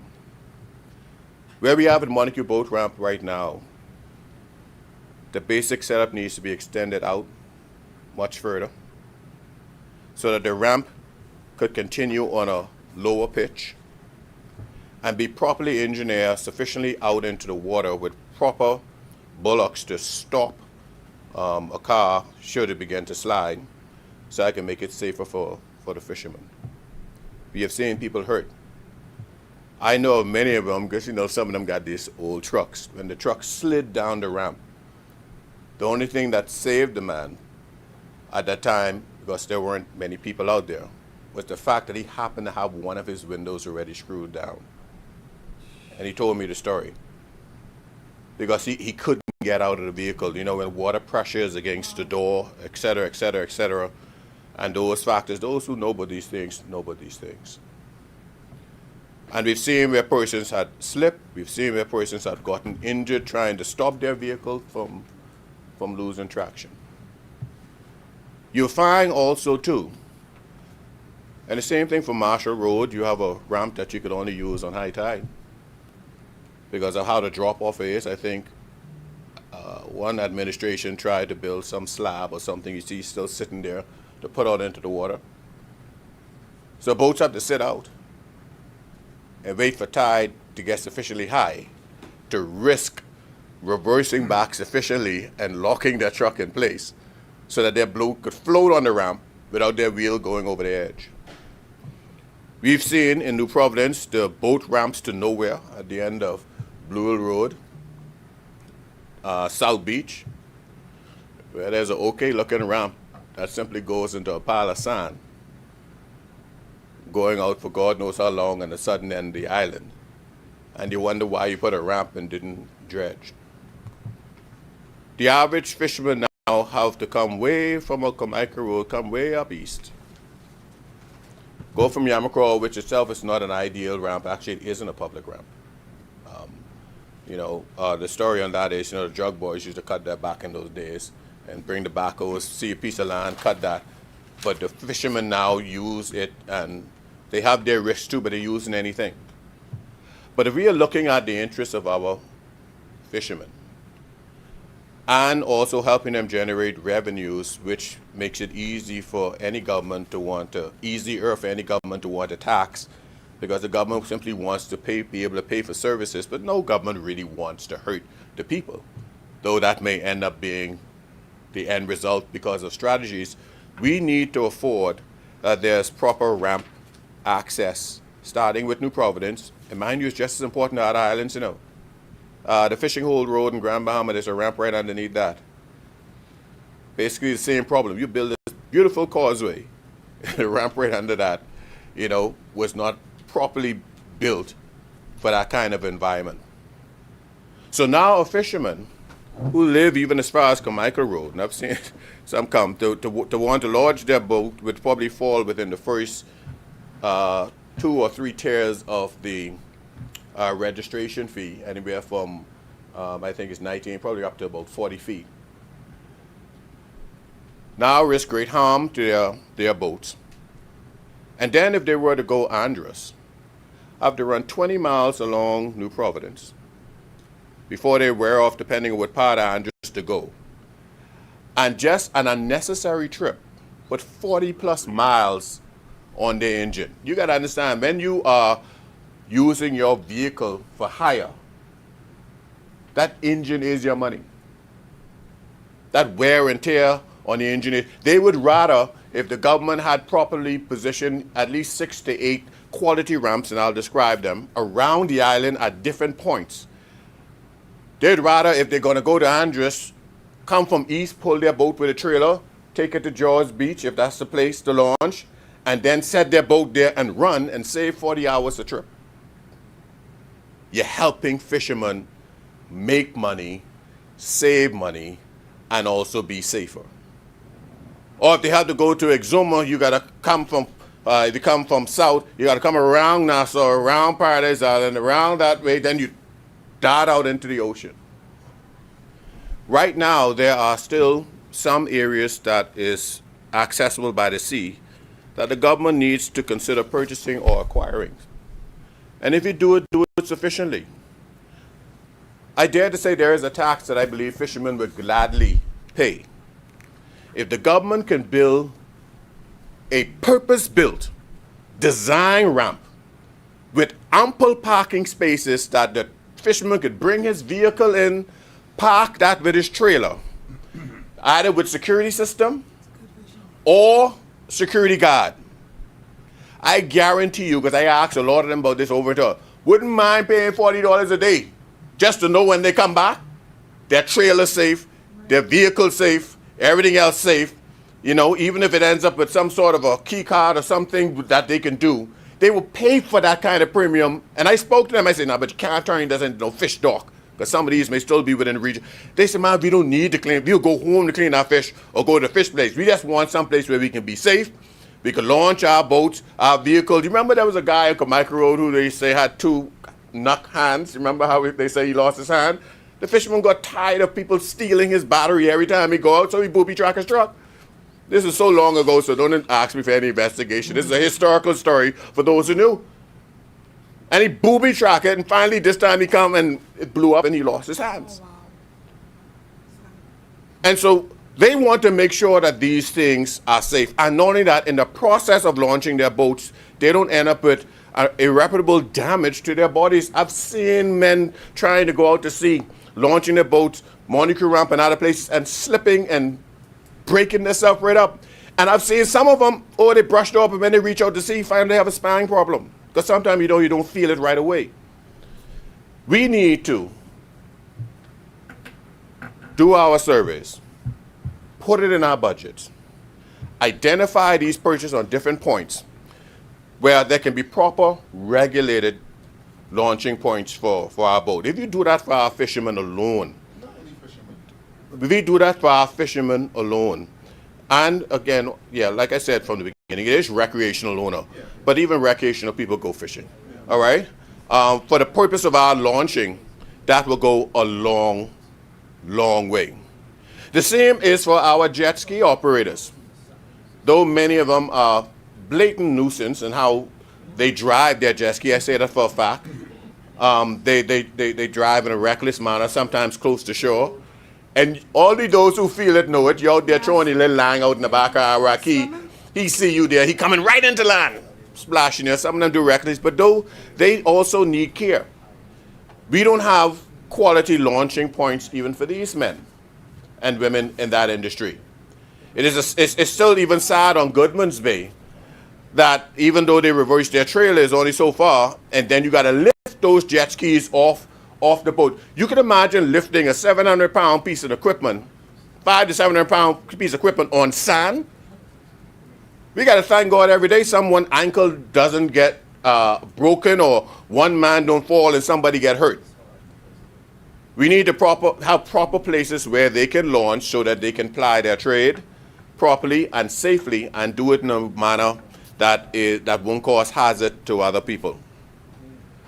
So my contribution and my question to this, in this particular amendment to the Water Sports Motorboat and also to the Boat Registration Act is to encourage government, and it has to do in the Family Islands, to make a deliberate attempt, to ensure that before the rest of our waterways become so developed with all these luxury homes that we become literally landlocked as we are becoming, that there are designated spaces with sufficient land spaces so that our Bahamian people could at least have full and best possible access to our oceans and places of embarkment and disembarkment along New Providence and throughout the Family Island. Quite frankly, if you do this, you're going to have the great appreciation of a lot of boaters in our Commonwealth. And you would understand that even right now, you see the struggle we have with just getting to the high water line in our country. So this is truly imperative that we do that. So I want to ask all of you, including our senior cabinet ministers, that they take that as a proposal and take that under serious consideration, because it is a very, very great need. And at least in doing so, we can at least say we speak to it, because I mean it with all my heart that they are death traps. Monaco is a death trap. Yamacraw is a death trap. Marshall Road is a death trap. And we have to do something in the interest of the public. Thank you very much. Have you ever seen them launched by Gambia? I try not to think about Gambia. That's a sandwich that's a sandwich death trap. It's a sandwich death trap. Exactly. Exactly. Exactly. Yes. So since we understand it, and I think we all us love fishing. You know, we can actually do that. And there's still some land along Yamacraw Road. That stuff that could be done. You know, even to the back of Stokes' house, there's some access point. You could build it. I know, but in the back of Stokes Cabana, it is sufficiently deep to launch because it's a beach. You just need to just tighten up the road. You could acquire the land on one section, and that's actually deep enough. And it can handle dredging because you won't have that sand flow that's going to clog it up. Yeah, that's why I said that's why I said it could handle dredging because of the topography of that particular area. And even without dredging, right now that water is deep enough to properly launch. They just need to properly engineer these ramps with the proper grading and safety. And I guarantee, like I said, I've surveyed these guys. I talk to them a lot, I see them a lot. And they say, man, yeah, man, Rami, we'd be willing to pay. Just to save my trailer, my car, and to know my boat is here whenever I gotta come back. But with that, I rest. Thank you very much.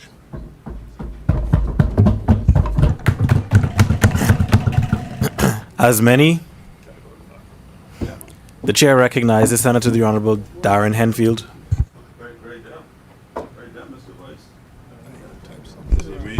The minister responsible for economic affairs can consider raising some funding. You have people who use these ramps. You know, they got pleasure boats. They like them the fellas in the Keys and Abaco and Exoma who use their little boat handed to them by the grandpappy. Who we coming to put fees on today? They will always have to pay fees. Who we coming to put fees on today? They will always have to pay fees.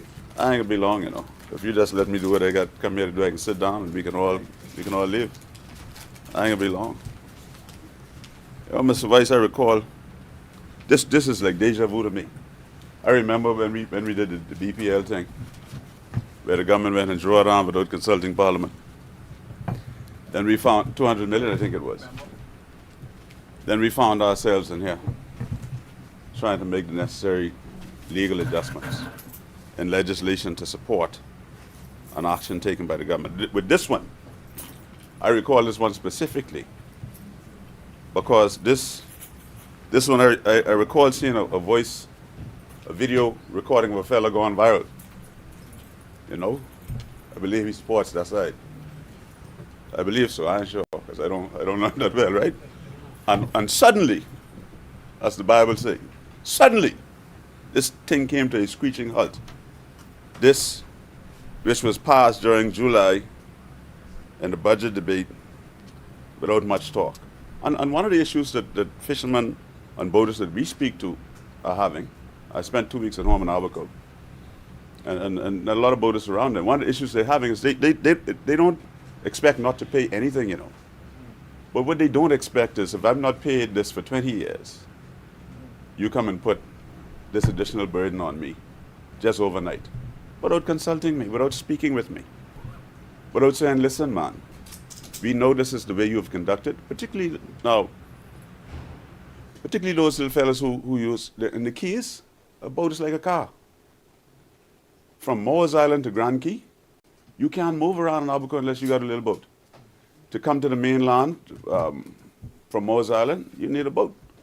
So you either come to Sandy Point or you come to what we call Cross Harbor there. Oh, I forget the name of the place now. They beat me up so much for that little dog there when Dorian break it down. Southside dock, and you drive and you go and do your business and you come back and take your boat and go, right? And so it is not the consideration why we won't support this. It's because we feel that this is adding additional expenses on Bahamians who cannot afford to pay it at this time. Well, you supported it in July. That's the reason why we will not support it. You supported it in July. Well, you bring it back. You So, brought it in July. so you supported it in so you July. bring it back and we change our mind. We entitled to change our minds. We're not going to support So this. you keeping the fees from July? That's what you said. I don't know what you can do with those fees because I understand some people weren't paying them anyway. And you all just tell them when they call, you all just tell them just keep operating. Don't worry about that. We can deal with that later. That's the kind of nonsense. That's the kind of nonsense that's going on now. People who operate in the commercial environment, taking people out on these charter boats, and you know these horrible accidents that we've been having lately, they got to pay the insurance. This does that. They have to pay the insurance to do that. time. Yeah, that's good, right? First time. So you're voting against that? But listen to me. No, you know what they're doing, man. You've been here a long time before me. I don't know if you can be here after me because when you get back, you just go. You just get up and out of here, right? That's the benefit of free choice. Yeah. So let me have my free choice and speak my mind here today, right? And so, the boaters and fishers that we spoke with, they saying this. They saying, look, and the fellas from Long Island in particular, I watched their lobby.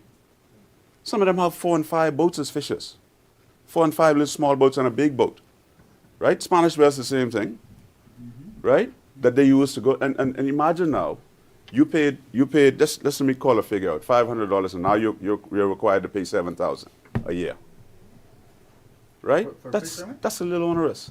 Now I get you, you know. For a fisherman, $7,000. I get you, you know, Minister for Economic Affairs. I get you. You removed VAT from pleasure vessels, right?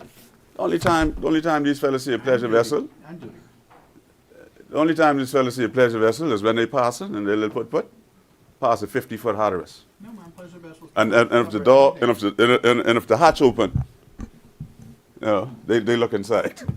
So to say this to us, this does not help the little fellas who we fighting for, who we trying to defend here. This doesn't help them. To say fishing vessels are duty free, only certain people in the fishing business, and it's a one-time payment that is ignored. I remember. All vessels are duty free. I remember you almost killed us something with the helicopter. I remember you all. I mean, like who has the helicopter? Who got these pleasure vessels that we made? No, you know the ones I'm talking about. No, you know I'm talking about the 52-foot Hatteras. I'm talking about the 42 White King. Your 19-foot Right? skiff They is a pleasure what they vessel. talking about. No, Yes, it is. I used my 19-foot skiff That's a pleasure vessel. to pull off the bay, go out, catch me a couple porgy and grounds, That's a pleasure vessel. dive a couple conch, and I come back in. I used that to eat, That's a pleasure vessel. not for pleasure. I use that to eat. And that's what these fellas use these little boats for. You ain't gonna listen to me, you know. You can listen to them. You can listen to them in 26. Maybe I telling you what they telling me now. Maybe the end of this year. Well, come bring it if you ready. Come. That's all I can say. Come. You got plenty power, boy. You speak for the Prime Minister. Sometimes. You got plenty power, man. These fees which were unceremoniously implemented without consultation will negatively impact the lives of Bahamians in the Arbor Coast, in the Keys, in Long Island, in Exuma, and in our Keys generally. That's the bottom line. Talk to people before you come and increase 700-fold.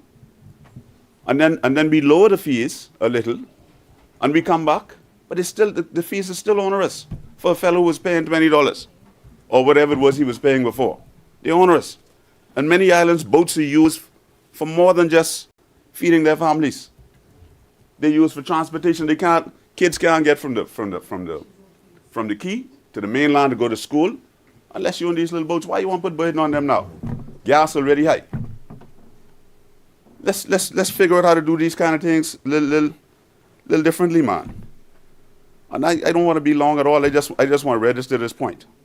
It is not good right now, right? If you need to raise money, we understand you need to raise money. All governments need money to implement their policies. People in Waterkey and Sweeting Ski and them places, that's all they live by, their little boats. And now you can cause them not be able to operate their little boats because they can't pay the fees. They can't pay and it's a comprehensive insurance. Couldn't we be more creative and come up with some kind of, let a fella put the comprehensive insurance on the Hatteras or the Viking or whatever it is he driving. Right? It's a comprehensive insurance. All right? Well, anytime you're underwater, you're operating, you might be plying something because you might be toting someone over from the mainland with some groceries that you charge them a little fee for. You know? We appreciate the government needs money to do some things. But this is not a good time. Things tough out there. This is not a good time to come around a little fella with a little boat telling him, you got to pay something on this boat. And the brother was using this boat to go and feed his family, or by God's grace, to use as a little transport to get him from the key to the mainland, to go to his job. That's the point I make. Now, I can leave you two for consideration, then I can sit down. In the Keys this week, while we were moving about, I noticed we had a lot of yachts moored in the harbor, and Corner Key, Elbow Key, even Marsh Harbor, to my mind, unusually had a lot of yachts moored there. Well, these foreigners come over on these yachts. They live on them because they it's cheaper to live on a boat than paying for a hotel room or Airbnb. But they pay no mooring fees. And they cause damage to our seabed by dropping their anchors all over the place. And there are some systems that we can find, I'm sure, where you put down mooring buoys. And you tell a foreign fella, you have a fella, a dock master or whomever working for the port, anytime you see a new one come, if there's not a formal way of recognizing there's a new one, you go and tell him you need to hook up to the mooring buoy. We could charge a fee for that. There are thousands of them that are all across this country doing that. And I said this one before, and I'll say it again. There are a lot of people with private docks. The seabed belongs to the Crown. And so if you can have a private dock to your home, wherever you are, I don't know, Old Fort Bay, Lyford Key, Guana Key, I don't know where you are. Eastern Road, they got them there too? I've not seen any there. Private docks.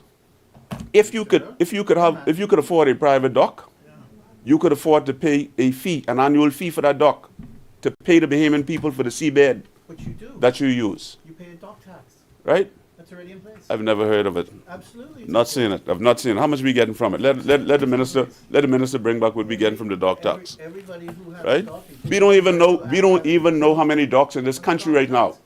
We have not done a survey. And I'll put my head on a block and tell you we don't know. the Port Department has. We don't know because they go up every day in these keys. You pass through the keys and you can see people building, and a lot of things are done unregulated. Not unregulated. You know, so here's the point. Here's the point I make. Here's the point I make. Let's be a little bit more creative in the way that we go about these things. And you know what happened to y'all? It happened to us too, you know. We have a lot of bureaucrats that sit in these offices. They don't knock on nobody's door for vote.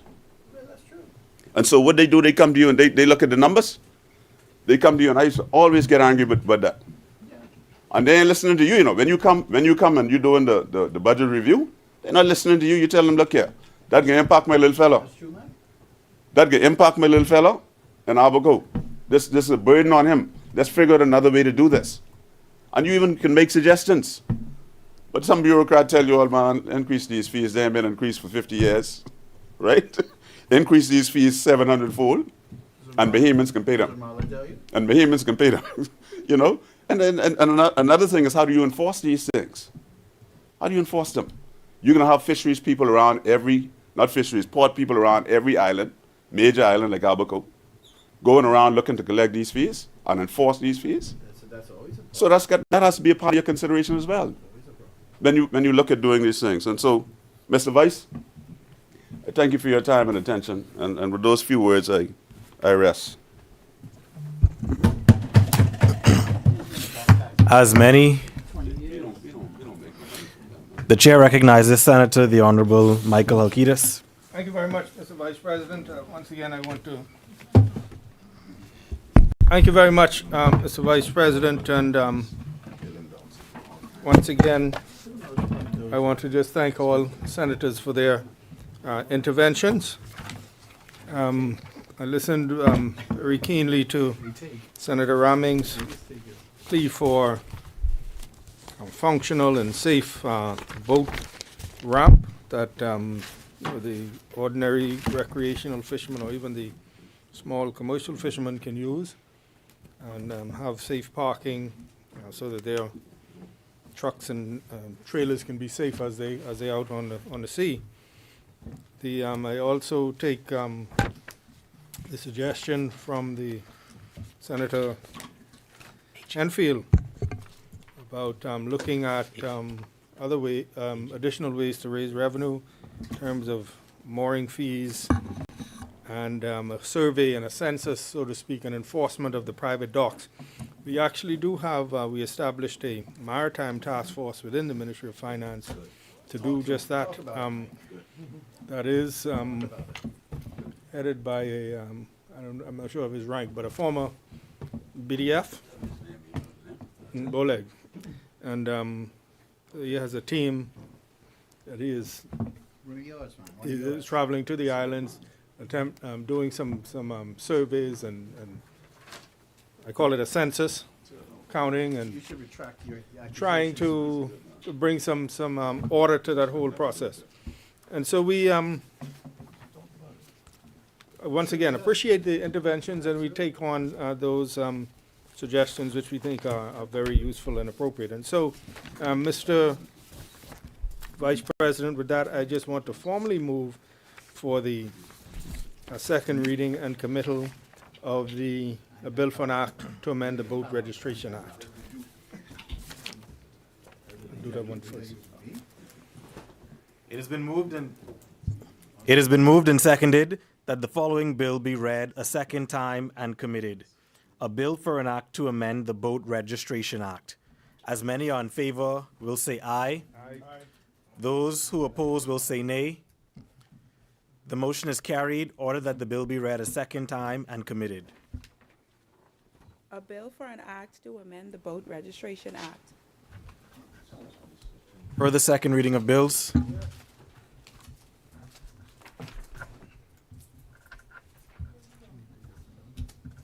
He need to stay. If he leaves. No, right now we have enough, but he leave. We good now. Yeah. Yeah. We good with numbers now, but if anyone.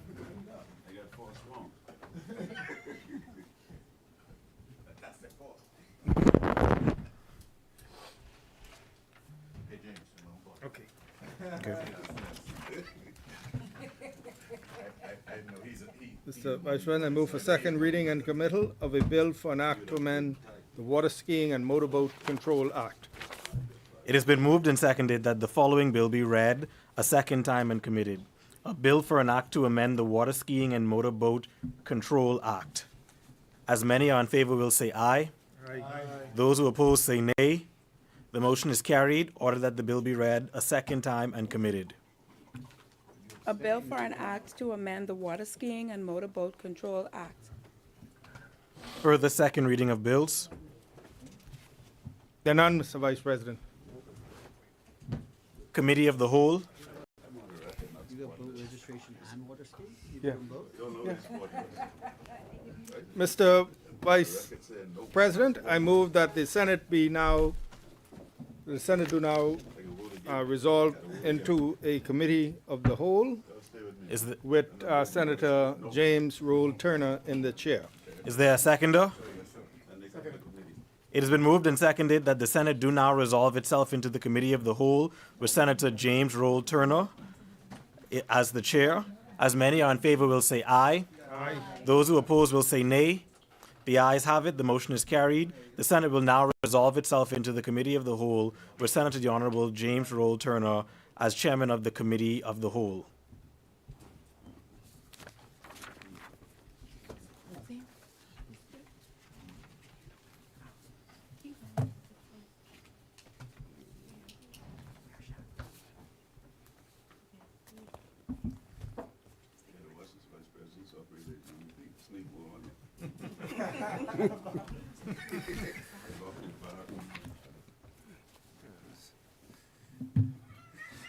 Committee of the Whole.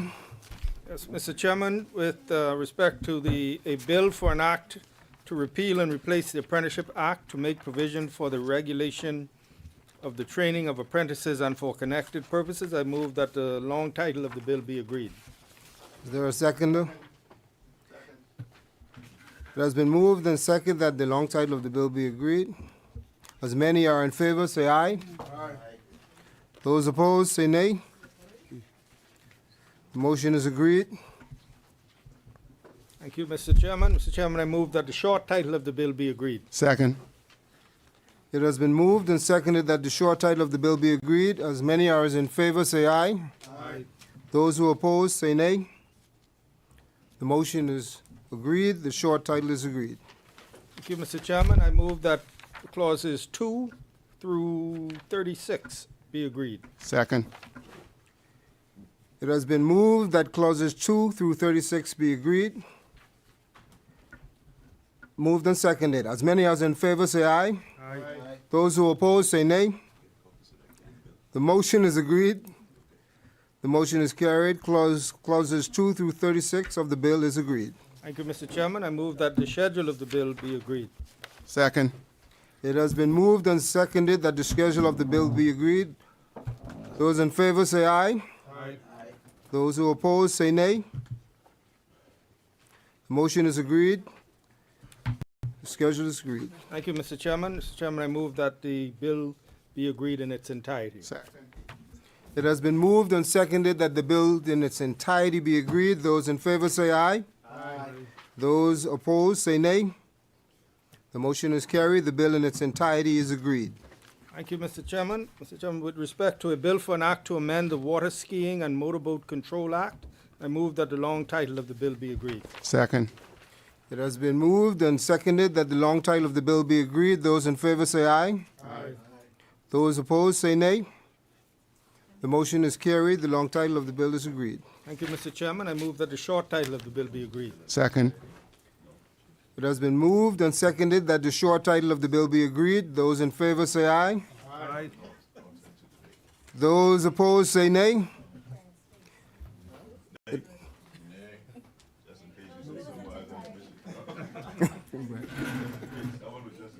All right, the ayes have it. Thank you, Mr. Chairman. Mr. Chairman, I move that clauses 2 to 12 be agreed. Second. It has been moved and seconded that clauses 2 through 12 be agreed. Those in favor say aye. Aye. Those opposed say nay. Clauses 2 through 12 has been agreed. Thank you, Mr. Chairman. I move that the bill be now agreed in its entirety. Second. It has been moved and seconded that the bill in its entirety be agreed. All in favor say aye. Aye. Those who oppose say nay. Nay. The ayes have it. Thank you, Mr. Chairman. Mr. Chairman, with respect to a bill for an act to amend the Boat Registration Act, I move that the long title of the bill be agreed. Second. It has been moved and seconded that the long title of the bill be agreed. Those in favor say aye. Aye. Those opposed say nay. The ayes have it. Thank you, Mr. Chairman. I move that the short title of the bill be agreed. Second. It has been moved and seconded that the short title of the bill be agreed. Those in favor say aye. Aye. Those opposing say nay.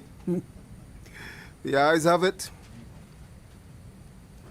Mr. Chairman, I move that the short title of the bill be agreed. Second.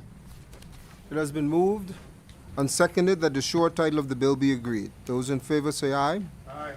Those opposed say nay. The ayes have it. Short title is agreed. Thank you, Mr. Chairman. I move that clauses 2 through 7 of the bill be agreed. Second. Through 7. It has been moved and seconded that clauses 2 through 7 be agreed. Those in favor say aye. Aye. Those opposed say nay. The ayes have it. Thank you, Mr. Chairman. I move that the bill be now agreed in its entirety. Second. It has been moved and seconded that the bill in its entirety be agreed. Those in favor say aye. Aye. Those opposed say nay. Nay. The ayes have it. The bill in its entirety has been agreed. Thank you, Mr. Chairman. Mr. Chairman, I move that the Vice President do now take the chair. Second. Moved and seconded. It has been moved and seconded that the Vice President take the chair. Benny? As many? As many are in favor, say aye. Aye. Those opposed, say nay. The ayes have it. The Vice President will now take the chair.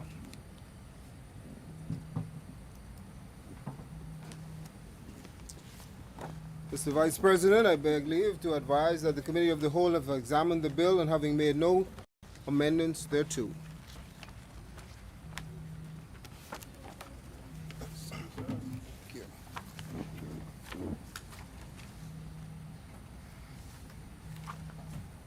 Oh, let me take my. Yeah, my script.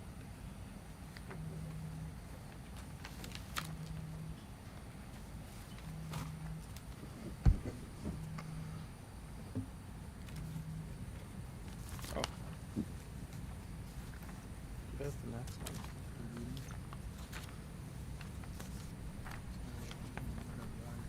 Hmm? Oh, he took.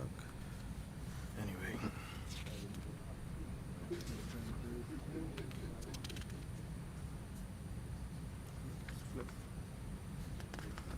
He took another, the main one. Hold on.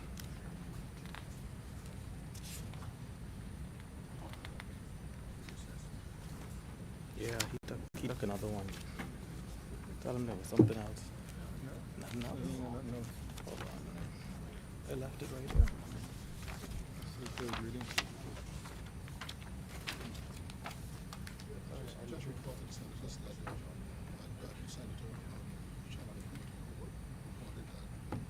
Where it gone though? Okay.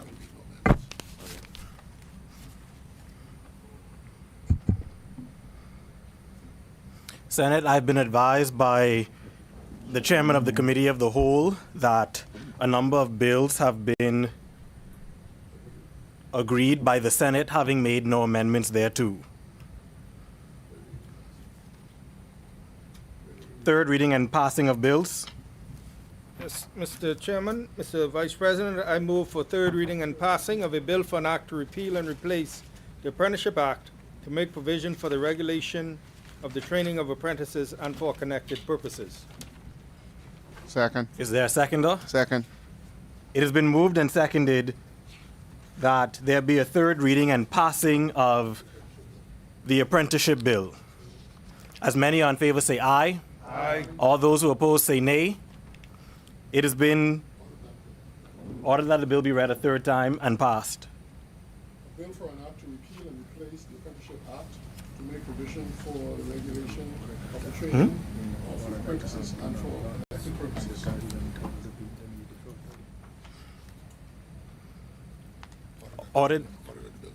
Ordered that the bill do now pass and the title of the bill be the Apprenticeship Act 2024.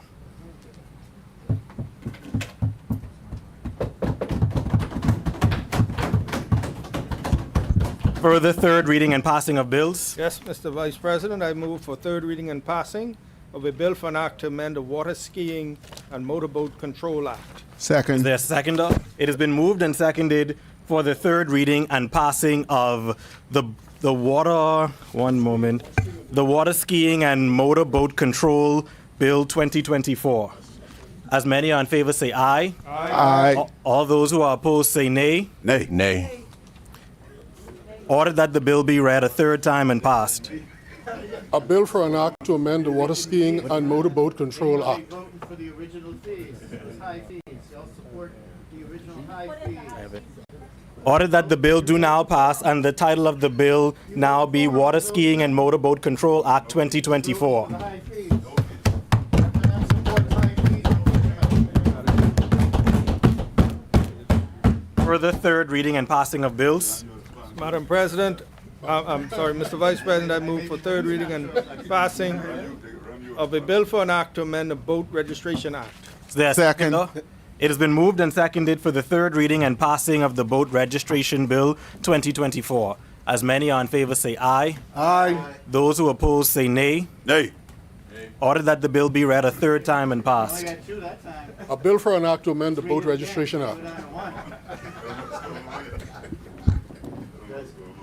It has been passed that the bill be, it has been ordered that the bill now pass. Do now pass, and the title thereof be Boat Registration Bill, Amendment Bill 2024, Amendment Act 2024.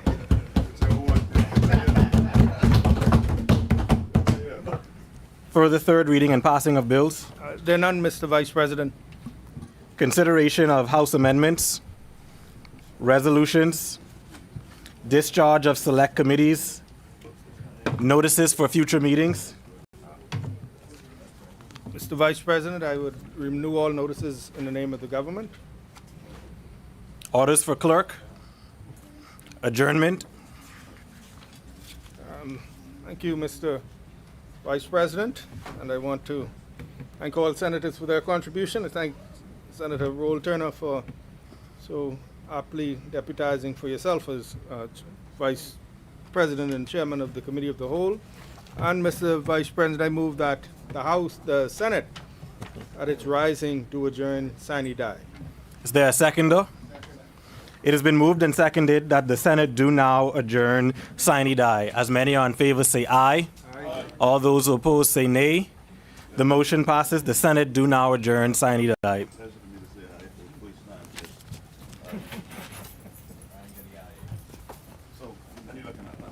I gotta get over there. Yeah.